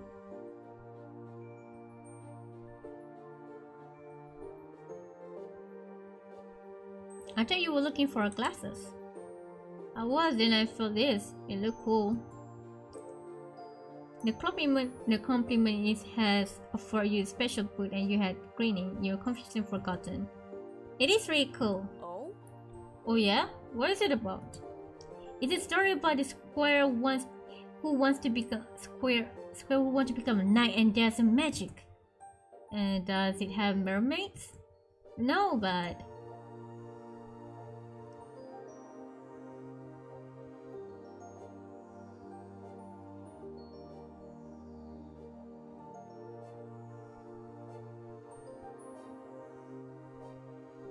it has a cool picture. Some of them even take a whole pages. There is one where the squirrel and the dragon met. They're fighting, so the poses are awesome, and the dragon blazing fire. Here's a cause for a distinct expression in his face, or sad one. You could probably count the number of times you've seen him smile on one hand. Right now, Joe, he looked like exciting flipping book over the focus of backside and trying to learning more. You were reminded of the hours you're spending hearing the tales. No matter how times you read it or had it and or had read it to you. You were still entertained by the story and the picture inside. You glanced out the window. The moon still was high in the sky. A different time to we're supposed to be staying. You could be staying up. You want to read? Oh, why not? Why not? You climb off the bed and patting on the side of the table. You open it and rummage around, pushing aside a stuffed toy and crayons. Cove called out in a confusing whisper. Oh, what are you doing? You'll see. You let off the cry of victory you found and you were looking for. You jumped back into the bed, and before the hiding boogeyman could catch you unaware, Cove continued to watch you wiggle your way beneath the blanket and discarded eerily. You. Oh! I didn't see that. I just see some of it. It's some kind of glimpse of the darkness. Okay, pull out the cover of your head. What? Come on, check it out. Bring the book too. After a minute, the bed is tipped out the cover on it, and then the blanket shifted. You fitted the flashlight grip and fitting for the switch. Oof! You click a small space, followed out the bright light. Cove's putting a head shield inside from the beam. Move it somewhere else. Sorry. You turn his flashlight, so it's shining down toward the floor. So the blanket cave and away from Cove's sensitive eyes. Oh, I can feel that. How? Imagine. You have this silau, you know. I have silau. Pointing that light into you, it really hurts, you know. It's really very like blinding your eyes, like mentally. Is that better? Yeah. No, we can read and my mom won't know.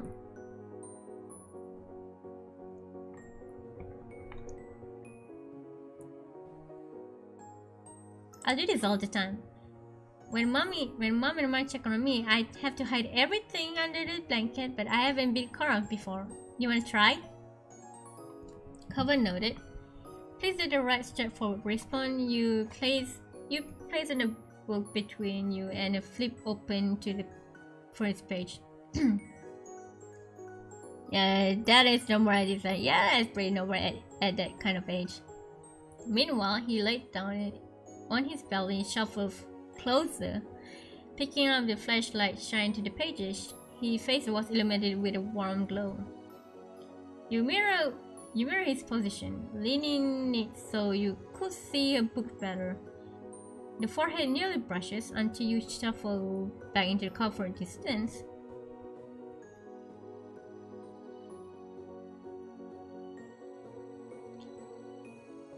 You want the story to be narrated. You love it when mommy reads you. Why not read it as long as you dare this time of night? You didn't even need to study the page for long. There was one squirrel who dreamed of the knighthood. All they wanted to be do good. Cover taken back and the page recited the word by heart. You even pronounced knighthood properly, a word which you have given a grief in the past. Nurse encouraged you to keep going, so you got inside in the park. A squirrel and a dragon first meeting. The squirrel walked up to the fearsome dragon. They bore the sword in the one hand and torch in the other. Her red scale danced in the light like a flicker of flames. Could you say the dragon's lines? Do you need to your guesses? No, it's my head hurts if I don't wear glasses for a while. I can't see things alright, but I don't know any voice. Okay. It's okay. That's okay. It's fun anyway. You hope he will agree, but Cole very much shook his head. Look at it was just up to you. You continue to jump to reading, reciting the line, all the characters. The next time you look at the page, your eyes landed into the cove. Your eyes were following the text. Sophie smiled lighting up his feature. Locked his hair fell into his vision, but he gave no notice. He was lost in the story. Your eyelids started to drop. When you open again, your bedroom is pitch black and silent. Your head was smushed on a pillow, your pajamas was sticking to you, and your mouth was dry. So you rest yourself onto your elbows, your arm, and back to your throat, twinging as you did so. You roll onto your wife, until you decided to sit out the bed, planning to get water from the kitchen. When you saw the dark shape towering above you, you froze. Then you remember you were alone in your room tonight. Cough? That you? Yeah.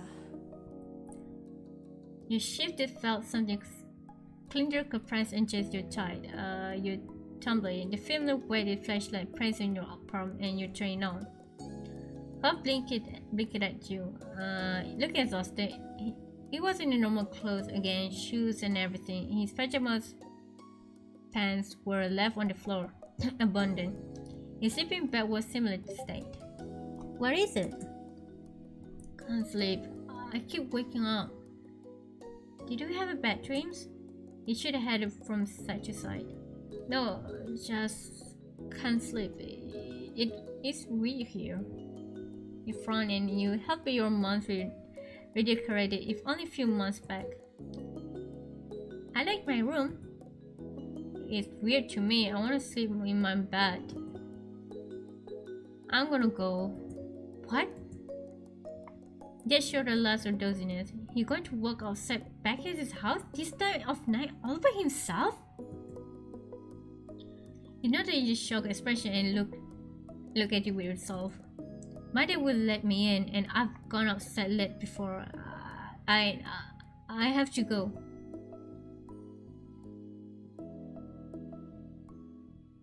Oh, you don't have to. You don't have to. It would be better to go up now, and my mom really won't like if you were not here when they get up. It's gonna be fine. Dad can call them in the morning, or you could tell them when I went home before they got here. They wouldn't know it was that night. You personally that you suppose you could do that. Your mom would have been worried that way. At this point, you were sure you couldn't stop it, so you nodded. Okay. Go for it. Early at the door, then he turned the knob, opened it. Good night. Night.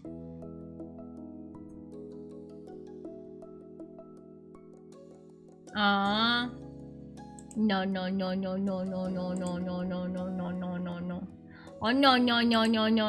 no.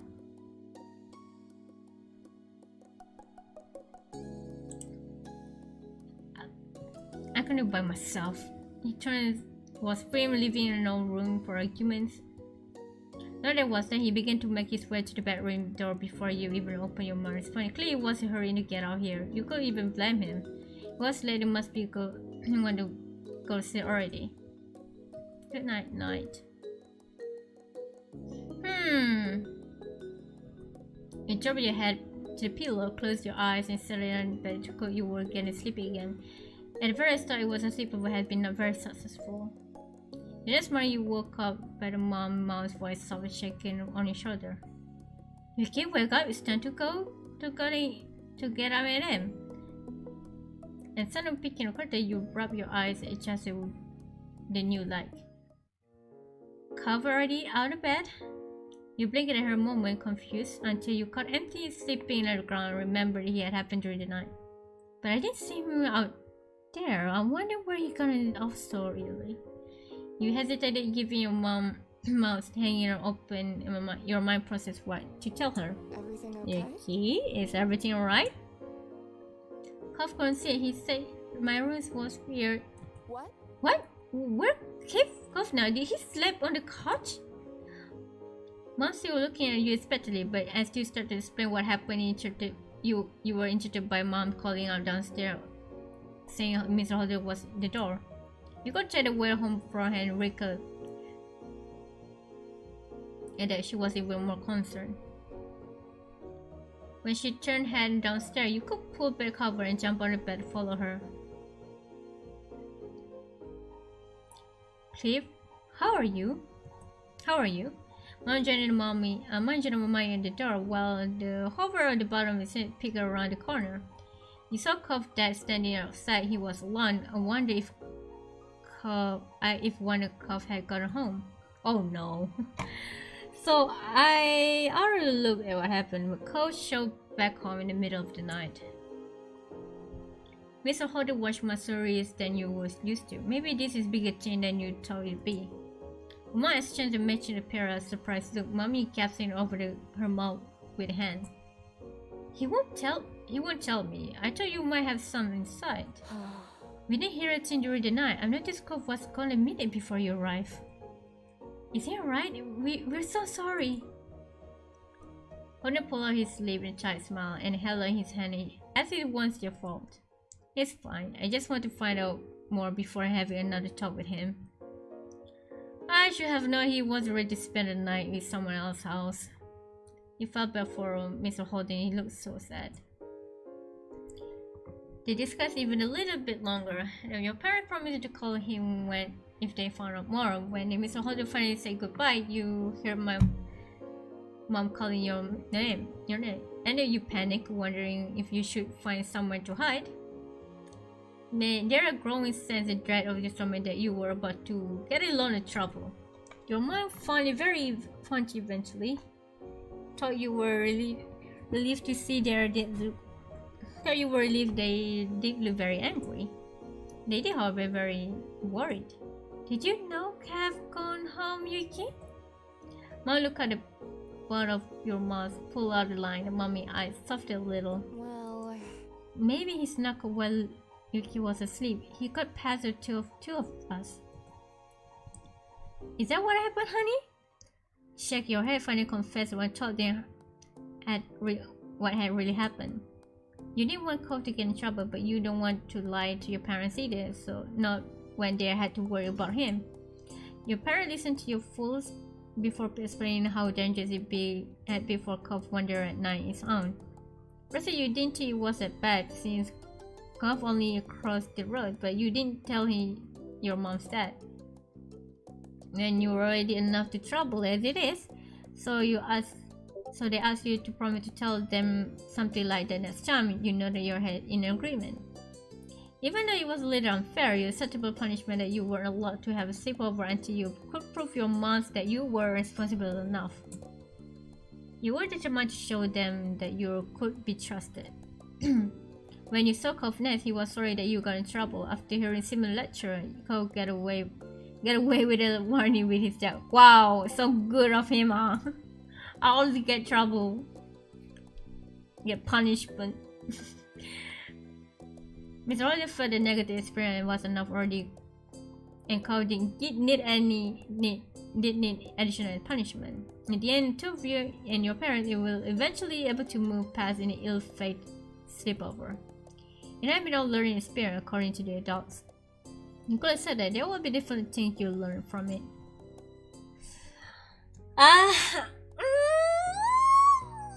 Okay.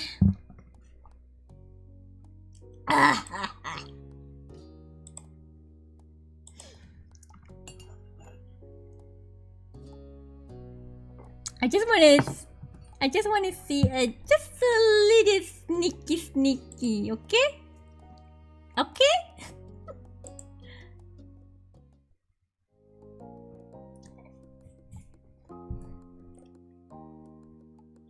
Okay,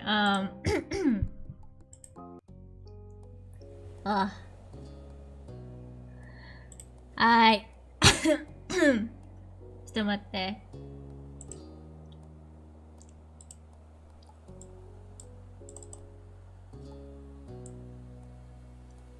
So, I'm gonna stop here.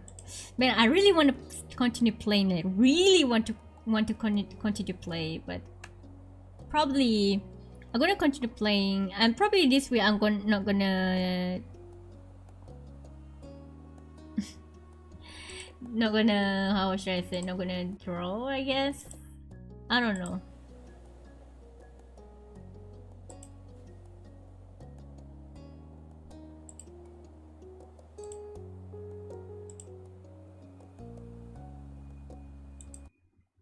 ちょっと待って。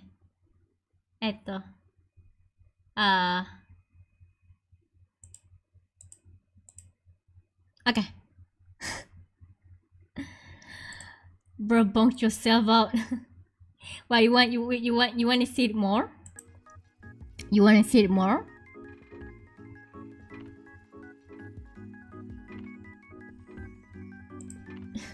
It's already like, oh yeah, wait. No, it's already like 1 a.m. right now. I already saved.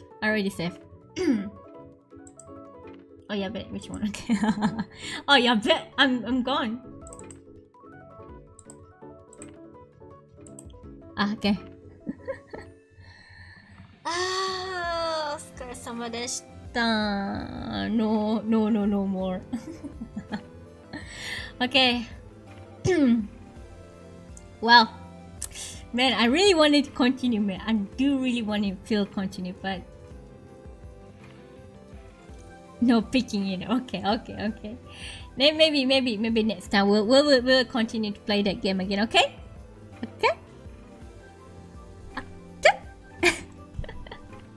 Okay.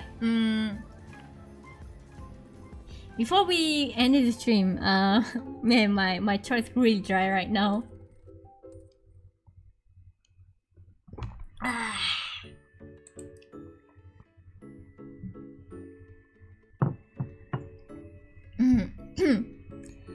Oh, let me.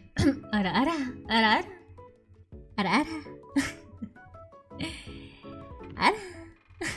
My god. Okay, is there before we end the stream, is there anything you want to say?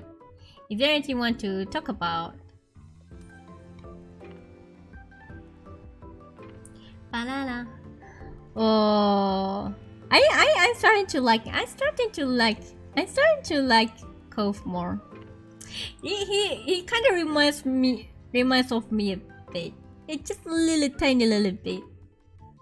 But I'm more to my. But I think Shallow is much more reminds me of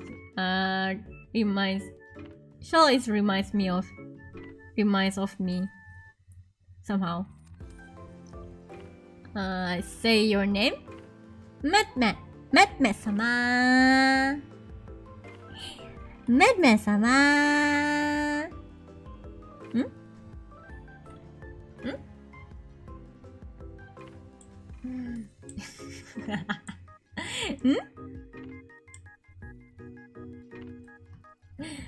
Okay. Okay, before I'm gonna end the stream, I'm gonna call the names. Even though there's some people are not here right now, but I'm gonna call the names. Okay. Ben-sama, Aki-sama, Mun-mun-sama, Kuro-sama, Rina-sama, Mat-mat-sama, Fu-sama, or Fu-sen-sama, and then Hiramafu-sama. Thank you for watching this stream, and we will. Oh yeah, but thank you for what. Do not trust this time, okay? I did open it. Thank you for watching this stream, and we will go to the. We will go to the loading screen in 3, 2, 1.